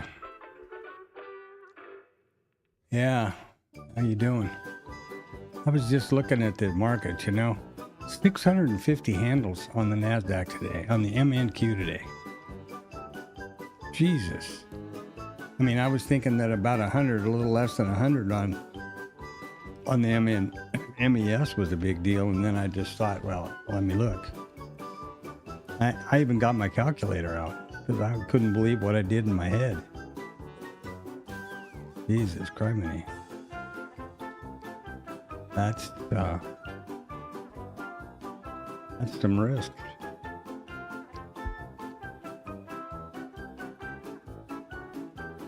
And I remember the days when we traded the NASDAQ in the summer because the ES, and I'm talking minis now, not micros, it's before micros, move so slowly. You might have 10 points if it was a really volatile day in the summertime. In the micros, in minis. 600 points. Wow.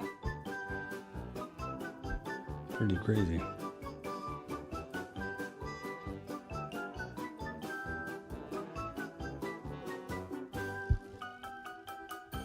And I have no reason for that big drop or what this story was all about. Double break. This VPOC, IB continuation right here was was good for about half, 50 or 60 points. 36 to 36 to 16, 20 points anyway. If you want to be real conservative. Just down to the value area low is 15, so 36 to 15.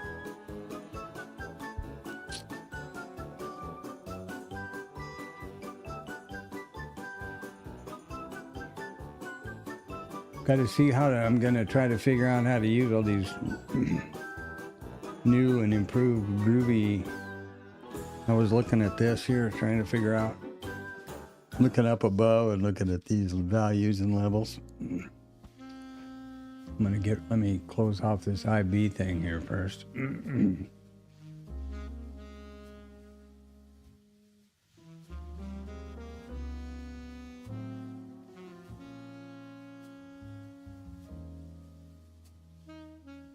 Not sure just where to put all this stuff now, or what to think about it. This was the Globex.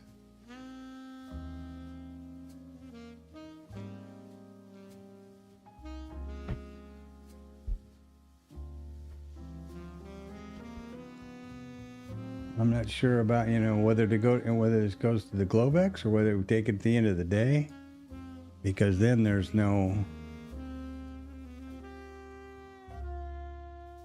Oh, there's the 168 level there.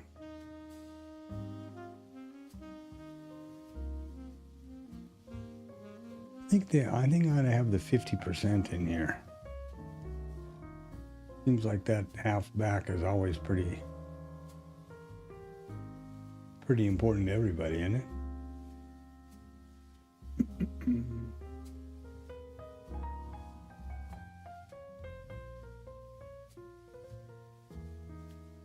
That kind of lines up with a lot of stuff.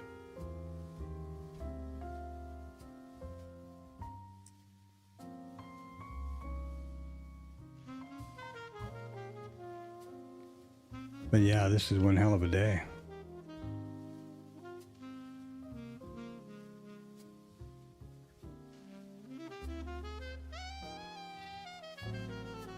So many groovy little tools here. I have no idea what to do with. Uh-oh, that wasn't what I wanted to do there.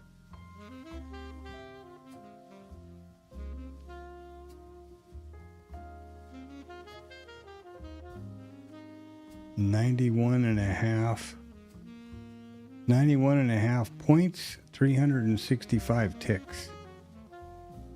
Wow.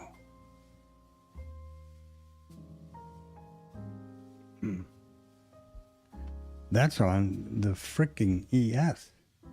The MES, but you know. Oops. I don't think I want to do whatever I just did. What did I just do?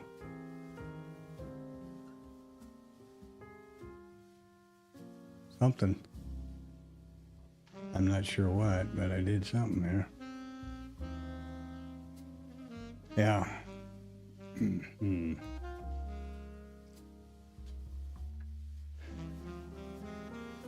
Be interesting to see what happens with this Globex tonight.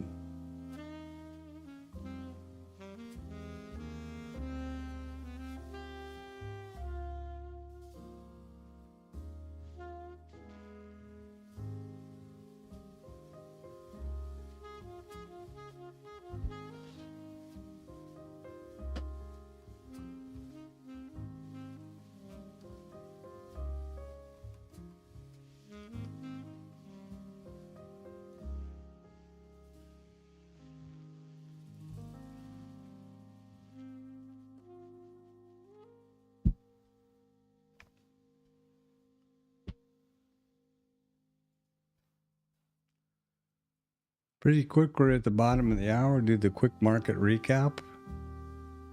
Or wrap up or whatever.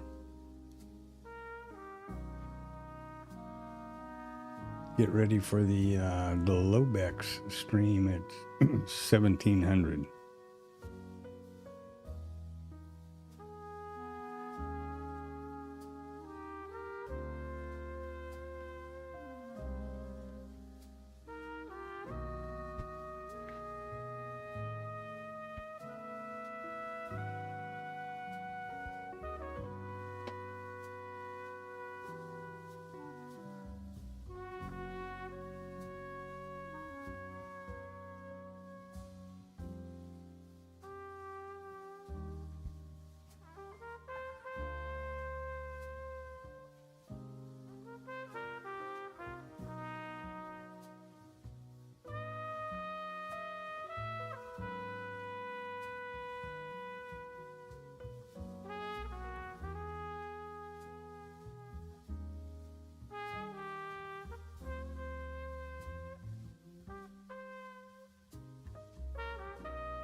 Well, we'll have a new micro composite tomorrow, because this will be close off this one, and we'll pick up these 2 days.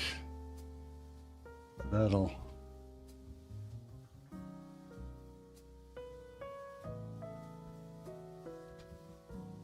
be that.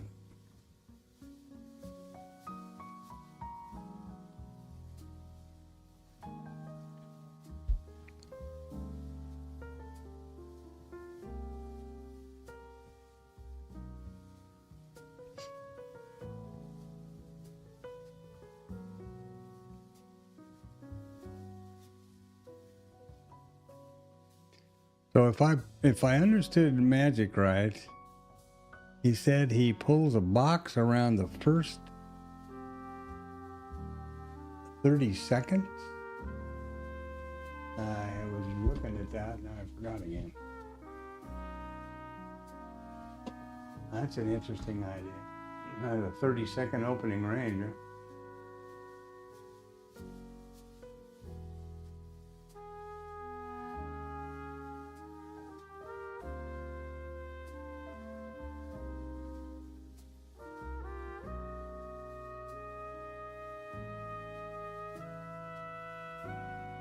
Yeah, pulls the box around the first 30 seconds of the RTH, I'm assuming. I'm not sure how I can even do that over here. I know how to do it. I know how. Slap a candlestick on here and make it a, whoa, make it a something here. That's pretty weird. Heat map settings, candles, body width, box, open, high, low, close. Where the hell did the 1 minute? Oh, okay. 30 seconds.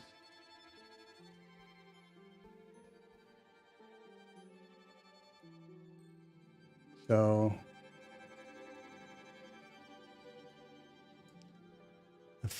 oh, come on. The first 30-second candle is right here.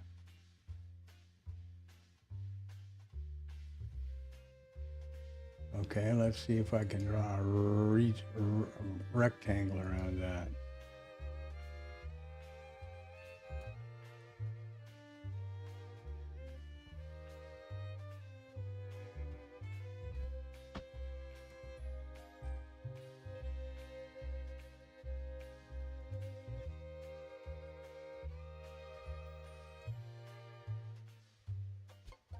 No, that didn't work like I had it planned.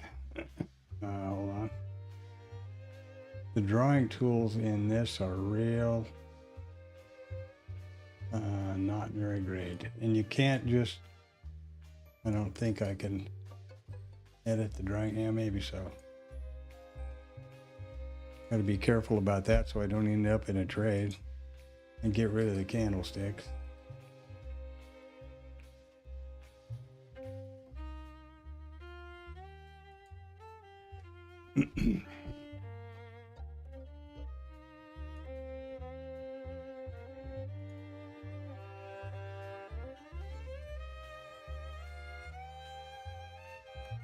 So there we have. So he goes long above it and short below it. Supposedly.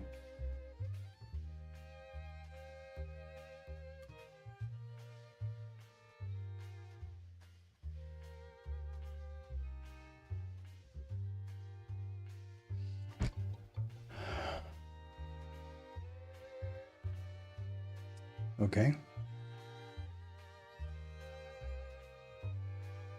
Interesting. 30-second candles. Well, I did it in Bookmap, which is, yeah, I can do 30 seconds. I don't think my plan allows you to go to seconds, if I'm not mistaken. Let's check. Maybe. 30 seconds, maybe so. Let's see. Hope it didn't break something. Now, see, gotta go up to premium or whatever the hell, which I'm not gonna do. So 1 minute is as far as you're gonna get.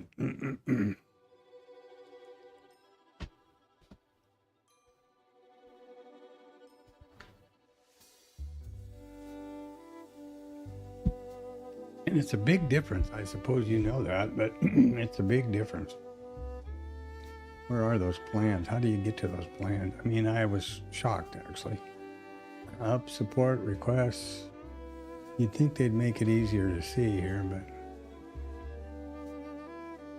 explore our plans. I guess they did. $200 a month.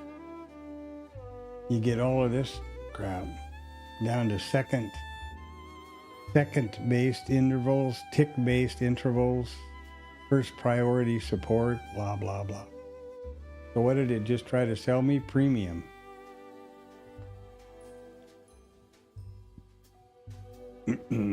Which gives you almost everything. Oh, no, because this is second-based intervals. Wait a second here. Yeah, I don't have TPOs. I guess I got this thing in order to be able to get enough. Oh, no. I've got the cheap one here. I got this beauty so I can have 5 indicators on the chart. Current plan. There you go.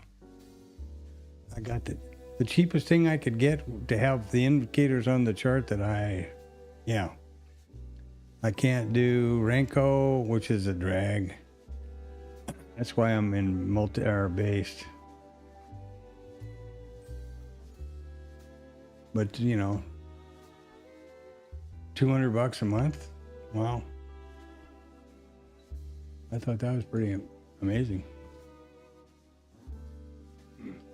Good for them.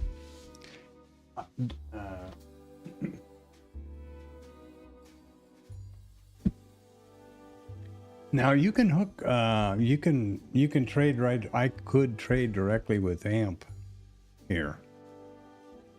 And I don't know. I suppose you could do that with Lucid or what, whoever, I guess. I have been using the same data feed and setup for so freaking long. I'm just so used to it. I don't know. It would be a real learning experience to do something different, frankly. Be honest about it. I should just shut up and trade. I tell you what I think I'm going to do. Obviously, the continue with the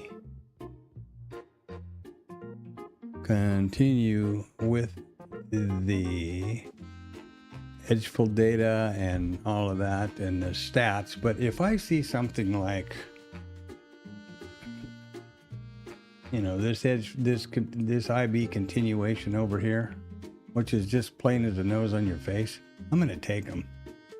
Stuff that we used to trade, you know, discretionary trading based stuff. Because I think it's just, I'm tired of standing here and only having a limited amount of opportunity to do something. And I guess I realize that's an opportunity to lose too, you know. Here's another one. We come up through it, pull down below it, come up lower and can't get through. That's a beautiful short. I'm not sure where. I'd have to look. Let's see if I can figure it out. I'm trying to figure out where Magic said he shorted that from. Let's see.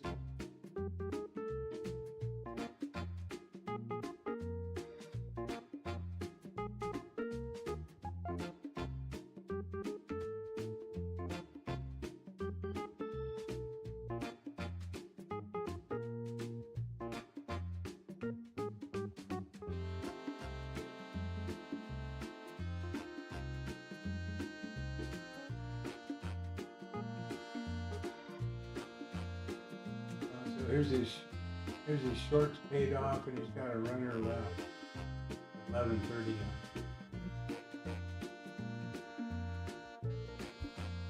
So 11:39.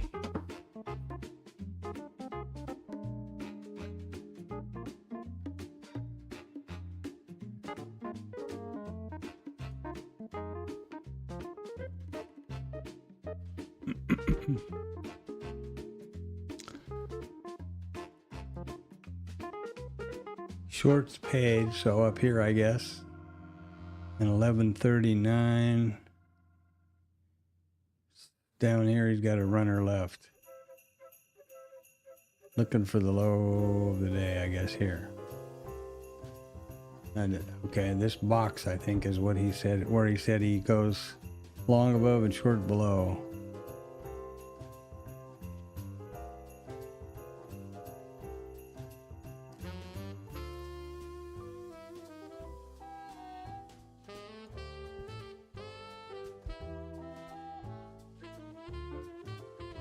Oh, well.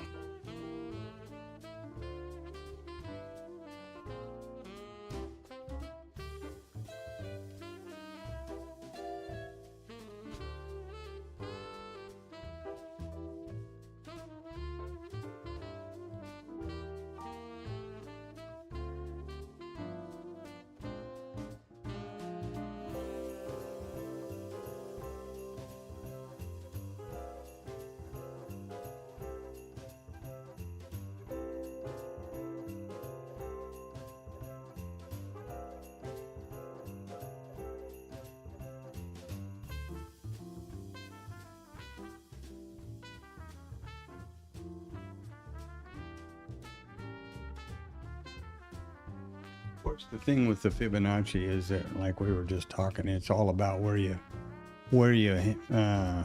anchor it and end it. You can put the numbers wherever you want.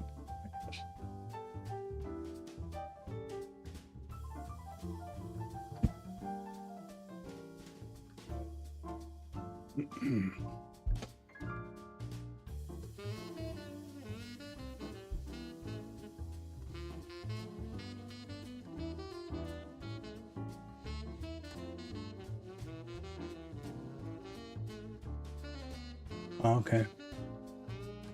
Well, nothing I have is app. This is all desktop only. Oh no, Trading Views desktop as an app. Yeah, you're right. But everything else is desktop forever.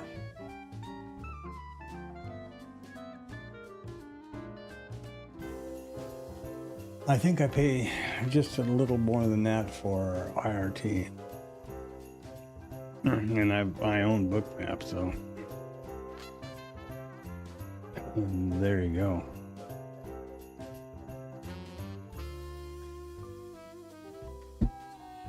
Jigsaw too, for like 12, 15 years, and I think the last time I opened it was a couple years ago. Maybe, I don't know. I think I opened it recently to see if Pete had got his shit together with, anything replacing Bookmap.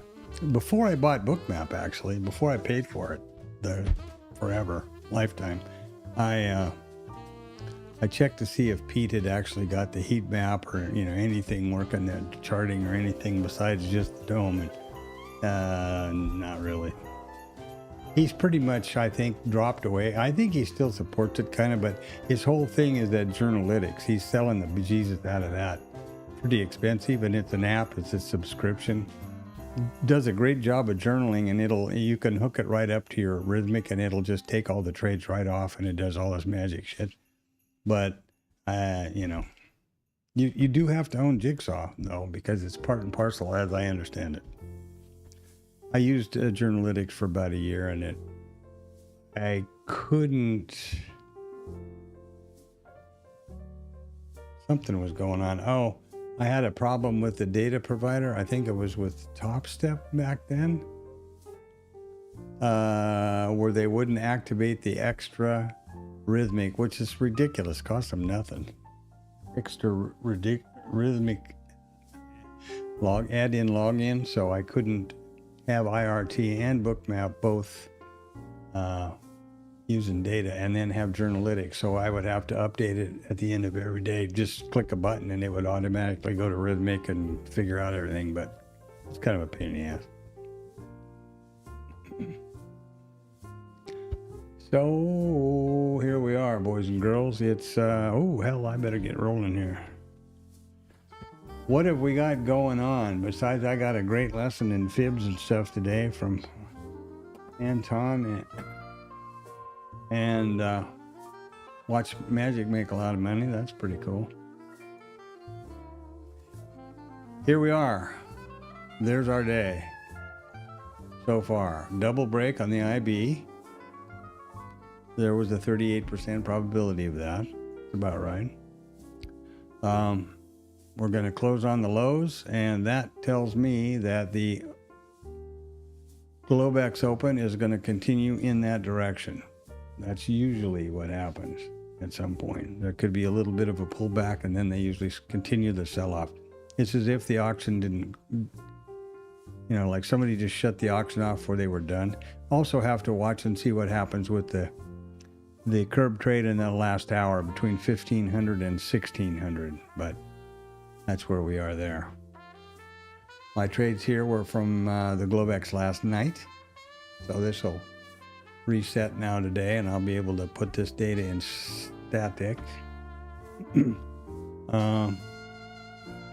IRT,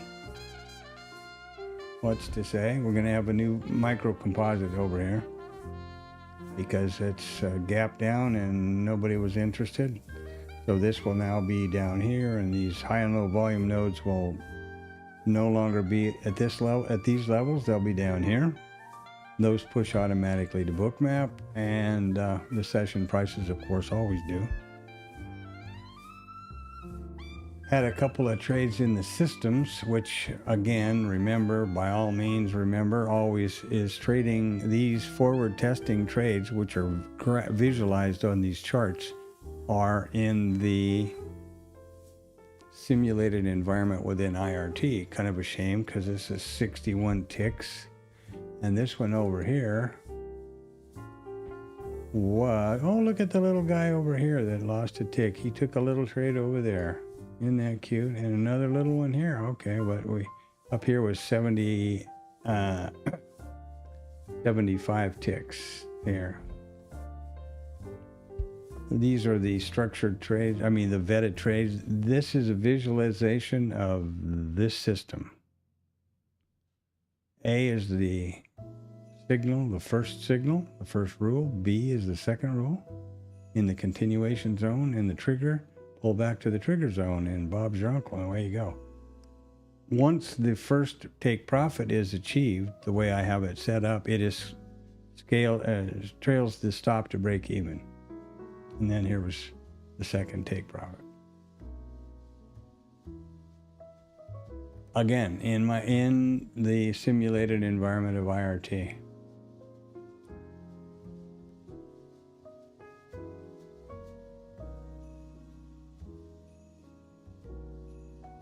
Yeah, I never do those. I never draw volume profiles in the middle of outer space like that. On the typical charting for the sessions, I just have one each for each session, period. And that's reflected here. This is for this current RTH. This one over here, if it'll scroll back far enough, which it probably won't. This is for this RTH, and once I change the session to full session, then there'll be RTH, ETH, RTH. I don't ever just... Yes, you can draw them wherever you want, but I don't do that. Because makes me more, I feel like it's disjointed. Now, down here it's a similar thing that that's what I'll do over here. And it's real easy, you just grab the profile here and go like this. Well, there you go. That's all there's to it.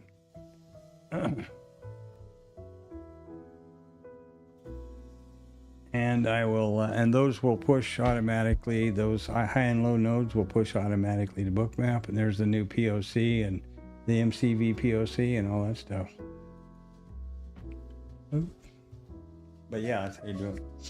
And in case anybody's ever wondered, you or whoever, this black volume profile here is the all data, and that's it starts on September 24th of 2018. This volume profile here. There you go. All right, let's see here. What else are we doing here? Well, the edgeful stuff. Now I will be dialing all this up for the Globex Open, and then also will be the. We'll start with the Globex IBs and stuff up here. What happened to my little guy? Oh, what happened to the dashboard? That's weird. Okay. In the trading view, just for visualization purposes only, and all of my new little fibs that I was been shown by the fellows here. And most importantly, let's look at what the hell is going to happen tomorrow. News. Snooze, baby. Economic calendar for investing.com. Here was today. Tomorrow we're going to have, ooh, baby, PCE, GDP, initial jobless claims, durable goods orders.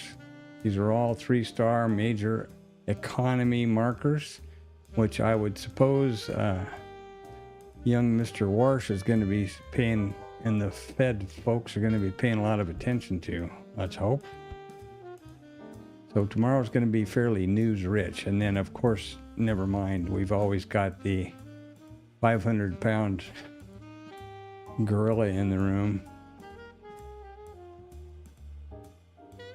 Oh well, we're gonna get $672 million to remove Iranian nuclear materials. I wonder who will get that contract. Do you suppose that stupid-looking cartoon character that did the reflecting pool? Boy, a goofy-looking guy, isn't he? Pretty good-looking gal there with him in that one picture. But man, oh man, it looks like John Candy, who I know is dead. It looks like John Candy dressed up in some kind of get-up for a movie. It was the funniest-looking guy. You know, trying to be John Candy being a complete joke, you know, with a big cigar and dyed black hair, and you know, pretty funny. So this is, well, let me start over. This is investing.com. They only focus on traditional economic numbers. No press releases or somebody in executive order signings or any of that stuff. And I appreciate that it's separated. Notice that the event title turns to a URL. So if you don't know what initial jobless claims means, you can just click that button and away you go. You'll find out all about it and the most recent releases, etc. I keep these free, and I know the ads are annoying, but they're free. So anybody that comes through the stream can use these resources. I don't see where it does me any, would do anybody any good if I have a Bloomberg terminal and you don't have $36,000 a year. That doesn't make sense. But so I go this way, and I don't have a Bloomberg terminal, by the way. But anyway. Now, Financial Juice is also free, and you can also filter it for whatever you want. But they do pull Trump things, random, non-typical economic event numbers into their calendar if they can. They definitely pick most of the stuff up on the Squawk Box side over here, and I really appreciate that because, as you hopefully have recognized, risk in this environment is huge for our auction. We just had a VPOC migration south, so let's go. Let's short them, baby. That's right into the close. Look at there. So those are the news sources. I think that's pretty much got that wrapped up. We're going to have the market on closing bell. We just did have the market on closing bell. Holy smokes, I'm not even paying attention here. There we are. 2,457,000,000 buy side. 1,700,000,000 buy side. 225,000,000. 839,000,000. All buy side today. Crazy, huh? It's what I just don't understand. One day it's multiple billion sell side. The next day it's multiple billion buy side imbalance. Who swinging that much size is day trading? I find it phenomenal. But anyway, that's what we have. Now, as far as the stream goes, I will be closing the stream at 1500 as always for the cash close. The Globex stream starts at 1700 and goes till about 8:30, somewhere around 2030 and 2100. And then back again for the normal stream at 0800 every trading day morning for the pre-market and the setup, and then the entire day. So there you go.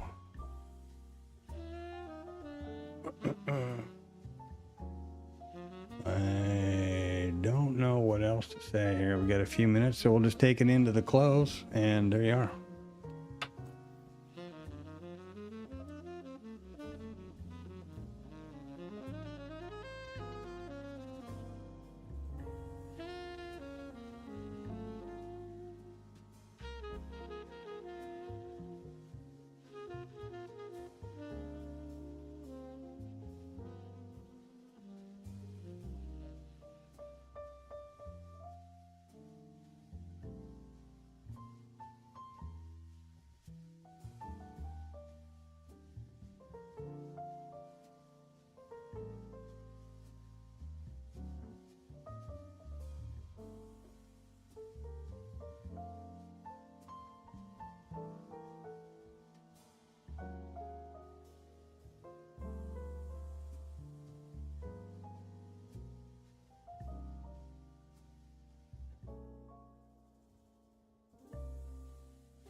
Okay, so we got less than 5 minutes here. We're going to wrap it up the top of the hour.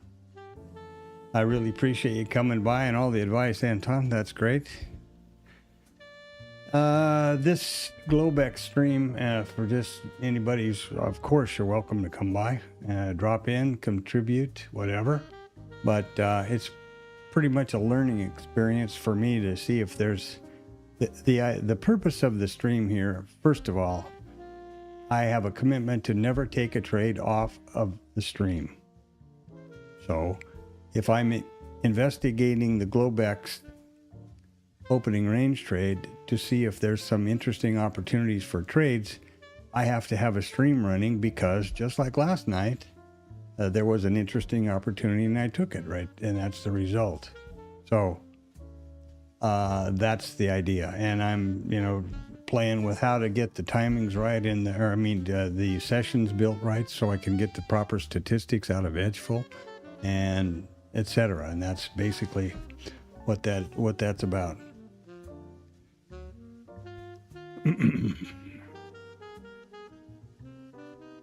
it would be a pleasure to just be able to trade an hour a day and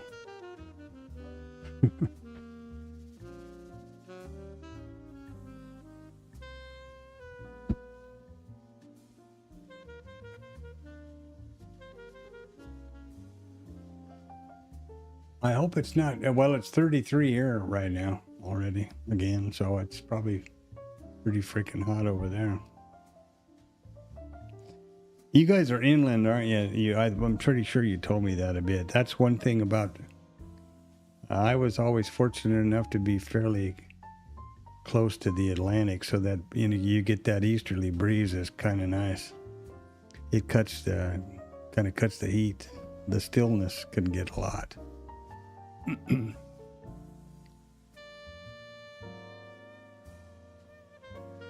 most of the time I was there, I was associated with stuff on the water, sailing or whatever, boat stuff. Hey, you know what you ought to do? Well, maybe do whatever you want, but SMB, the famous prop shop in New York, and they, you can try out and get on their desk, and it's a real honest-to-God prop shop. That Lance Brightstein or whatever made $10 million, verified, learning to trade there. They have an office in Miami now.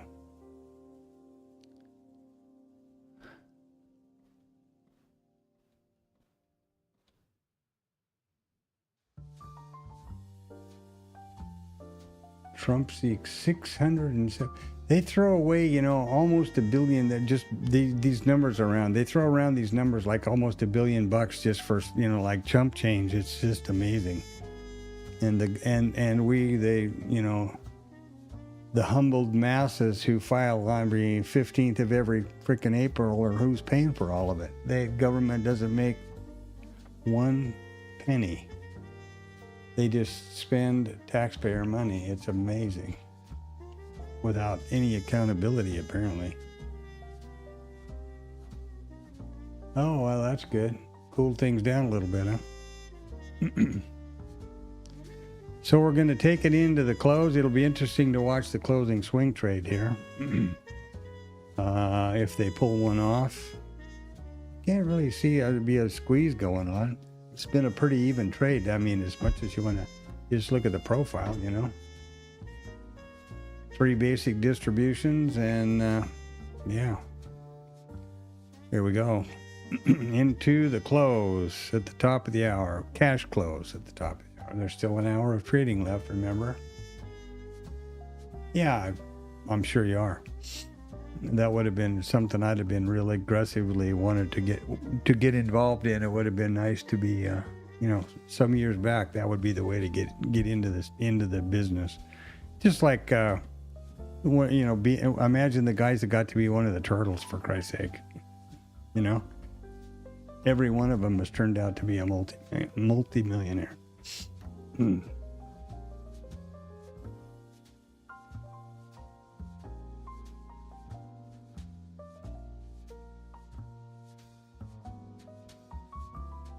Richard Dennis.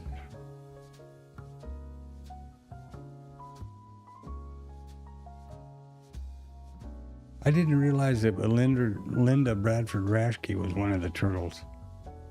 I heard the other day somebody had been a turtle and mentioned that she was one of the group. Oh, there we go. Bingo. The pop. There's the close. There's the squeeze. There are those market on close orders coming through, I guess. All right.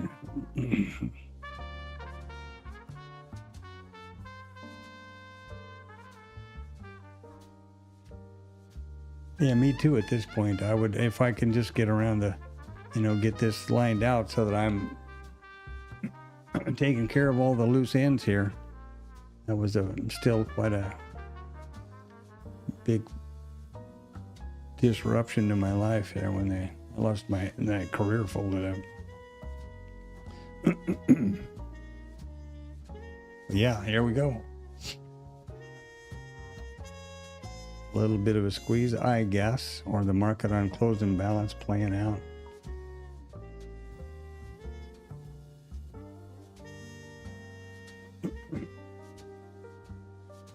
So I'll be working with those fibs and stuff, and I'm open to anything. Like I say in the earlier parts of the stream, I probably didn't mention it much today, but the purpose of this stream is my virtual trading journal to anyone who's not familiar with that.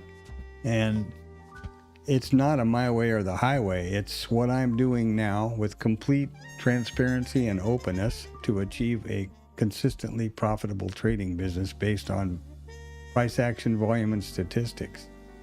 And any suggestions are more than welcome, as Anton very well knows. I really appreciate it. So, yeah, baby.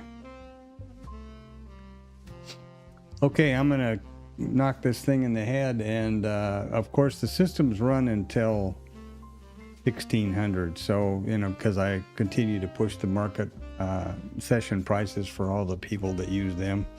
By the way, if anybody coming through the stream wants access to these session prices, happy to provide that link free, no problem. I start publishing them at 1700 on Sunday evening through 1600 on Friday. I publish them up to Google so that you download you're updating as a Google link CSV.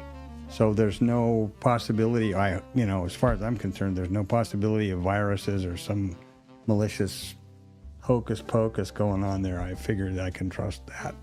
If you can't trust Google's Drive, I guess, I don't know what you can do. So that's how it works. Just drop something in the chat, let me know, and I'm happy to hook you up with that. It's a CSV file. You can put in the cloud notes here. You can put in these indicators. You can use it as a CSV file or your software of choice. Ned, I think, just keeps it.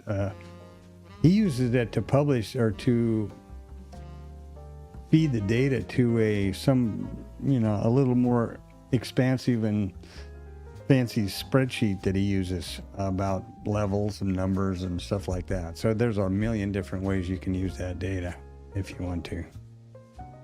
And I'm happy to share it as long as I have IRT. I'll keep doing that. If I don't, then oops. no more levels, I guess. 32 banks are well positioned to weather severe recession. Oh, well, that's good. The Fed's looking at who can weather a severe recession. Interesting. I saw a thing, I don't know how true it is, I didn't listen to it, that the Fed, the economic civil war started between Warsh and Besant. Apparently there's a big difference in how to do things, what to do about things, and between those two. So that ought to be some dynamic. I guess it'll be a couple months before Trump is calling Warsh a frickin' idiot thief and whatever he used to call poor old Powell. Jesus, how crazy, eh? And remember that Trump appointed Powell,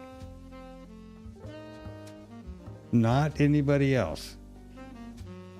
But when he refused to, have a good day yourself. Talk to you tomorrow. Thanks a lot. We'll see what materializes. If it does, I'll trade it, and if not, I won't. So I'm just watching the squeeze here, kind of. They're already back up to the price check at aisle 3. Well over the damn near to the IB high again. Interesting. Very interesting. They're going to get to the IB high before this squeeze is over. Looks like. Closing swing squeeze trade. All right. I remember that the most important tool in your trading setup rig is you. So make sure you take good care of yourself. Exercise. Be well rested, hydrated, nourished. You know, if mama makes you mad and you're on emotional tilt, throw the mouse out the window, you know. Be sure to be back at 8 o'clock in the morning for the pre-market and some more of this fun for a Thursday. Big numbers tomorrow, so remember that, 7:30 in the morning. All right, I am going to call this a day here. Here's my prediction at, what time is it? It's at 15:07:03 Central Standard Time. I predict we're going to squeeze up to the IB high. And with that prediction and a couple bucks, you can probably get yourself a coffee. In other words, useless. All right, see you later. Thanks for coming by.